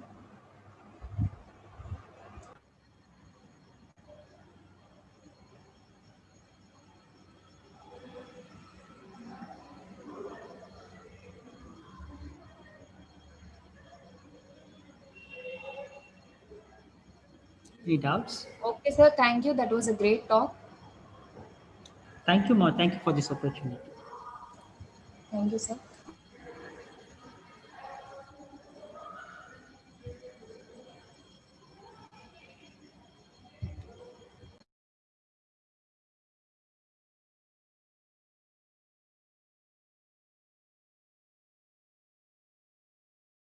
Now I request Soni Chirag, student, College of Basic Science and Humanities from Department Biotechnology, to present his talk.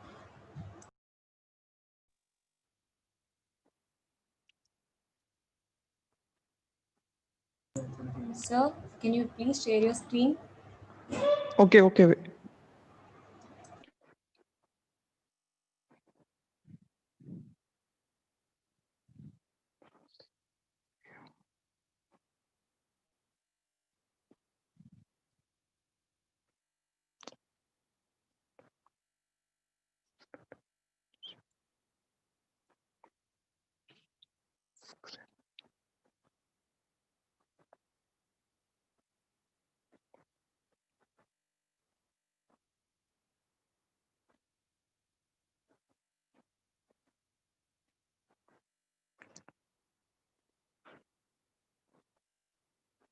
Hello. Yes, sir, you can continue. Okay. Thank you so much, Vignan University, for giving opportunity to provide my work. Myself, Chirag Soni. I am pursuing my master's degree in at Basic College of Basic Science and Humanities, Sadak Rusanagar, Dantewada Agriculture University, SK Nagar. Today I am giving my presentation on screening, characterization, and molecular docking studies of cellulase enzyme from termite gut bacteria. So first, basically, what the introduction is The enzymatic degradation of cellulose is a critical step in biological conversion of plant biomass into an abundant renewable energy source. Ce- Cellulase is a multi-complex enzyme of endoglucanase, cellobiohydrolase, and beta-glucosidase enzyme.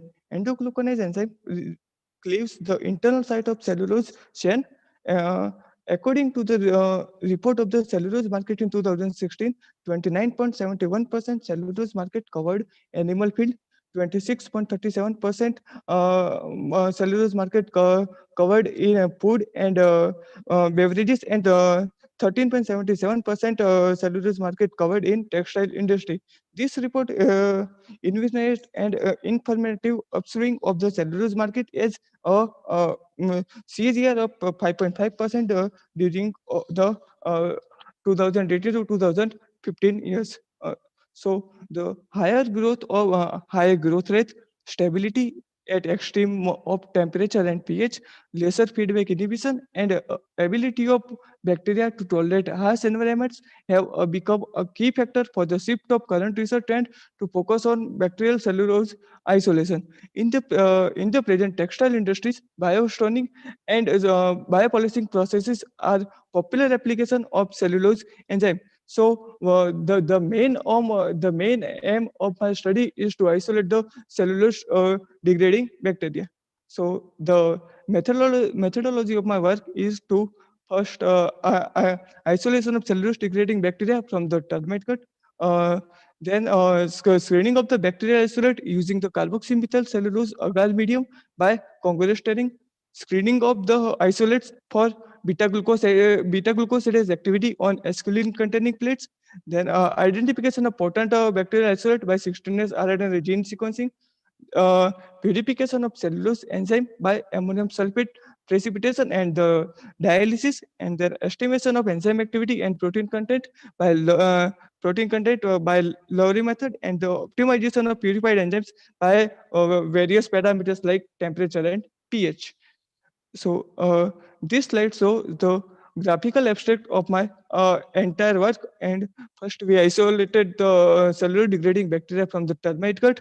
Then we screened the isolates by using the congruent staining. Then the potent culture then the potent culture sent to for the gene sequencing, and we isolate the Pentoia stewardii organism, and then further purification of enzyme was done by the ammonium sulfate precipitation and followed by the dialysis process, and then we optimized the purified cellulose enzyme by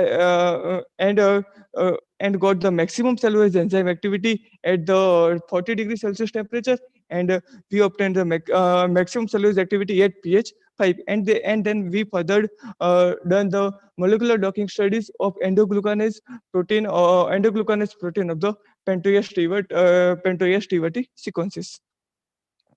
So we isolated the cellulose degrading bacteria from the termite, and we collected a termite sample from the 12 different geographical locations around the Dantewada and the Disa city. And this list shows the list of the different geographical location and its coordinates. The also the same slide showing the remaining location coordinates. And in the preliminary screening data, we obtained 54 bacterial isolates, and after the secondary and we screened all the bacteria. We screened all the isolates by congruous staining, and we got positive 32 isolates. And in the further secondary screening, uh, the highest total 9 isolates were showing the highest cellulosic activity, highest cellulolytic index, which we further screened in the submerged condition, and we got the highest cellulose activity by the only one culture, and we sequenced it, and the species is the Pentoia stewardii. And this slide shows the different colony characteristic of the all 32 isolates, and the seventh number is the isolate which we showing the maximum cellulose activity. and the size, shape, elevation, texture, pigment, opacity, and the margins, all characteristics are displayed here. And okay. So in this slide, where the second number figure shows the growth of the potent cellular potent culture on the nutrient aggregates, and then the third number slide, the third number slide shows the uh, zone of the clearance on the CM Chegar plates, and fourth number figure shows the beta glucose activity on the escalating agar plate. This black color zone shows the positive response of the beta glucose activity, and the fifth number shows the KO test, and the thread-like structure shows the bacteria was the gram negative bacteria, and this gram staining also shows the pink bacteria. Hello. Hello. Hello? Yes. Hello, ma'am. Hello? Hello. Hello, sir. You can continue. Hello, sir. You can Hello. continue. Oh, okay. Okay. Thank you, ma'am. Okay. So further, we did the uh, we this slide shows the morphological, cultural, and the biochemical result of the potent isolate, and this shows that the bacteria was the gram negative, and it shows the it is the motile, and the positive response in the cell stunning, and the further all biochemical tests were done. And this slide shows the report of the partial gene sequencing of the potent bacterial culture, and the gene accessor number was also displayed here, and the taxonomic classification data are. Hello. Hello, sir. Yes, sir. You're audible. Okay. Okay. Symposium. Mute చేసి Shall I continue? Sir, you may continue the topic, sir. It's clear and Okay, sir. audible. Okay. Okay. Thank you. Okay. Uh, so we did so we checked the incubation effect of the potent isolate on the enzyme activity, and we obtained the maximum activity of cellulose enzyme at the day 4 at the incubation period of the day 4. Okay. So we after that we did the purification of cellulose enzyme by the ammonium sulfate and the dialysis membrane, and then we tested the and we optimized the different parameters, and we obtained the highest pH at highest pH 5.0 at in the maximum cellulose activity, and we obtained the and we obtained a maximum cellulose activity at the 40 degree Celsius temperature. So, and the further we did the homology modeling and molecular studies. So this is the workflow of homology modeling. First, we retrieved the sequence of the Pentoyas TVT from the NCBI database. Then we did the multiple sequence alignment by cluster omega tool. Then we modeled the endoglucanase protein by using Raptor X, Robeta, iTaser, Fire2, Pierre Rosetta, and Swiss model, because no any available protein structure in the protein data bank of the endoglucanase protein of Pentoyas TVT. So we refined all the structures by using Galaxy Refine tool. Then we modeled then the structure was validated by erect, mol probability, verify 3D, prosa, and the Cumin scores respectively. And the physiochemical properties and the secondary structure prediction and its properties are also were also checked by the plot parameter, PSI period, and the SOPMA tool. Then the superimposition of the model to structure with the available protein structure is also done in the study.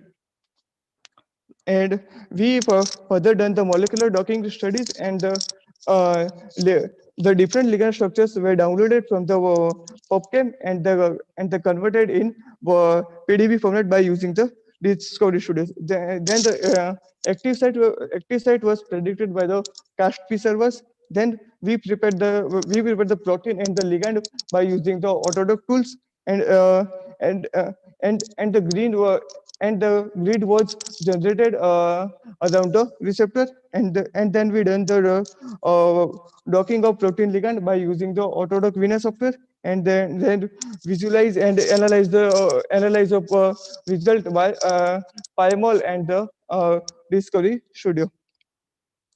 Okay. So this table shows the validation of the endoglucanase protein by using the different servers, and the Robota created protein server was proved the best among the all the servers, and so the maximum score in all of the servers. And it shows the 99.1% favored region and 100% allowed region, and no any amino acid are in the outline region. Okay, and we predicted the physiochemical properties of protein by using the XYZ plot param tool, and it shows the protein as a stable. And we predicted the secondary structure by using the PSI period and its property, and it shows 133 number of residues are as a alpha helix, 41 number of residues are as a strands, 143 number of residues are as a coli, and 19 residues are as a beta turn in the structure. And this slide shows the Ramachandran plot analysis of Robota created Robota model protein structure, and it shows 99.1% favored region and no any amino acid are in the outline region. And this slide shows the left side shows the model of protein, and the right side shows the superimpose of model structure with the available protein structure 5C ZL in the RCSB. And we predicted the ligand binding site in the endoglucanase protein by CAST-P servers, and it shows the different Sir, are you amino there, sir? acids. Yes, Mr. Chirag, are you yes, there? yes.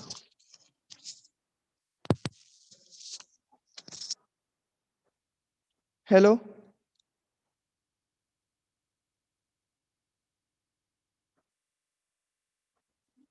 Hello. Yes, sir. Now it's audible. You may continue. Okay, okay.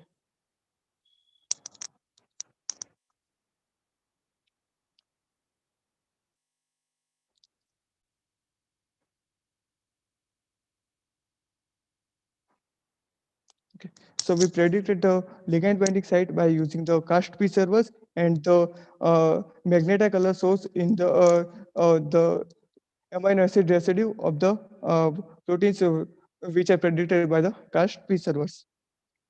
And then we did the docking. This table shows the docking affinity of different ligands with endoglucanase protein, and we got the maximum activity. We got the maximum docking affinity in the PNPG substrate as a docking affinity result shows that minus 8.6.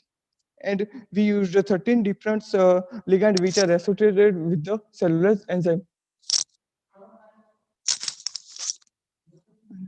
This slide shows the PNPG ligand fitted in the pocket region of endoglucanase protein structures, and the binding affinity. And the 2D and 3D interaction of PNPG is also showed and the key residue involved in the PNPG structure is the arginine 245, serine 111, aspartic acid 112, aspartic acid 106, tryptophan 94, and phenylalanine 165. This figure shows the dextrin ligand fitted in the endoglucanase protein, and so the binding affinity scores minus 8.2. And then the beta 1,3 glucon ligand, cellotrioside ligands, salicin ligands, cellobiose ligands, maltose ligand, cellotetraose ligand, lamina ribose ligand, cellulose ligand, glucose ligand, beta glucosidase ligands. CMC ligand shows the lowest binding affinity score minus 5.5 kilojoule per mole. And this slide shows the 3D protein interaction of the various ligands with the amino acid involved in the endoglucanase protein. Dextrin,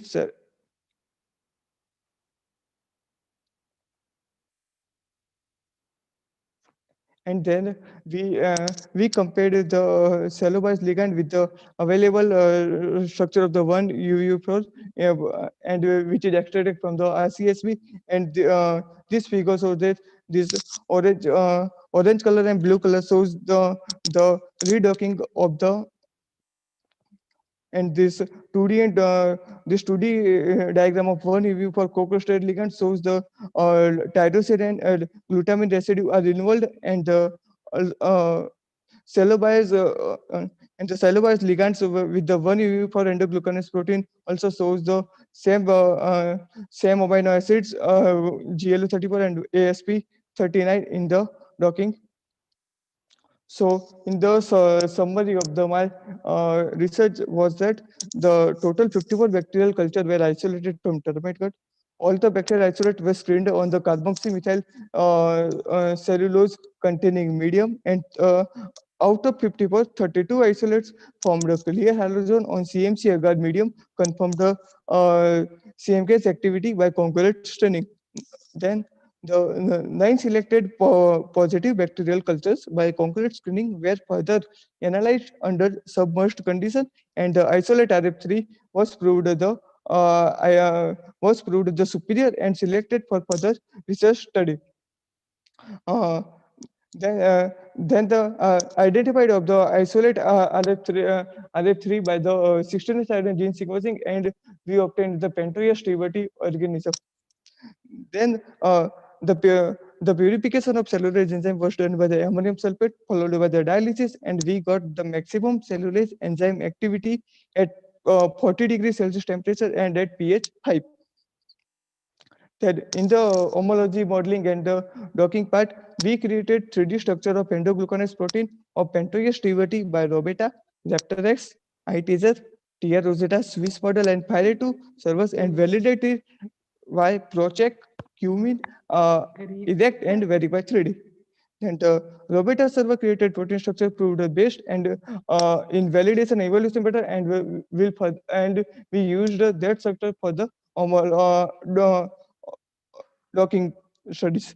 And the molecular locking of modeled endoglucanase with various ligands: PNPG, dextrin, beta-1,3-glucan, cellotrioside, salicin, cellobiose, maltose, cellotetraose, lamina ribose, cellulose, glucose, beta-D-glucopyroxidase, and the carboxymethyl cellulose were done by the autodoquina, and the binding from the result of the molecular docking of modeled endoglucanase with ligands, the binding affinity of endoglucanase ENG, PNP, ENG shows the endoglucanase PNPG, and the different scores were predicted, and the PNPG substrate shows the maximum binding affinity score minus 8.6 among all the substrate, and we further used for the endoglucanase, and the molecular dynamic simulation was further analyzed. Thank you. Thank you all. Thank you, sir. That was a very informative talk.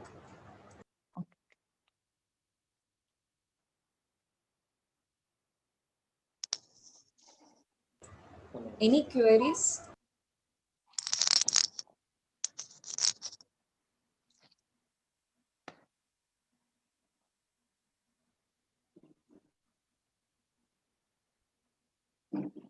Sir, there is a question for you. Can I read out, sir? Hello, sir. Yes, yes, yes. Sir, how do you determine the standard ligand of your choice? This question is from Shilpi Sarkar. And this question is from Shilpi Sarkar. Okay. We obtained the standard ligands with the we did the redocking of my we don't have any standard ligands, so we we downloaded the protein structure which already have the co-crystalline ligands called the cellulose, called the cellulose, and then we docked the cellulose structure with it, and they did the redocking and confirmed the redocking.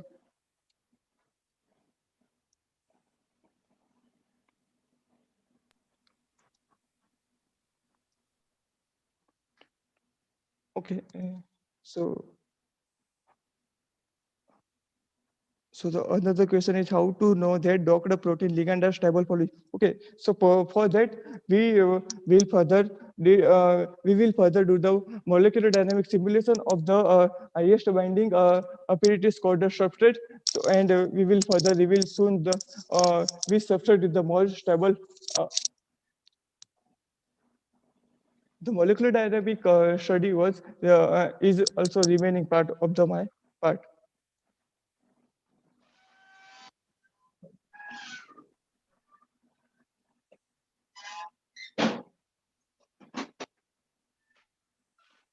Okay, sir, thank you. Now I request Okay, Dr. thank you so Ravikumar. much. Thank you, sir. Now I request Dr. Ravikumar, Samara University, Yes, madam. Chemical Engineering. Please present your topic. Please, sir, can you please present your topic? Hello. Am I audible? Hello, sir. Hello. Hello, sir. Madam. You're audible. Hello. Yes, sir, you're audible. You can speak now. Okay. Hello, sir. Are we audible to you? Yeah, audible, madam. Already given my PPTs. Already sent. Yes, sir. We are Can you going to check? present it now. Yeah, I am ready. Okay, sir.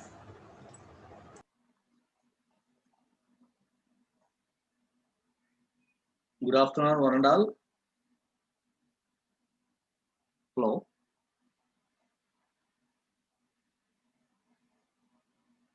Hello. Yes, sir. Yes, sir. Hello, Yeah, sir. are you sharing my PPT? Hello. Yes, sir. Yes, sir. We are going to share it. Yeah.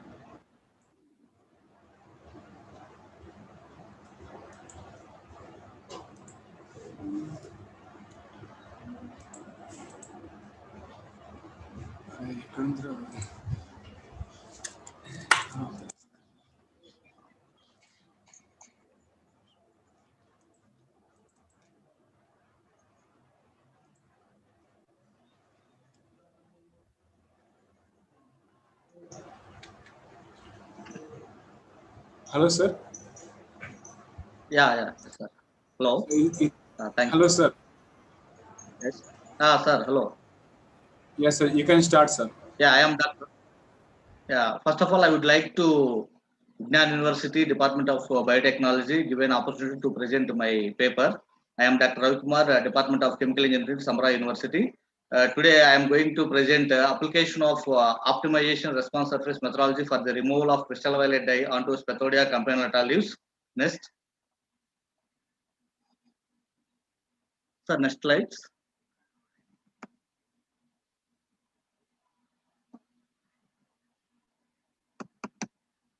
Hello.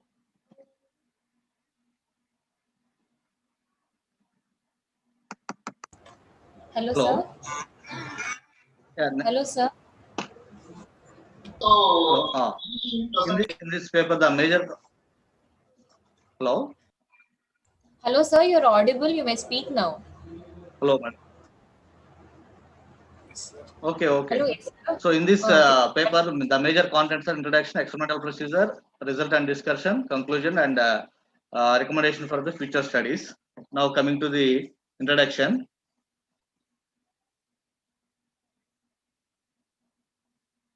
Next slide, please. Introduction. Water is the irreversible natural resources on this earth on which all life depends.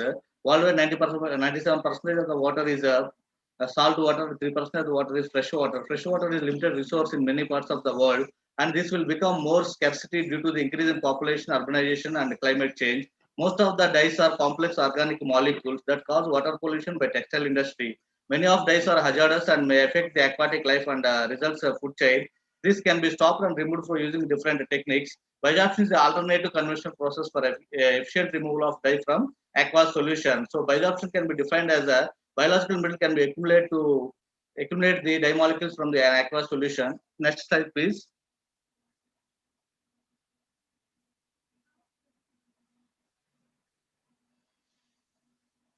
Hello. So aim and objective of the study. The present study is investigate the feasibility of an alternative low cost and novel bioabsorbent for the efficient removal of crystal oil dye from an aqueous solution. So this is the bioabsorbent can be used to removal of crystal oil from aqueous solution. Spathodia campanulata. Next slide.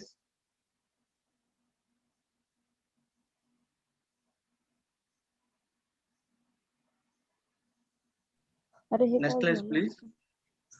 Experimental procedure. So if you come to the experimental procedure, the present study is carried out in batch-wise process for bioabsorption of crystal violet dye from an aqueous solution onto bioabsorbent. The crystal violet dye is used as a source of dye solution. Spathodia component leaves were collected from the College of Engineering, Andhra University. The leaves were washed with the distilled water and then sun-dried until they become crispy, cut into small pieces, powdered into sieved. In the present study, 53, 75, 105, 125, and 152 micro size leaves powder was used as a bioabsorbent without any pre or chemical treatment. Next slide, please.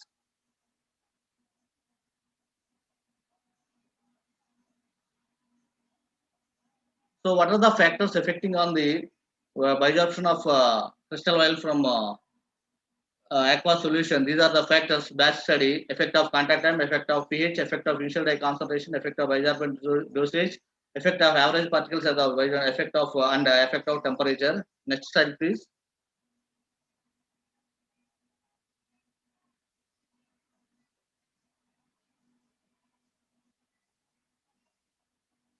So these are the range of variables for crystal violet using Spathodia campanulata. Next slide.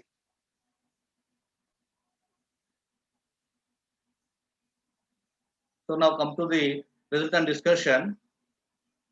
Next slide. So this is the effect of contact time on bioabsorption of crystal violet dye onto Spathodia campanulata leaves. So effect of contact time. The percentage bioabsorption of crystal violet dye is drawn against contact time. It is found that the percentage is gradually increased in the first 30 minutes of the contact. Beyond the contact time of 30 minutes, the bioabsorption is more or less constant. So the equilibrium contact time is 30 minutes. The percentage bioabsorption increased from 12 to 66% in the contact time period of 5 to 30 minutes. The rate of percentage bioabsorption is higher in the initial stages because adequate surface area of the bioabsorbent is available for the bioabsorption of crystal violet. Next slide, please.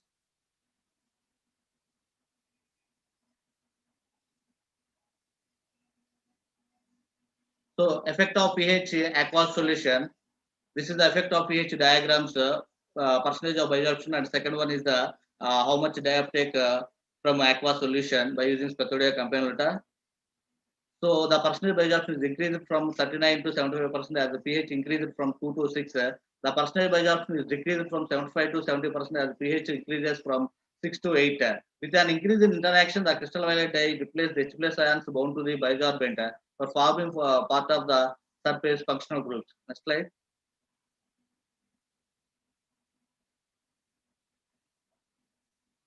So effect of initial dye concentrations.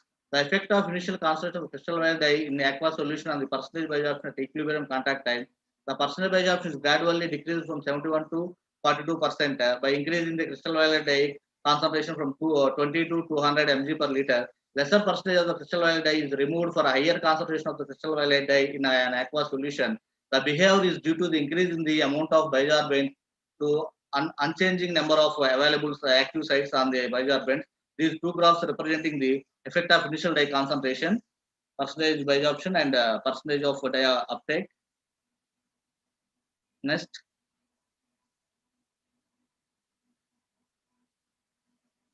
Effect of bioabsorbent dosage. Here, the variation percentage bioabsorption of crystal violet dye from the aqueous solution with bioabsorbent dosage, the percentage bioabsorption is increased from 75 to 86% as the dosage is increased from 0.5 to 4 grams. The percentage bioabsorption from the aqueous phase increases with an increase in the bioabsorbent all amount. All other experiments are conducted at bioabsorbent dosage 1.5 grams. These are the graphs for bioabsorbent dosage. Next.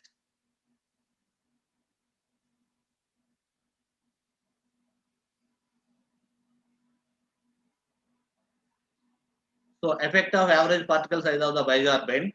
The variation in percentage bioabsorption of the crystal violet dye with bioabsorbent size, the percentage bioabsorption is increased from 60 to 83% as the bioabsorbent size decreases from 150 to 53 micrometers. The surface area of the bioabsorbent increases as the size of the particle decreases with the number of active sites on the bioabsorbent are better exposed to the bioabsorbent. Next slide, please. So, effect of temperature. The effect of changes in the temperature on the crystal violet dye uptake result indicate the absorption capacity of the spathodia component used for the crystal violet dye increased with the temperature. This may be result of increase in the mobility of the large dye with the temperature. An increasing number of molecules may also acquire sufficient energy to undergo an interaction with the active sites at the surface. Increasing temperature may produce a swelling effect within the internal structure of the spathodia component leaves, enabling large dye due to the penetration further. Next slide.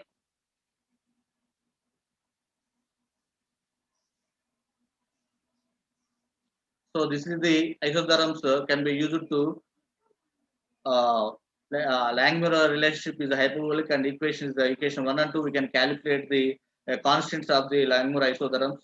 Next slide, please. So Friendlich isotherm. This is the equations representing the Friendlich isotherms from which we can get the constants of the Friendlich isotherms, from which we can calculate the equation has correlation coefficient of the 0.9869. The n value of this 0.6044 indicates the favorable bioabsorption satisfying the condition of 0 in between n in between 0 and 1. Next slide, please.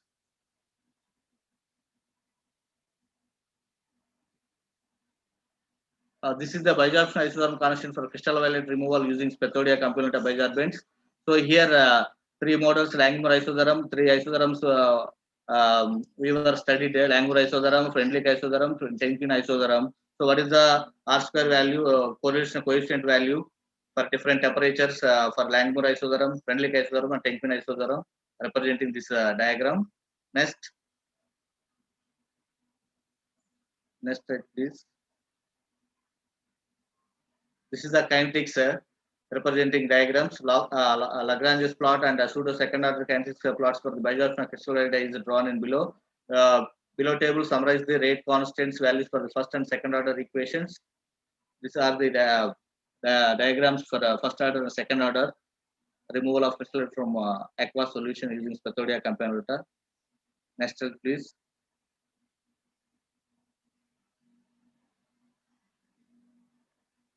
This is the kinetic model parameters for crystal violet removal using spathodia component bioabsorbents, Lagrange's first order and second order models. Here we can calculate the R1 square and R2 square, which is the best for fitting the experimental values. This is the table representing the first and second order. Next.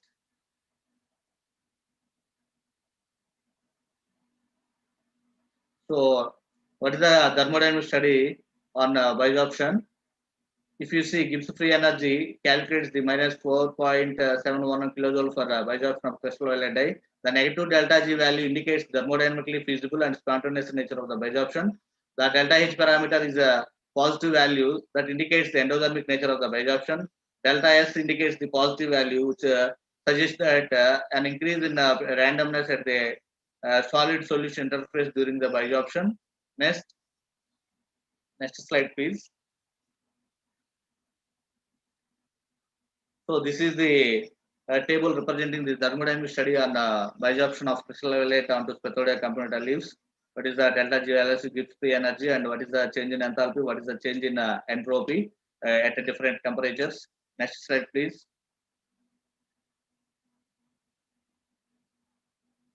Now, optimization of the parameter using response surface methodology.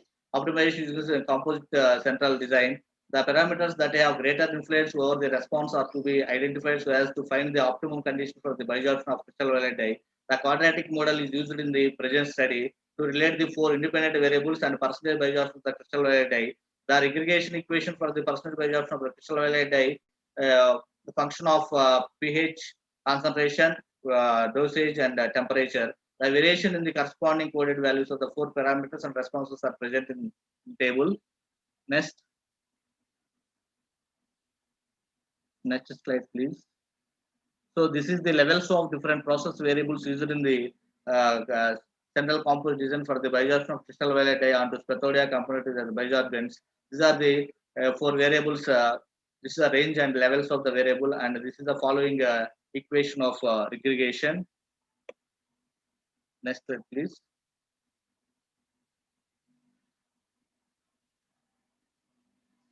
So this is the results bioabsorption from crystal violet using response surface methodology, experimental and comparison of experimental and predicted value, and this is the t value and p values.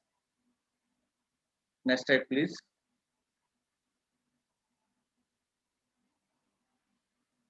So this is the priority plot for the crystal violet bioabsorption for the removal of dyes from an aqueous solution. So this is the interaction of effects of bioabsorption variables. So these are the parameters and optimal values for crystal violet. Next slide, please.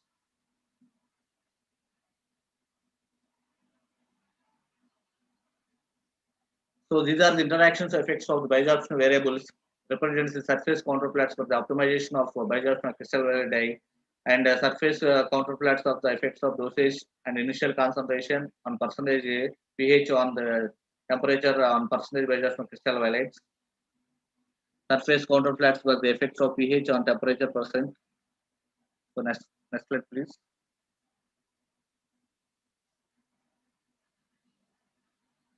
So now, finally conclude that the aim of this investigation is to determine the suitability of the spathodia component leaf powder as a bioabsorbent for the removal of crystal violet dye from an aqueous solution. The investigators over batch studies to assess the potential of the bioabsorbent. If you see batch studies, the equilibrium and kinetic and thermal studies are carried out for the bioabsorption of crystal violet experimentally and theoretically. The analysis of experimental theoretical data results in the following conclusions.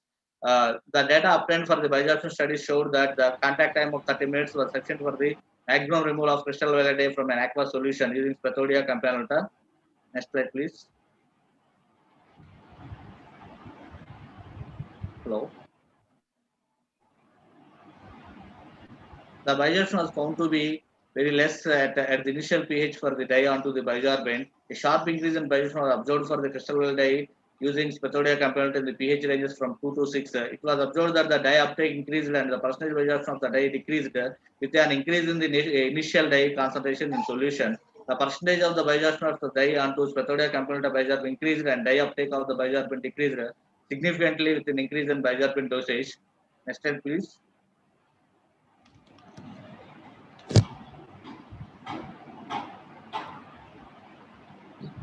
So here, the effect of bioabsorbent particles and the bioabsorbent crystal violet onto spathodia componenta bioabsorption was found to be significant, and the percentage of bioabsorption and dye uptake of the bioabsorbent increases with increase in the solution temperature. The experimental data of the bioabsorption of the dye onto spathodia componenta bioabsorbent fitted well with the Langmuir isotherm model. The isotherms reveal that the bioabsorption of the dye onto spathodia componenta bioabsorbent was favorable. Next slide, please.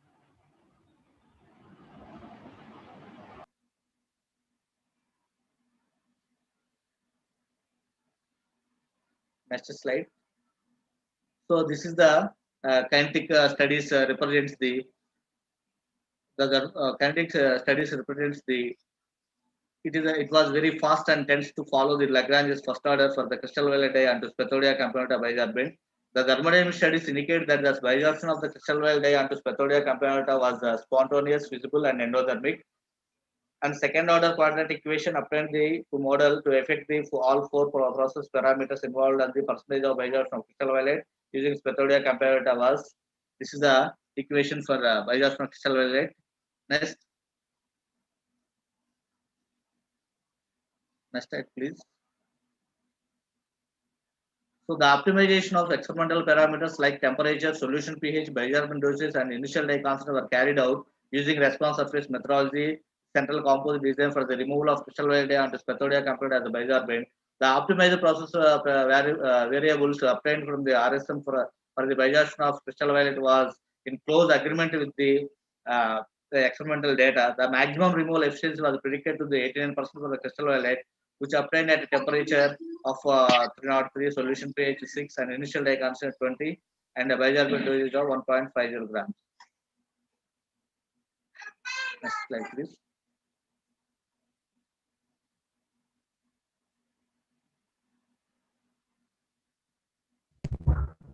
So future recommendation for the future studies, I studied a batch study for the removal of dyes from aqua solution.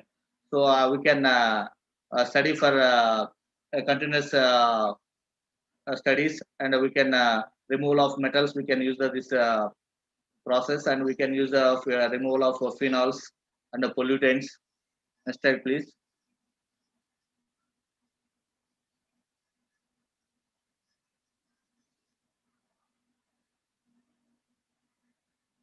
So optimization process, we can use the optimization process conditions for bioabsorption by using the bioabsorbent after surface modification needs to be studied.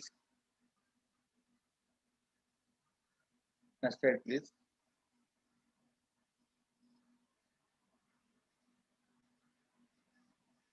Okay, thank you one and all.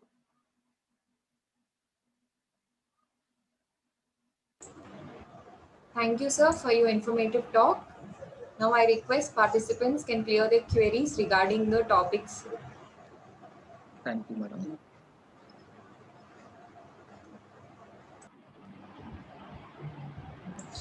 Okay, sir, thank you very much. Now I request Ms. D. Sai Sushma, scholar of Vignan University from Department Biotech, to present her topic.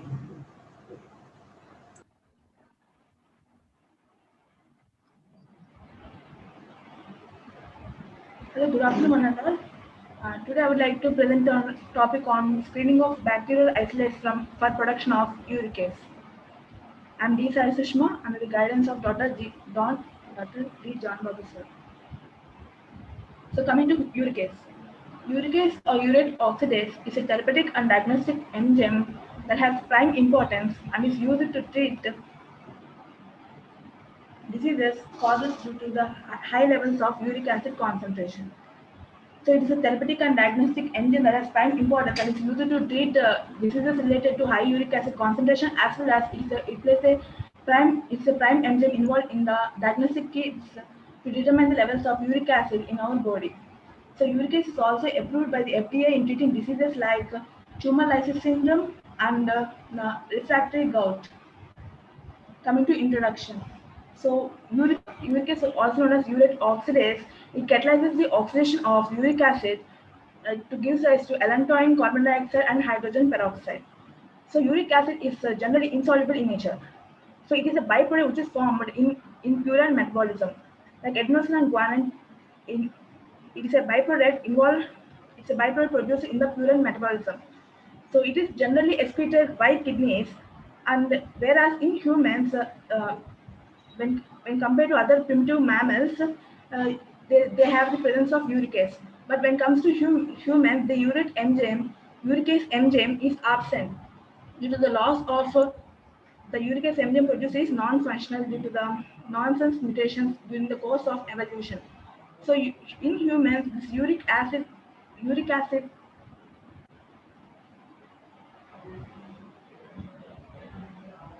to the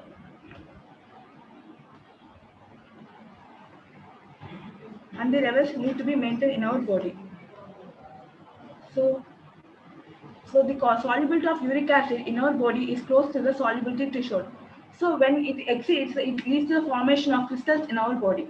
So higher levels of uric acid, when it exceeds 7 mg per deciliter, it leads to the occurrence of various diseases like acute uric acid nephropathy, which is the kidney dysfunction, and followed by the uric acid nephritis, which is the formation of kidney stones, and gout, which is hyperuricemia or inflammatory arthritis, and tumor lysis syndrome. Tumor lysis syndrome is formed when a person is subjected to chemotherapy, where there is a lot of cell death, cell cancer death, lot of cell death. These cancers, when they are subjected to chemotherapy, there's a lot of cell death and leads to the production of more amount of uric acid, and it can lead to tumor lysis syndrome. Lysis syndrome is a genetic disorder or a neurological disorder. In this people with this syndrome, there's an overproduction of uric acid in their body. If the amount of uric acid levels in our body can also lead to the occurrence of idiopathic pulmonary fibrosis, and also associated with high risk of type 2 diabetes.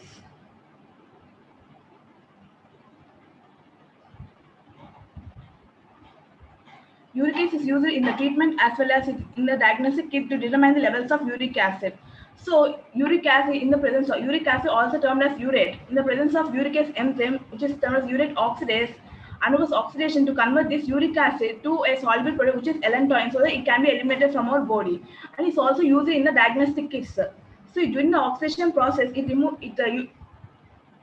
releases the hydrogen peroxide and carbon dioxide. This hydrogen peroxide can be used in the chromogenic assays to determine the levels of uric acid in our body. Likewise, this uric acid is useful in the diagnosis as well as it is used in the treatment of diseases like gout and TLC, which is the tumor lysis syndrome.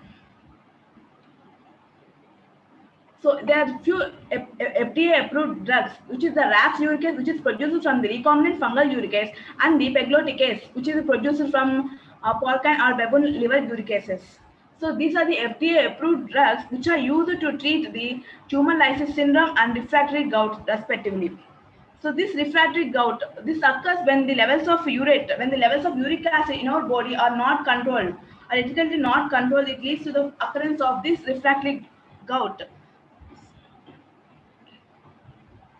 Next, followed by the tumor lysis syndrome. So it occurs when the tumor cells are released. When the tumor cells are subjected to lysis, they are released into the bloodstream either spontaneously or in response to the therapy or like chemotherapy. So it leads to the formation of hyperuricemia, hypercalcemia. Hyperuricemia is the increase in the uric acid levels in our body. So these electrolyte and metabolic disturbances caused by the occurrence of large amount of cell death during this chemotherapy can have the clinical toxic effects, including the renal insufficiency, cardiac health, death due to the multi-organ failure. So when these cancer cells lyse, when they are subjected to chemotherapy, they release various nucleic acids, potassium and phosphorus. They are metabolized, and finally the end product is the uric acid. So it needs to be eliminated from the body. So when people are subjected to this chemotherapy, there is a large amount of uric acid present in our body. So they are prone to tumor lysis syndrome. So this uric acid need to be eliminated from our body. And there are two approved drugs, which is the RAS uricase and the RAS uricase and pegloticase, which is used to treat the diseases like the refractory gout and the tumor lysis syndrome.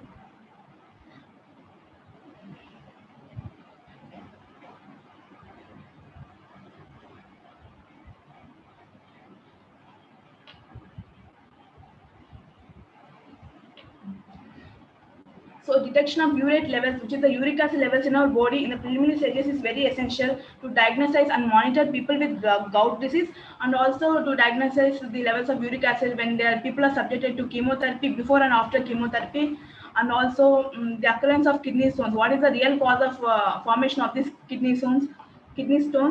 So the detection of uric acid is very essential. And this uric acid enzyme is useful in the diagnostic kits for the determination of uric acid levels in our body, and also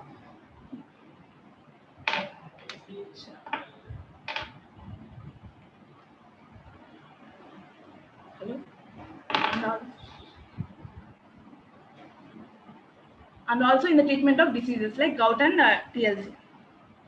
Sources of uric acid. It can be plants, fungal and bacteria.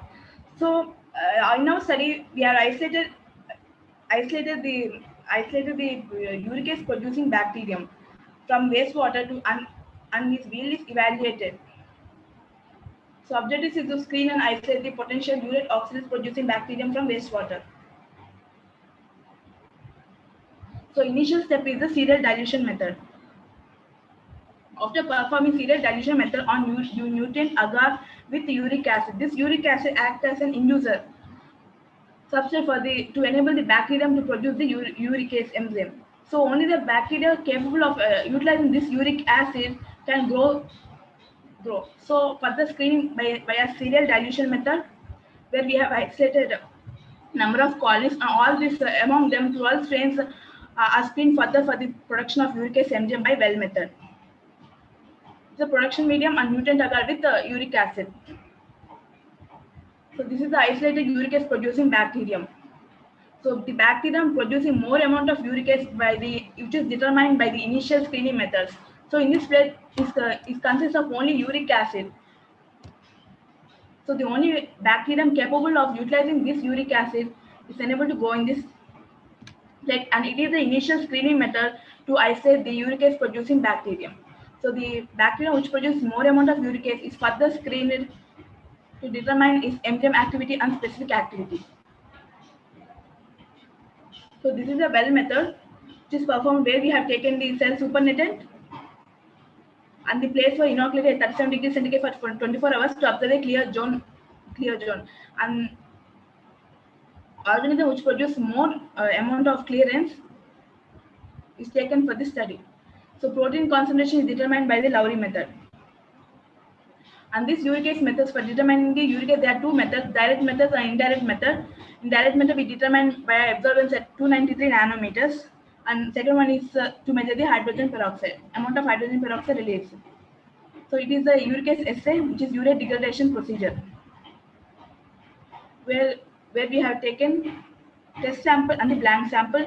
Test constitute our enzyme, which is our cell-free supernatant. In this study, we have just taken the crude supernatant, crude enzyme. So 1 unit will convert 1 micromole of uric acid to allantoin per minute at pH 9 at 25 degrees centigrade. So after performing this procedure, the enzyme activity is determined to be 14.7 U per ml.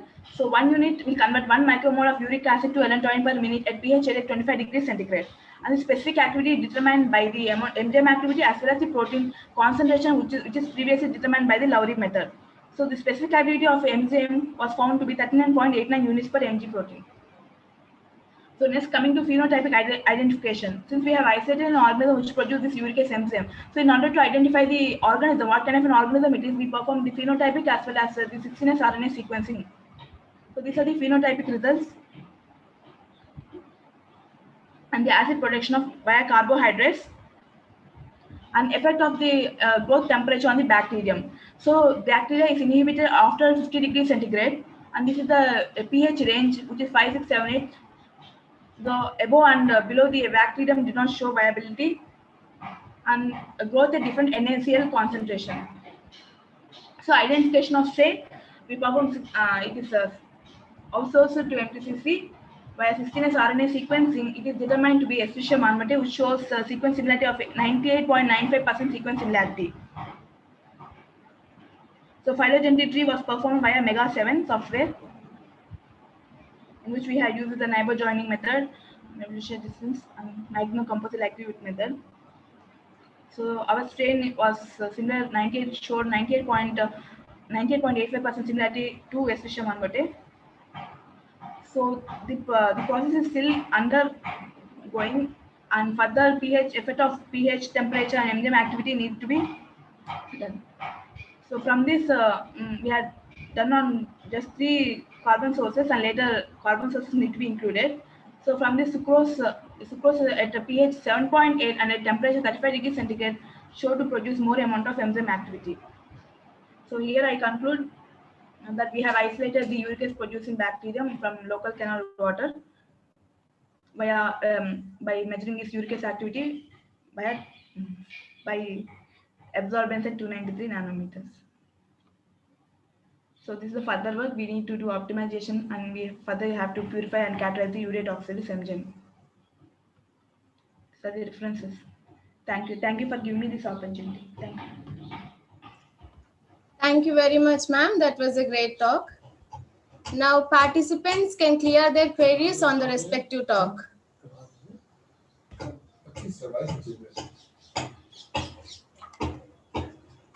Okay, ma'am. Thank you very much. Now I request Dr. John Babu, Professor of Vignans University, Biotechnology Department, to conclude the National Symposium on IBT AFP 2021.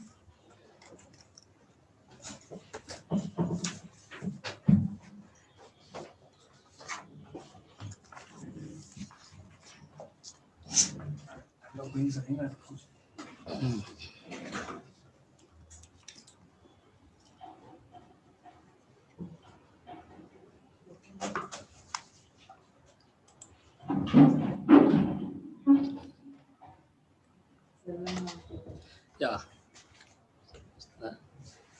A very good afternoon to one and all.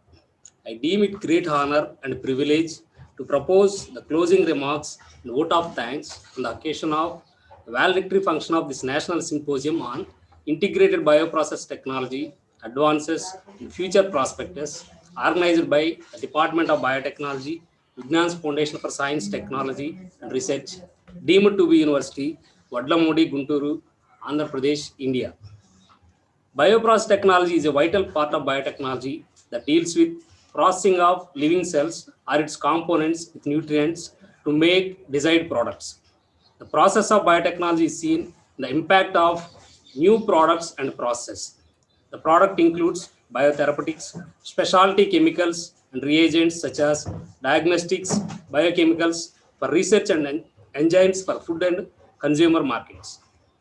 The bioprocess form the backbone of translating discoveries of life science into useful industrial products. When a product is manufactured in bulk market, bioprocess engineering plays important role. Over the past few years, the application of bioprocess technology in the development of a variety of next generation biopharmaceutical products is gaining traction in the bioprocessing technology market.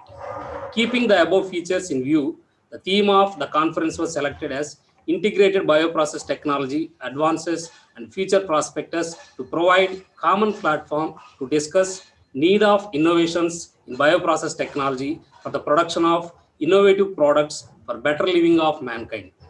During this 2 days National Symposium, renowned academicians, eminent scientists, and experienced industrial people from professional institutes like IITs, CSIR labs, and industries shared their experience and knowledge with the students, scholars, and faculty members to further their knowledge. Interactions with such experts in the field certainly enhances academic excellence and also accelerate the research in field of bioprocess engineering. The interesting topics such as process development of linear and cyclic glucans, technical and regulation challenges in developing recombinant therapeutics, organic waste to bioenergy, technology translation from laboratory to land in fulfilling Swachh Bharat Abhiyan, etc. are covered in this symposium. Now, I would like to present vote of thanks. I would like to express my heartfelt thanks to keynote speakers of this National Symposium, Professor Mukesh Duble and Dr. Sai Ram, for enlightening us with their research results. I want to extend a special thanks to all invited speakers, Dr. A. Gangagni Rao Garu, Professor V. Venkatadas Garu, Dr. GHVC Chari Garu, Dr. Prakasham RS Garu, Dr. Samir Kumar Roy, Mr. Vikram Vanama, Dr. Charles David, and Dr. J. Satish for sharing their valuable knowledge and experience with the participants. The National Symposium gave deep insights and also some interesting facts on bioprocess technologies. I express special thanks to the head of the department and convener of the symposium, Professor S. Krupanidhi, for valuable guidance and encouragement in all aspects in organizing this symposium. I should not forget to thank another convener of the symposium, Professor T.C. Venkateswarlu and Joint Organizing Secretary Dr. K. Abraham Pile, and co-conveners Dr. A. Ranganatha Reddy and Dr. A. Narayana, who worked for making the symposium a successful one. I am thankful to our university administrators, namely Chairman Dr. Lao Rattaya Garu, Vice Chairman Sri Krishna Devarayal Garu, Chancellor Ramurthy Naidu Garu, Vice Chancellor M.Y.S. Prasad Garu, Registrar Raghunathan Garu for extending their support in organizing the symposium. Without the strength of participants, the symposium would not be successful. I appreciate all the participants for attending the sessions and listening to the lectures. I also appreciate the help, support, and cooperation rendered by both teaching and non-teaching staff of the Department of Biotechnology. Last but certainly not least, I would like to express my utter sincerity to the Vignan governance for appreciating our efforts and providing us this opportunity. Thank you. Thank you all.